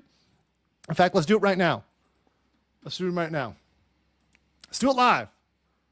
I'm gonna do something right now. Nobody under 30 will get that reference, I'm afraid. And once again, anybody out there can come help and do this on X. So I'm gonna go to my X account, which is The Legal Mindset, and this is something that people could do to help me out, and this would really help out. If someone knew somebody at YouTube or had any connections at YouTube, can just speak up and can say this. YouTube, stop giving. Okay, let me show you the screen so you guys see I'm putting this tweet out live here, and that this is me doing the tweet and not somebody else doing the tweet, right? Nobody thought that it would be somebody else. So, stop giving. Why would somebody suspect that it's somebody else? And give me my damn plaque. Tell me the real reason why you are blocking it otherwise, not just a vague policy response. You are discriminating against conservatives. He didn't even tag YouTube in this. There's no ad. Actually, not even conservative. I'm not even conservative. Anyone non-woke. I'm not even conservative? There you go. And I'm going to tag, what is it, YouTube? And then I'm going to tag Team YouTube as well. There's YouTube. I think it's like Team YouTube. I think that's the right tag. There you go. So there you go. You guys can go over there like this. I can't imagine caring about the plaque because it's not real silver. They used to make them out of real silver, you know. They used to make them out of real silver. And I think the gold ones were like gold lined. Now they're just completely fake. I don't even think they silver... Like, they don't even put, like, a film over it. It's just fake. Hey, look, if it was silver, I would care. I'd be pissed off. Where's my fucking silver at? But it's not silver. Who gives a shit? Wants to dress as Tifa for Halloween. Okay. Remember, yeah. Remember, kids, Antifa is the anti-Tifa. Yes! If you are based, you're going to be... That's a great one. Every girl out there who wants to be the hot girl, the based girl, it should be based, all the based girls to send us... Oh, my God. Okay, I get it. Says that he has forgiven Nick Rekieta. Goes on a 5-minute rant about YouTube trying to censor him for saying that slavery is still legal. The end rant, he says, we are all Charlie Kirk. Okay. Yeah, we're all Charlie Kirk, right? We're all Charlie Kirk. We are all Charlie Kirk. I appreciate you guys out there. The real, true Americans. I appreciate you guys. I love you guys. We're all Charlie Kirk. The true Americans are all Charlie Kirk. Yeah, I'm leaning crack. Okay. Okay, one more. Apparently, Legal Mindset also vouched for redo of Healer, the rape anime that Nick Rekieta likes. I'll give a little bit of a spoiler because I did not know this anime. I know this anime has been around for a while, okay? So, like, don't jump on me. This is not a new one. This is hell. Anime guy. And then this Jew. This is a conversation you never want to find yourself in. But my, like, far and away favorite, and this is now, like, up there for, like, my favorite animes of all time, just because I really fucking enjoyed how they did What this one. is wrong with people? Was Dragon Ball Z. Nope, World's Finest Assassin. So, Oh, if you I guys love haven't World's seen Finest Assassin. World's Finest Assassin gets reincarnated. This one, which I learned is from the guy who made Redo of Healer, which explains a lot, right? I'm like, why do I like this so much? Oh, it's from the Redo guy. Oh, okay. And he really doesn't give a fuck because the situations are like very practical in real world, but it's about a guy who got fucked over for his only principle in the previous life being, I'm going to be faithful to the organization, faithful to the Assassin's Creed, right? Like, this is what I'm going to go forward and do. There are moments in the training room where characters have to remove their clothes for the trainer to examine their muscle growth. The scenes are somewhat censored. Pervy men touch teenage girls and children inappropriately. The girls are sex slaves and are sold for a night to be raped frequently. No rape is showed, but heavily implied by dialogue. And the reaction of the girls as they return home when they leave, looking distraught in elaborate skimpy clothing. Lou's mother offers to set up an arranged marriage for Lou, and he politely declines. Tarda is very jealous and makes it known.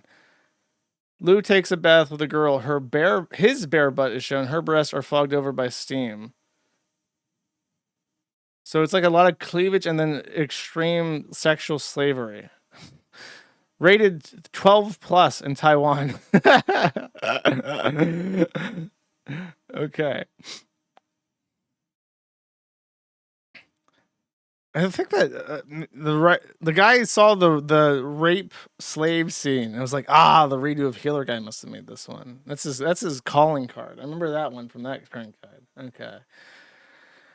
Okay. That is Legal Mindset. Legal Mindset. Should we do? Let's do a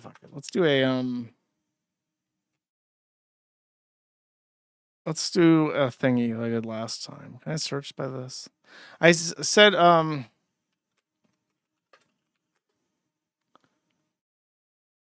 did my apology last time. I can try to do a different one. Let's see. Sort by upload date.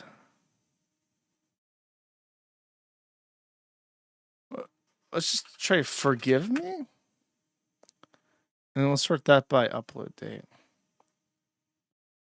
Lots of jeet slop in this one. Okay, let's see. Please Forgive Me by Jackie Likes Cookies 1 hour ago. Days seem sometimes as if they'll never end. Forgive Me, Yuri. That's all it says. Okay. Cancer, I hope you can forgive me one day. Why is she talking to Cancer? Hello, Cancer. Oh, she's Starlight Tarot card is apologizing to Cancers, people who were born under that astrological symbol. Lots of Jeet slop in this one. Forgive me for the grave mistake. Dancing Kharkov in 2025. And I suppose this is all that's left of people in Ukraine. Is all the boomers didn't have to fight in the war. Forgive Me Music. Slow reverb. 200,000 views. Forgive Me Mummy Nambia Angel. Hillside Ways Music. Children's Gospel. Uganda. Okay. Yes, mommy. By Josh Pictures. Huh. I guess I made this in Uganda. Since morning, when I'm here suffering with work, the house is dirty, all the things are dirty. Forgive me, mommy. Forgive me, mom. Forgive me, mom. Forgive me, mom. Josh Pantune. Tag on the gospel music for Josh. Josh. Imagine living your whole life in Uganda hearing Josh. I went out to play with my friends without our mommy's consent. But when I was playing with my friends as well as neighbor stuff, mommy felt sad, she quarreled and caned me. I promised my mom to style up and obey to her. Forgive me, mommy. Oh, forgive me, mom. Forgive me, mom. Forgive me, mom. One day I went out to play with my friends without our mommy's consent. Is that the whole song? Just over and over again? I just appreciate the... Oh, I can't... That's Indian. May Allah bless you. Well, wow. More blessings. Okay. Forgive Me, I Won't Come Back. A.K.A. AI. Fuck that. Fake Vivo, Sia Feet, Damian Marley, Forgive Me, Yeah, Before I Go. 3 versions. Afro Suf Vibe. 11 minutes.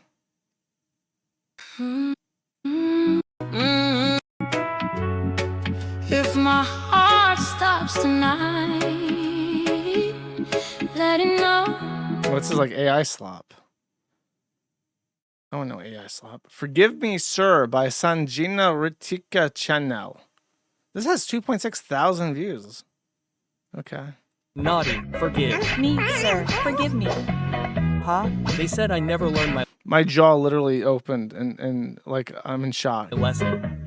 Poor thing, sir. Okay, sir, stop. Huh? Ah, thank goodness Yuta is here. Okay, sir, poor thing. Why is that so? Poor thing. Your father's hand hurts. So what should I do? Use this so it doesn't hurt. Wow, that's good. You're rude, Yuta. Naughty. Wow. If you're only listening, the joke is that he's beating a child in the street. And then a woman says, stop beating her because your hand will hurt. Use this stick to beat her with instead. Okay. Look at this. So fucking creepy. It's the baby is creepier than the fucking clown thing from Five Nights at Freddy's. That's right next to it. I'm so sorry I haven't uploaded. Forgive me. Gotcha, Dandy's World. If you wanna get with me, there's some things you gotta know. I like my beats fast and my... This is like a gotcha game that this person puts money into? My mom will never forgive me. Viral shorts. And then there's an Indian man reacting to the shorts. Leo, I just asked, please forgive me. This is 2 20+ minute long videos about tarot cards by Como te Leo el Tarot Gratis. Please forgive me, Jesus, a sinner's prayer, a Chuck Horn original. Hey, this is Whisper. We know Whisper. This guy made something. I'm already a fan of Whisper. He made like something that I watched before. He made like a different apology video or something that we watched. This is now called Forgive Me, I'm a Useless Person.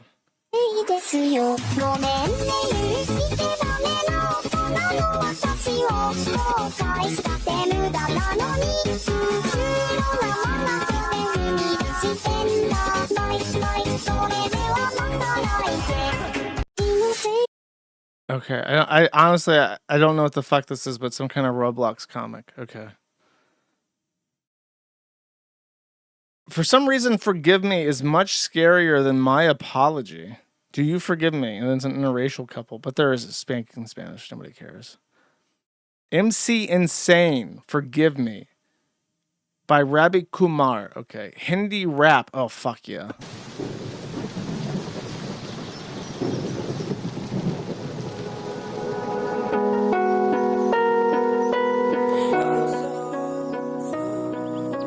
Oh my god, look at those fucking feet, bro. Dude, they take their shoes off and walk these fucking monkey feet around inside, places people care about.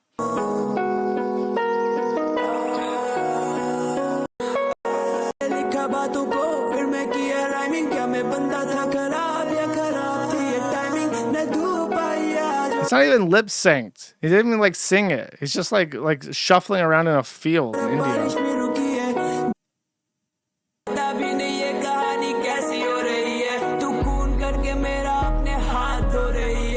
This sucks. You're never gonna make it, MC Insane. I'm sorry to say. Dr. Laugh, please forgive me for the sake of my wife. In this excess and splendor video, some pleads for forgiveness from Dr. Laugh. The emotional plea involves a heartfelt apology and a detailed explanation. This is AI. This summary is AI generated. Is this video AI generated?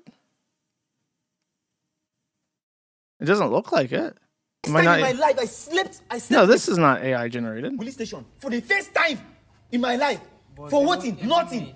I did nothing. Exactly nothing. Let's just assume he was trying to. Baba, you don't make any sense. I beg you. Don't make me feel like wicked person. No, you don't make me feel like this one. You gonna kneel down. I'm supposed to arrest you. Why is this 7 minutes long? Is it the skit? Dr. Laugh, please forgive him. What the fuck? Please have mercy and forgive him. Excess, you went too far. Ooh. Dude, what is going on in Africa? I need one video that's not like... Why does this have 16K? Oh, it's like a joke thought video. Okay. I need one video that makes fucking sense. Forgive me, my love. I still pray for you every night by Sheikh Hamdan. Some of these have like 10,000 views. Forgive me, my love, the premiere of National Sadness. That's like slop. Forgive me, Angela, Talking Tom Friends by Candy Crush Venom 1993. So somebody 31 years old made this video? 322,000 subscribers, 32,000 views.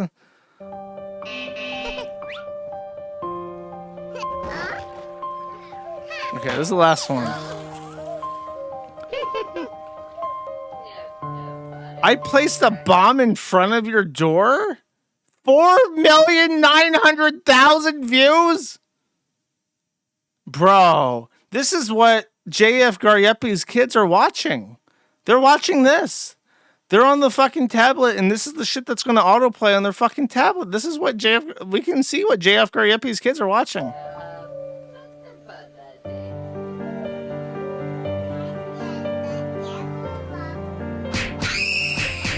Holy shit. It's like, there's like gore. She's dead. It's like a blood-curdling scream from children every time they insert that.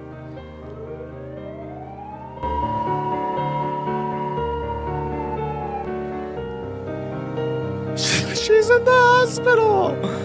She's dead.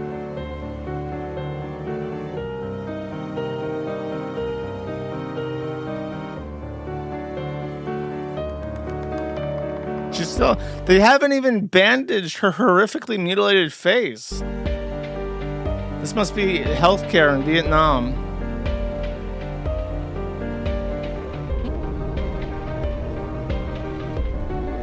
So this is like all based off a mobile game? I guess he's okay, he's remorseful, he murdered her.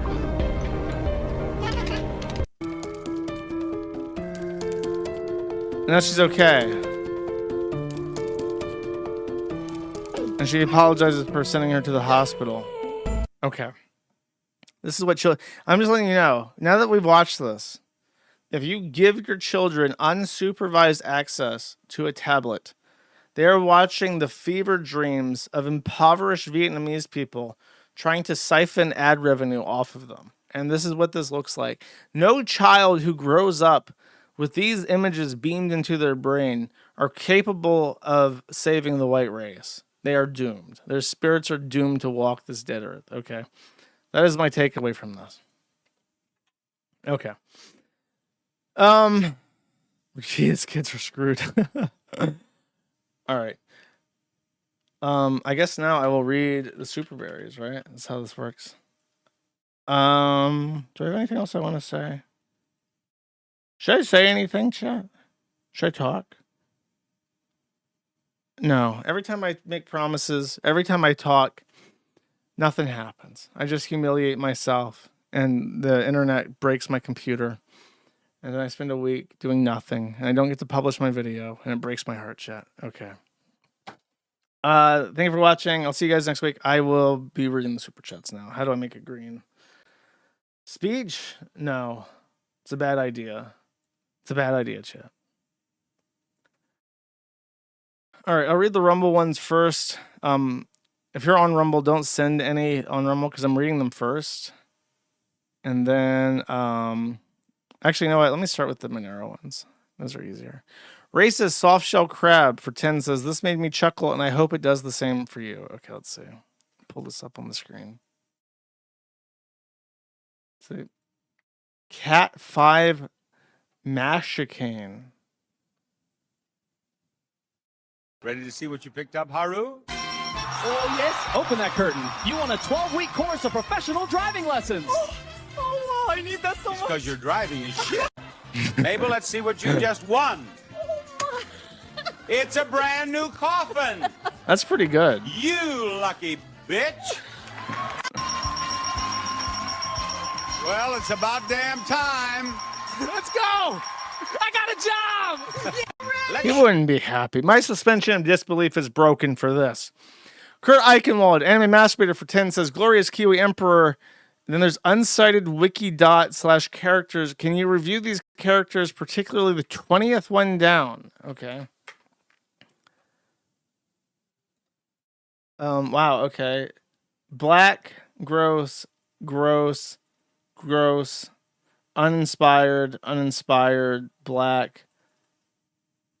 A horrific monster that's not black.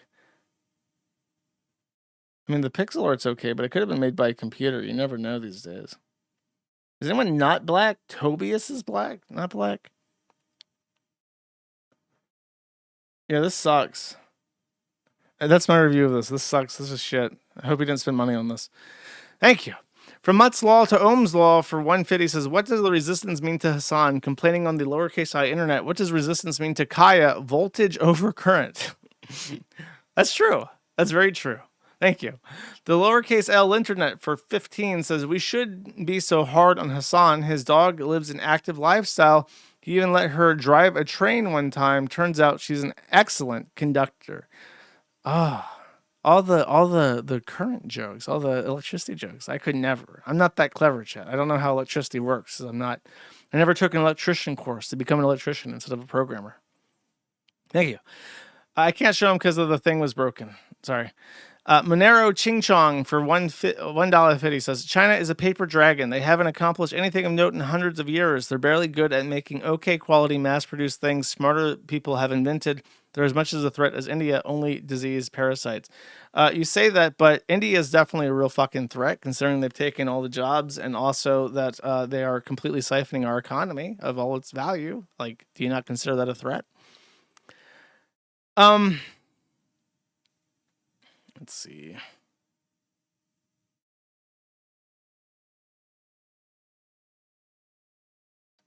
Reminder, cock and balls case I, and then I with like dots over it. Says, reminder that the guy who blackholed WannaCry ransomware's domain, saving millions of dollars, later got doxxed as a wanted man by journo scum. FBI arrested him on a decade-old hacking offense. Really interesting story. You don't hate them enough. It's true. You cannot possibly fucking hate them enough. The dog shocking communist for $1.50 says, we must seize the means of induction. That's also pretty good. Anonymous for $1.50 says, Josh, you didn't reply to my emails and forum DMs, so you're forcing me to reach you this way. The blatant anti-Israeli sentiment you've been on expressing lately is troublesome. It's alienating me and so many members of the forum. Please stop soon or else. Sorry, I cannot be stopped. I don't care if the Antifas send the white women's after me. I cannot be stopped. Fiat Demise for $3 says, XMR chat homepage now features shows that are live. Rumble requires a live stream API for this. Please set that to the content link section on your tip page so the get features here too. Not many people use it. I can do that though. I can set that up.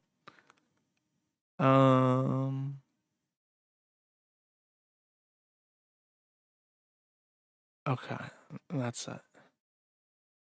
Let me try. God, none of the dude, nothing fucking worked this stream. I suffer. I suffer an incredible amount, and everyone just makes fun of me when I suffer, chat. Such is life when you are a cyberbully on the internet. On the lowercase L internet. How come I can't see super chats that were given during a ended live stream? Did they, at no point ever in the history of YouTube did anyone ever tell Neil Mahan to fix their fucking site? Okay, Danino for 2 says, very stoic and very late and gay. It's true, I was late and gay. I was trying to fix things, but as it goes. Wait, no, this is wrong. Oh wait, there it is. Okay, now I see. Kingbait Minowin for 2 says, Christ is king. Thank you. Nikita for 10 says, very unfortunate. Chris and I share a birthday. Have a good stream, Sar. Well, there's a 1 in 365 chance. I don't know anybody famous or who shares my birthday. Jen Jada for 10 says, look here, listen, neighbor, play some underfunded homosexual shitty video selection on my dime. Also, get your clipper to make shorter videos. Our stuff cool, but more like 15 to 30 is better. Okay, I will pass that along to him. I think he is making shorter clips when he can, but it's very hard to clip my content. You either do like huge selections of tiny segments over years, or you do like very short segments. I just blow through stuff. I don't like to dwell on it. I like to just get it done. Let's talk about it, and that's all I have to say. Goodbye. Thank you. Pick 2 for 100 Argentine dollars, I think is what that is. I can draw the merch you need. I didn't need an art. I literally just needed somebody to assemble some shit for me. And I couldn't get anyone to do it. It's too late now. Pancake Luchador for 5 says, hey, Noel, have a good one. Thank you. I appreciate it. Jelly Jello for 10 says, Kiwi Farms hat merch, please. I have no interest in doing hats. I'm going to be real with you. Thank you, though. Red Fescue for 20 says, nothing at all. What a great super chat. Thank you. War Hamster for 100 Swiss francs, which is a lot. That's like the heaviest currency in the world, I want to say. That's like 5 Swiss hamburgers. Says Josh, thanks for keep being my favorite person on the uppercase I internet. I think that is like a German grammatical structure. Thanks for keep being. Josh, danke für immer meine Lieblingsperson im Internet. Yeah. Thank you for your 5 Swiss hamburgers. Appreciate it. John for 2 says, oh no, Transky got Josh with the Black Mirror. Not quite. I didn't do it because of Andy Worski. And John for 2 says, Georgia and Arkansas state police don't fuck around. Yeah, because they're rednecks, man. They're rednecks, and they have to deal with black people. And you know, if you relax, you die when you're a cop in Alabama. So everyone gets it rough, okay? Okay, then there's Rumble. Okay, now reading the Rumble one. A girlfriend have her for 5 says skill issue. By the way, yeah, tell me about it. My whole fucking life is a skill issue at this point. Logistical Nightmare for 10 says, Josh, having seen the oxidized Kiwi coin, I was reminded that I had some silver coins that are probably also doing that. Any recommendations on cleaning silver coins? Do not clean silver coins. If you're going to clean silver coins because you're a fucking lunatic, you should use the aluminum sheet baking soda battery method, because that actually physically converts the silver sulfide into silver again and removes the sulfide. So, but you should not clean silver coins. It is perfectly okay for it to have a sulfide layer. Kurt Eichenwald, anime masturbator for 5 says, Glorious Kiwi Emperor, just cut this website loose. It's retarded and gay. I mean, a lot of people use it still, and they prefer to use it over Kick for reasons I'm not actually sure of. But I like Rumble. I want to support Rumble, but it's very difficult when shit breaks all the fucking time. Kiwi Friend for $200. That's a lot. That's a lot. Biggest I've received in a while. Sorry to hear things aren't going so well, friend. I wanted to thank you for all that you do, and I hope this helps you during this trying time. It actually does. That replaces my RAM, as a matter of fact. Thank you. I appreciate it. Anime Extremist for 1 says, can the merch run this year have anime? Fuck off! Not doing anime. Big Bobster 86 for $25 says, if you could design an official suit uniform for KF members, what would you go with? Suit / dress / shirt / necktie / shoe color. Obviously, everybody would be a normal weight and able to wear a suit and tie. Okay, like Mormons. Thank you.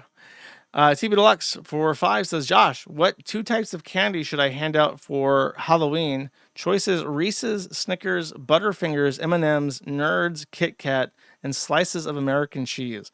I was thinking it would be very funny if I don't know. I don't want to get like too involved with the candy business, but I thought it would be funny. I'm not saying I would do this. If I don't know if they even make these in like a really small personal size, but in Europe they have these candy bars. Oh, I cannot drag this onto my fucking screen for some reason. It's here. I'll just show you. They have these candy bars that I've talked about before. They're from Finland. They're called salmiakki, and they have licorice in them. They're really good, but it's an acquired taste. You have to like black licorice. I thought it'd be really funny if you asked, do you want a trick or a treat? And people that were endeavoring for the trick, you would give them the salmiakki, so they get licorice candy, because that would be really funny. It would still be like candy, but it would like put off a lot of people. But I don't know. That's a bit convoluted. I don't think people want that much thinking when it comes to their kids getting candy. It's a bit weird. It is a top candy, you're right. Your house gets TP. Well, don't fucking ask for a trick if you don't want the fucking salmiakki. You gotta ask for the treat, and then you get Reese's peanut butter cup. That's the best one, by the way, of that list, by far. And I think the second best is Kit Kat. Arendelle for 10 says, for your NASA supercomputer fund to play the hottest horror games in 8K graphics, I know everything will go well for you in the end, so don't lose hope. Bro, it's been so rough. I need a break, man. I might take all of December off. I'm just like, I'm bent out of shape. Zebedee for 5 says, nothing, absolutely nothing at all. Oh boy, I love super chats like these. It makes me want to jump up and down and ook like a monkey. Not quite, but thank you. Asian Tech Support for $20 says, for the Josh Pacification Fund, a better use than the Black People Pacification Fund. You need a lot to pacify me. You need like a tranquilizer dart at this point. Thank you very much. Barella Furman for one says nothing. Thank you very much. Vordier for 5 says, don't think about your lawsuit with Greer and having to spend thousands to defend the site. Think about it as getting to spend thousands to torture a mentally handicapped man. I don't know. He seems to enjoy it. He seems to like filing bullshit all day. I think that's like his secret fetish. Thank you. Chloe Dante for 20 says, the church graffiti training is already falling behind of the true march of progress. If he really wanted to reach out to English youth, he'd have written his graffiti in Arabic. Well, I don't think the Muslims visit the churches even as a tourist, to be quite honest with you. Thank you. Chloe Dante again for 20 says, Ben Collins, famous for giving money to Cubfurs while Cubfurs was the subject of his journalism, which is about as ethical as Ben College is ontologically ethical. That's true. I remember how he had to walk that back and be like, it was just like $20, bro, so it doesn't count, bro. Thank you. Dark Weston for 5 says, 4 for 5 says nothing. Great super chat. Have a great day. Thank you. Cole for 2 says, why would the British try this defense again? We literally had the War of 1812 because they kept trying to enforce their laws and forcibly conscripting Americans. Because we're not going to bomb them, basically, unfortunately.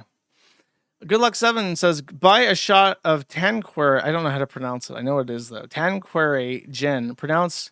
Oh, he spells it out for me. Tangeray. Tangeray. Okay, I got you. Thank you. Maybe I will. Sneedo, for 1, says, every one of these motorcycle content creators films themselves running from the cops or does gay TikTok dances with their helmets on. I saw a bike run from a state trooper and he had a Tahoe and died. Or he hit a Tahoe and died. Yeah, that seems like the likely outcome of running from the police on a motorcycle is your fucking imminent death. Light Roast for 5 sent something which is very hard to click in the Rumble thingy. Which is why I need my fucking overlay to fucking work. And then he sends me a thing that does not load. It says transferring from imagebox.com and it does not load. Oh, wait, there it is. Because he's just such a massive fuck off image that it can't load. Why would you send it this big? Hiking with Maddie and my Polaroid. The only thing good about 2025. That is nice woods. It looks like Appalachia or something. I don't know. Where do they have trees and hills? It's Appalachia, right? Does sound nice though, especially the internet on the little fucking woods. Thank you. About Shreefitty01 for 25 says, Josh politely responding to a super chat that recommends anime. Okay, 1 second.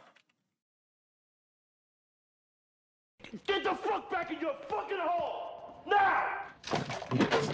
I think that's Hasan Piker reacting to his dog trying to get water. To be quite honest with you, maybe I'm the real baddie. Thank you. Awaken 34 for 5 says, I just picked back up Pal World to scratch the Pokemon itch after the update. Then Digimon Storytime Stranger came out and been stuck on that and Star Sector. I'm playing Digimon. I hold people who play Digimon in suspicion. That's too anime and weird. I'll be real with you. Octavia sales rep for 5 says, how can Nintendo in good faith sue Power World but let Blizzard have combat pets and WoW? That is a good question, and probably one that they will raise up in court at some point, because it is very similar. The difference between Power World and Blizzard is approximately several $1 billion, to answer your question more adequately. Chloe Dante for 20 says, I'm smashing and slamming pals in Power World. You got a lot of rejects, but unfortunately you can put them in a giant blender to make your Doughboy stronger. So I've heard that it's basically just edgy Pokemon, which sounds nice, but I think it's also like a factory game. It's like Factorio, which is like I don't know. I played Satisfactory for a while, but I very quickly lost interest because it's like once you get up to like tier 8 and it's like you have to combine certain tiers of materials in like the most convoluted way possible. Like I'm too much of a perfectionist, and it's just like the amount of time I'd have to invest into refactoring my entire thing so that it handles this in a way that I would approve of, would be hours and hours and hours of my life. And there's no fucking way I can sit here and justify spending, 20 hours getting my screw factory to be just right. Like that's at some point I'm just like, no, I can't do that. Thank you. The Goes for 5 says, my first time donating, been listening for years. Please pronounce my name correctly. It isn't the Jews, it's the Goose. Oh, sorry, motherfucker. What was that? Make sure you pronounce my name correctly. I think I did. I think I did pronounce your name correctly. Bish. Just don't want anyone thinking that you are funded by Israel. Well, nice try. Try harder. Okay. About Treefetty01 for $10 says, where's the Maddie brand coffee guy? I literally talked to Jeremy about potentially doing a coffee thing, and I never followed through because it's a lot of work. I would love to, though. I'm thinking about it. One day, maybe. Actually, what put me off about looking into that was just how much Hambly keeps bragging about his fucking Rolexes and shit. Like, okay, look, it's one thing if you're like doing an American business. Maybe I'm interested in doing something a little bit funny just for the sake of it. But, I'm not going to help you buy your 21st Rolex, buddy. I'm not paying for your fucking jet fuel. Like, you can either be like a poor, hardworking American entrepreneur, or you can be somebody with 20 Rolexes on a private jet. You have to pick one. Poor Glack, for one, says, I've been watching the Tunnel Troon lately, who I think is not an autogenophile, but a sexless husk, but he does really manly shit, like, and can deadlift 220. Well, he spends all day on mining, so I imagine that's probably why. Humble Guardsman for 3. 3? Yeah, 3. That's weird. Says, Christ is in our midst. What does that mean? I don't know what that means. My issue with like religious songs, because like if you put on a religious song, it's always like God is always here for you. I hate modern religious music because it's always like, it's basically, there's a South Park episode where they just say that modern religious music is like, what's the word? Like love songs that they rewrite the lyrics to, and that always feels really accurate. It's like, it's a little bit fucking weird. You sound like you love Jesus a little bit too much. And then it's always like God's always there. It's like, well, it doesn't always feel like that. It's a weird message. Like, what do you mean? In what way? If I ask God to fix this fucking computer, is he gonna fix this fucking computer? I don't think so. I have to fix the fucking computer. Waifus aren't real for 10 says, wake up Hasan. And there's a link, which means I have to finagle a way to highlight this again. Despite Rumble's best efforts. There we go.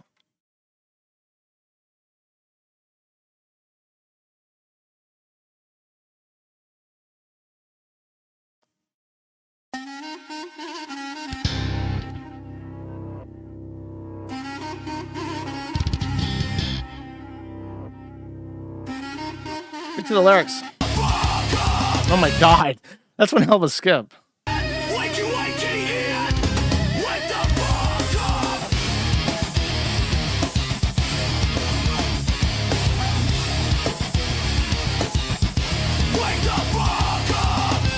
This guy's really good at generating like music videos, but I gotta say my Suno AI Slappa is the best Slappa. I'm a slop expert. I could put out the entire fucking cottage industry as a Vietnam in a day if I dedicated myself to it. Baldo Pagans for 2 says, sorry, Ms. Lorenz, you get the same salary as every other Janny. Base. That's what she fucking deserves. Cole Dante for 20 says, my father got me into D&D. He was an avowed retard hippie, but his campaign setting had slavery. And he explained to me with certainty that orcs were genetically violent, a complicated man. It's not complicated. He just partitions these things in his head. Because there's a certain thing when it comes to boomers and their boomerisms. You have to understand that in the boomer mind, it's difficult to accept reality. Because accepting reality is accepting... It's like with the incel mindset.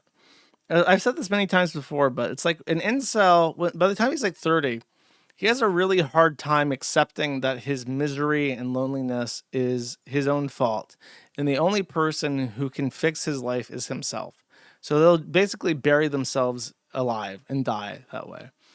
And that kind of coming to a realization is very hard for boomers as well, because it's like, if the things that we believe about race and coexistence aren't true, then that means that we've fucked up this entire country forever. And there's going to be a violent civil war in the future, and we're the sole cause for it, and there is no easy undoing this anymore. That's a hard realization to come to when you're like 70. So they just cope and seethe about it. And it's a hard realization even if you're young.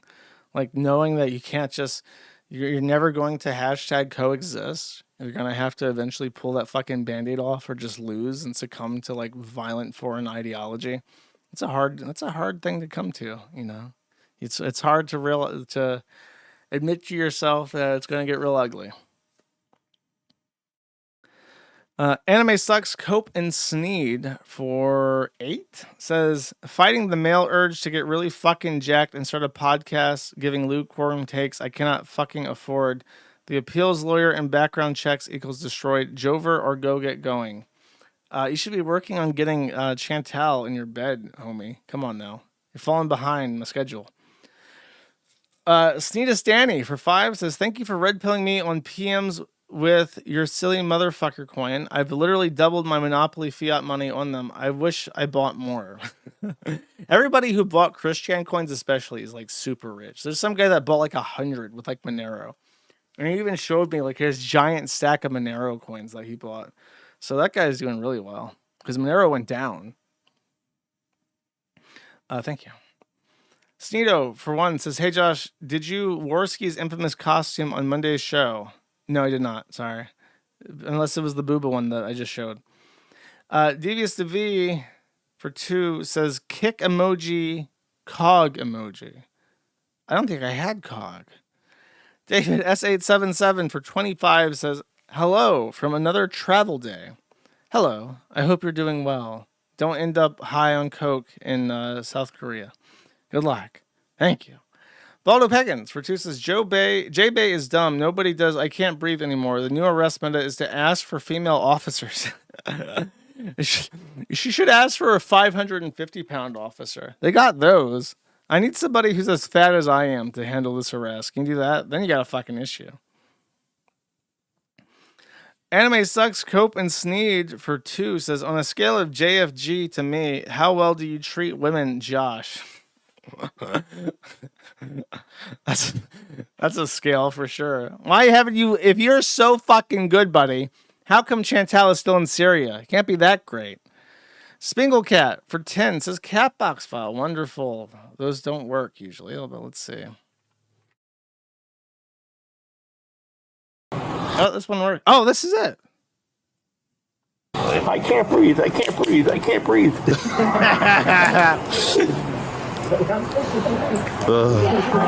The best part is the cop trying not to laugh. That's that's so perfect. Thank you.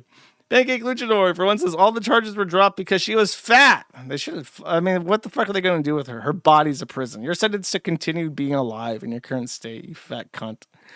Pimmelfesta for 1 says, nothing. Thank you, Pimmelfesta. Well, thank you.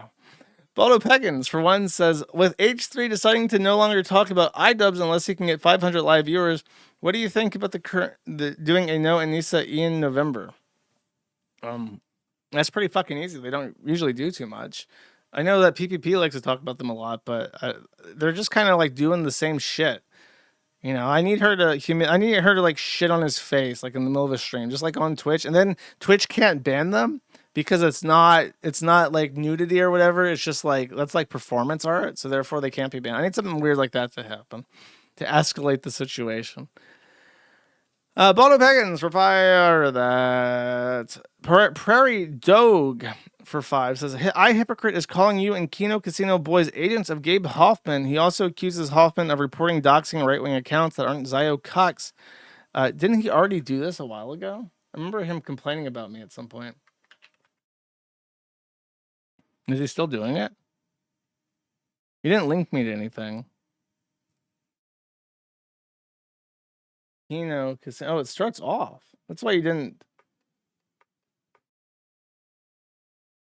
Hoffman funds talked about that. I talked about how Hoffman funds the Keno Casino, which the Keno Casino, the Groypers hate them. So Fire Rises posts this and he tags at Remove Jew Hate, which is Hoffman's alt account. Here it is bragging about getting Arvel banned from Patreon, right? Now, something interesting that came up. Gabe Hoffman is responsible for me losing my Streamlabs, right? So he quote tweets Fire Rises and he says, Lyndon Perry, aka I Hypocrite, should. I mean, I also got fucking banned off Streamlabs. Late to that party. Where's Josh at? Josh! Here we go. Brains of a dead pissant. And then here's a tweet from Gabe Hoffman where, according to this guy, Jeffrey Goldstein, Gabe Hoffman, PPP, and Josh Moon all met in DC. They all met up in real life because I guess Josh Moon is friends with all of these people as well. And Gabe Hoffman, whose Twitter account currently is protected, so you can't look at. Bro, you are getting fucking trolled. Come on. His Twitter account currently. But he posted this picture of PPP outside the Holocaust Museum and I guess jokes that the vacation was just a cover story for mandatory training. So I don't know if this guy is even right in what he's saying, but this is what he's saying. He's saying that Gabe and Josh and PPP. The original tweet is this. Josh proceeds to have his 10th meltdown of the year over people using red font. Bro, oh my God. Oh my, is this? He's one of those people who's in the Keno Casino thread talking about how Andy Worski rapes cats or whatever the fuck. And he's like on Twitter saying that me and PPP and Gabe Hoffman are meeting up at a Holocaust museums in DC. And I, hypocrite, is actually believing that shit and talking about it on stream to an audience of 200 people. All met up in DC IRL. And this isn't a thread about Worski was getting called out on Kiwi Farms for texting a minor, and Josh swept it up because Josh is friends with those guys. So I didn't delete a single post. Here's what happened. Okay, Andy Worski, who's a fucking retard, texted some girl and they talked about doing like having sex in public at like a school. And she's like 17 or something, and he was like mid-20s. So I condemn this. I say it's fucking stupid. He shouldn't have done this, but it's not pedophilia. And they're like, no. She was 17 years, 11 months, 30 days, 23 hours, 59 minutes, 59 seconds old, you sick fuck. And if you won't call him a pedophile, you're the pedophile. I didn't delete any of these fucking posts. I didn't ban anybody for what they posted. The only people who got banned or timed out were people who went into other threads and spammed it.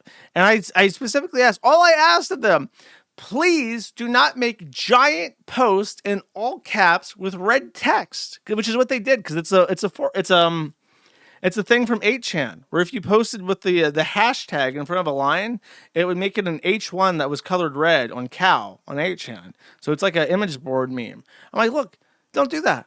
I value my site being legible. I value my site not being full of fucking spam. I value my site not being used for gay ops perpetrated by Brian Dunn from a fucking Discord server.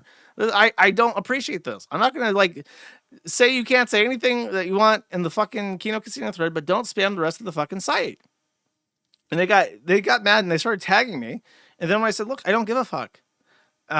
Look, I'm not friends with Andy Worski. I don't think I've ever spoken to him in private except like over Twitter, like 2 or 3 times. I talked to PPP and, I don't have a direct relationship with Andy Worski at all.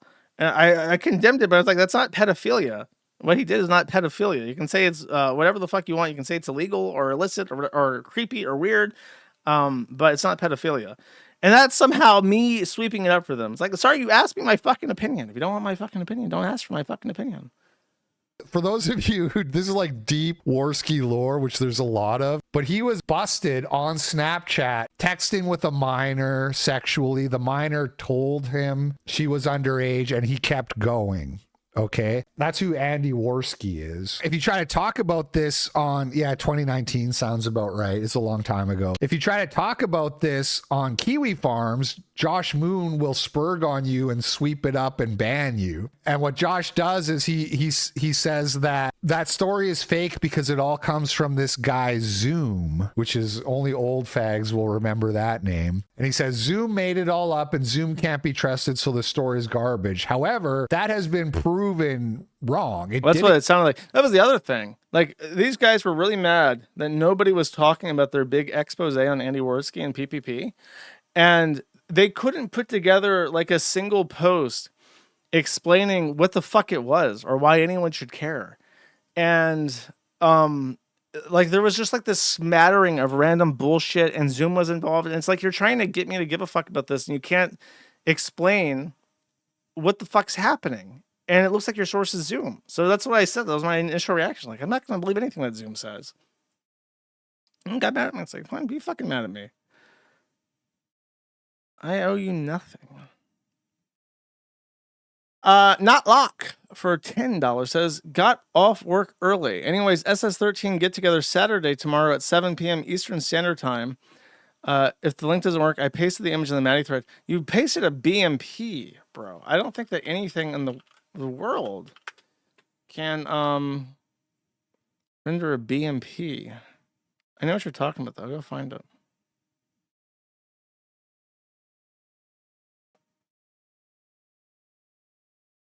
Oh, I'm trying to find this picture because he really wants me to advertise it. I cannot find this image. There's like oh fuck. I promised DSP's tax lawyer I'd talk about Amber Lynn if they gave me a big post explaining it. And I completely fucking missed it.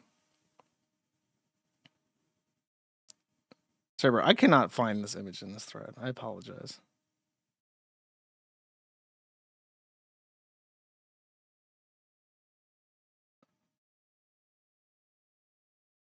Yeah, I cannot find this. I'm sorry. I thought you posted in here, but I don't see it. Sorry. But if you want to play Space Station 13, they still do it. And it still gets posted in the community happenings thread. So if you play Space Station, you should go play it. Thank you. Drewby82 for 5 says, afternoon, Josh. Were there any card games you played as a kid? Yu-Gi-Oh, Pokemon, Magic, etc. I played Pokemon and Yu-Gi-Oh a little bit, but I never got into card games. I never was into that kind of stuff. I think I told you this. I did play Pokemon. I went to Barnes and Noble to play Pokemon there every couple of weekends or whatever. Because you had a thing where if you won a game, you got 2 stars in your book, and they'd give you badges. And I think I got all the badges. But I assembled a deck to be like use all the coolest cards. Like I had a deck that used all 3 of the legendary birds and Luigi or Lugia or whatever the fuck. And that one, you had to have 3 special energy types to match it. So my deck was this huge mess of 3 different energy types, just because I wanted to use all the legendary birds and Lugia. And my mom read like a magazine, and my mom built a deck based off the recommendation in a magazine. And it was just like Starmie and Staryu. Like her entire deck was Starmie and Staryu. And that's all water type. So it would take me like 8 turns to get my super awesome birds out on the thing and power it up. And my mom would just lay out 8 Staryus with one. It even had like a colorless energy type. Like because all Staryu could do was slap. And it did like 30 damage. So my super awesome birds did like 100 damage with 3 specific energy types. And my mom's deck had Staryus with one colorless for 30 damage. So she would just lay down a bunch of Staryus. And of course, if my bird does 100 damage and the Staryus have 30 HP, it's like overkill. So she would just put down another Staryu. So my mom completely and totally destroyed these little tournaments. She would play with other like kids while I was there, and she would all beat the fuck out of them with her. She called them her shitty deck, her shitty little deck, because it was just Staryu, and she would beat all the kids there. Meanwhile, my super awesome bird deck would fucking lose continuously to this.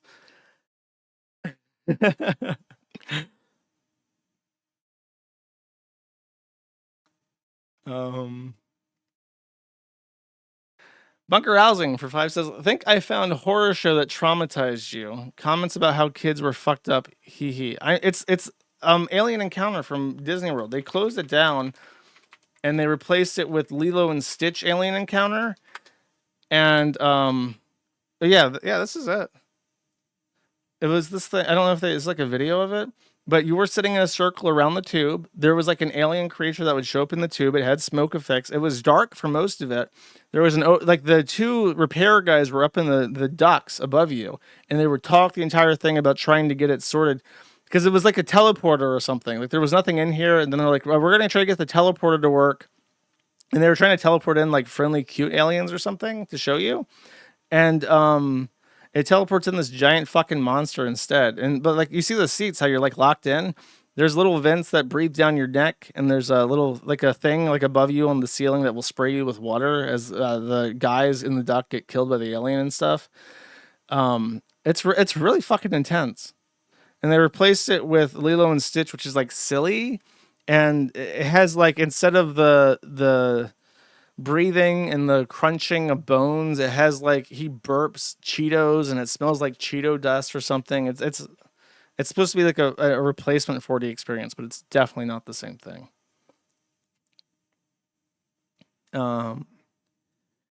Ace of Sneeds for 2 says, I'm not going to pay for your website now that you've unmasked yourself as a dead money enjoyer. All my subs will go directly to Ashton's body paint budget. Dead money is the best expansion. I can't believe that's even debatable. Ace of Sneeds for 1 says, Jersh, I'm sorry for snipping at you earlier, but can you please talk about how Tofia Chu took 7 Tylenol to try and kill herself, and now she's perma-banned from the shelter she was out? I need to do like a second stream or something and talk about Amberlynn and Tofia Chu. I'll have to do like a 27-hour-long stream on Friday about the fat women I did not talk about. They sent another $2 with a link. Look, I'll put it on the burner. Remind me, post in the thread, and I'll put it together the fat woman segment for next week. Logistical Nightmare for $10 says, you talked about Mersh when you mistook that JPS clip to actually be true. Whoa, buddy. The 3D thing. I don't remember. Did I talk? Oh, because I probably gave some background into Mersh with that. I don't remember exactly. Markiplier Sex Slave for 15 says lunch money. Thank you very much. I appreciate it. Bunker Housing for 5 says Destiny versus Hasan. They are fighting. Who are you rooting for? Which is the bigger catch for Dagger Pussy, Ralph or Mersh? Neither. Probably Mersh. He's less of a fuck up, it looks like. As far as Destiny versus Hasan, I really don't give a shit. Neither of them have any values or whatever. They both suck. Pete Wienerson for 5 says Nick Rekieta wants to be Saul Goodman so bad.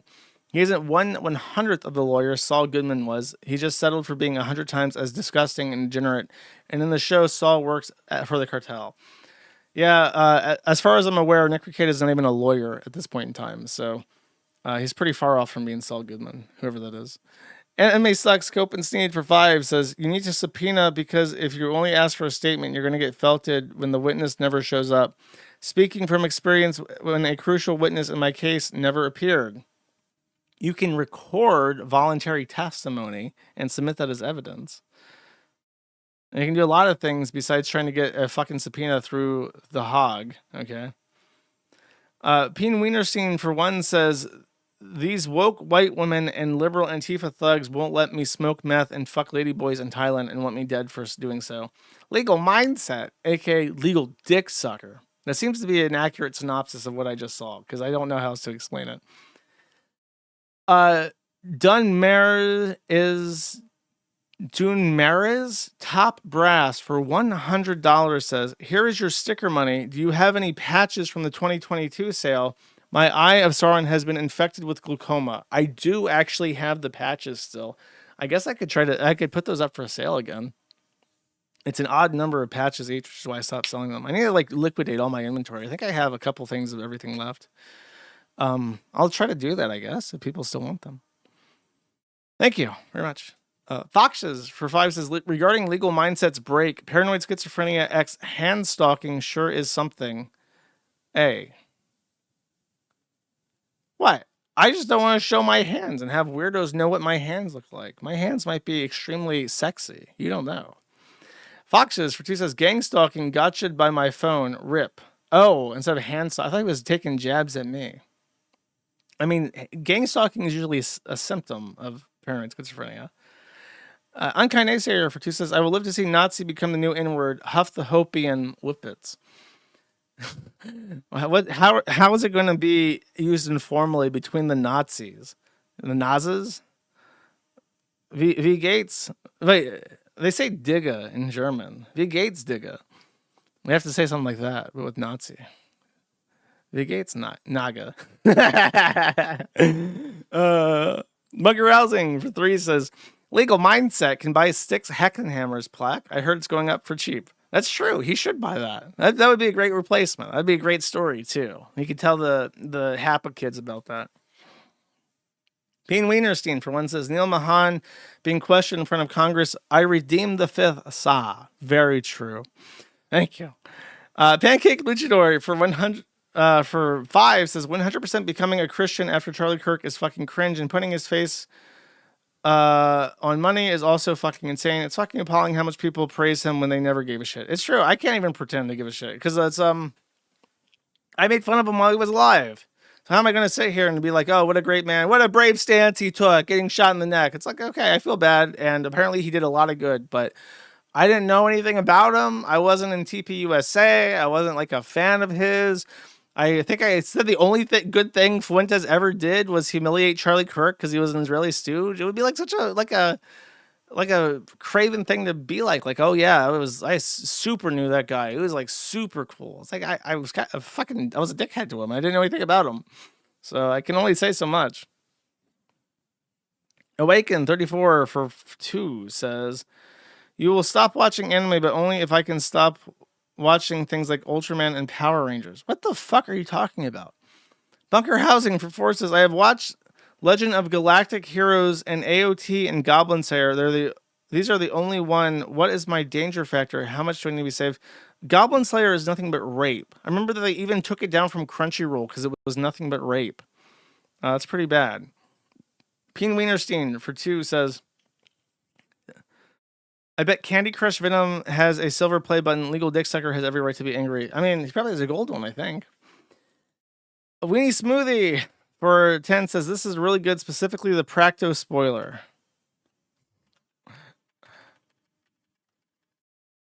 Okay, let's see. Well, watch the Practo spoiler. This is like a lot of stuff, buddy. This is like a ton of shit. Oh, I'm saving this for a rainy day. People found a subreddit for seeking medical advice, but it's entirely occupied by Indians. So it's like the most embarrassing shit ever. I'm saving that for a rainy day. Sorry, buddy. Thank you, though. ZBD for 1 says, relax, JF kids are only watching the reenactment of JF beating Mama JF using Talking Tom characters. True, that makes sense. Barillo Furman for 1 says, bro, the court system is so rigged. I know. Bossman doesn't even have an appearance until the 6th of January. It won't even be 2026 until we get an update. It's fucking rigged. Sus Productions for 5 says, what's your strategy for losing weight? I need to lose some and cravings suck. Thank you. Okay, this is it. This is literally it. You ready? You must record every single calorie you put into your body. You must eat less than 1,000 calories per day, or 1,000 calories less than your metabolism. But if you eat 1,000 per day, on average, you will lose 2 pounds a week. And if you ever get cravings, you must chug water. You must drink water until you are so full of water that you are physically ill, and then you must drink a little bit more. This is how you lose weight. It is pure suffering. It is slow going. It never gets easier. You'll be 8 months in. You'll still be fucking hungry. But one day you will be thin. And as Kate Moss once said, nothing tastes as good as skinny feels. Take inspiration from heroin addicts. And finally, Indomitable for 1 says, activation code Whataburger. You have to say more than that. What am I supposed to say? I don't have any Whataburger related tales to regale you with. And thank you, by the way, to anybody who gave subs and stuff. I saw Kadu gave 5. Yeti or not, Ballman Sec, and then You don't even show up. I'm sorry, you really don't even show up if you like subscribe on Rumble. I would give a shout out, but I can't. Okay. I am now completely exhausted. I'm very hungry. How do I make this not green? There we go. What should I play? I play Streetlight Manifesto. How long is that song that I said? I think all their songs are like 20 fucking minutes long. Yeah, 6.5 minutes, bro. My limit's like 3 to 4 is what I try to look for. I do like that song though. What have I been listening to recently while programming? Let's take a look. Oh! Yeah, oh, this is a deep cut. None of you have heard this song ever. I'll play this one. Hold up. Dude, I had like the vaguest premonition in my head. I'm like, what is that song that I'm thinking of? And all I know is like, something radio. And I was like, how do you find a song like that? And I demanded, I asked Gemini, what is this song? Something about a radio. It's like a weird song about a radio. And it actually knew what the fuck I was talking about. Gemini is like the best thing at finding weird songs that are on the tip of my tongue ever. So this one goes out to my buddy Ralph. Okay. Da, da, da.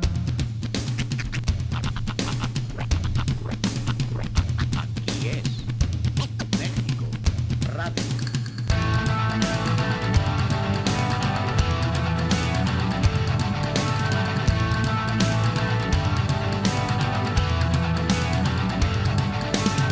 I feel the hot wind on my shoulder and the touch of a world that is older. I hit the switch and check the number. I leave it on and then I slumber. I hear the rhythm ringing through it. Flamenco guitar and cumbia music. I hear the talking of the DJ.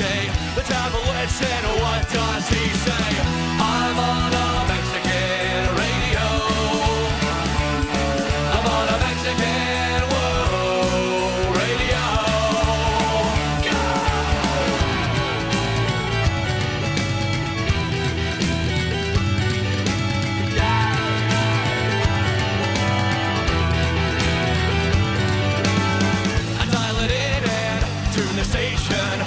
About the Iraq invasion, I understand just a little. No complaining, it's a riddle. I'm on a Mexican radio. I'm on a Mexican radio.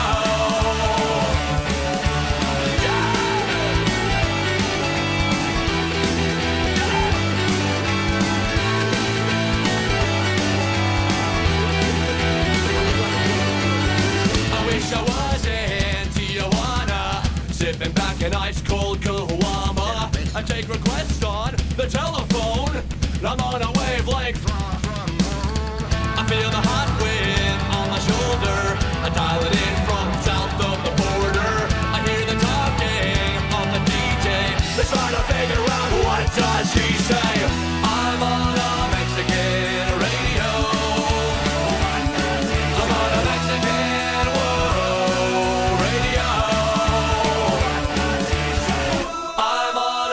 Mexican radio.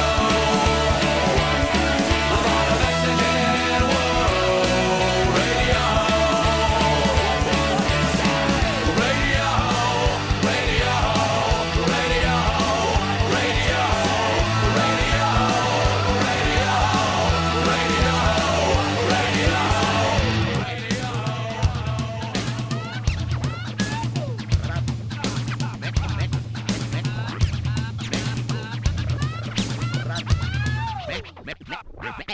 México.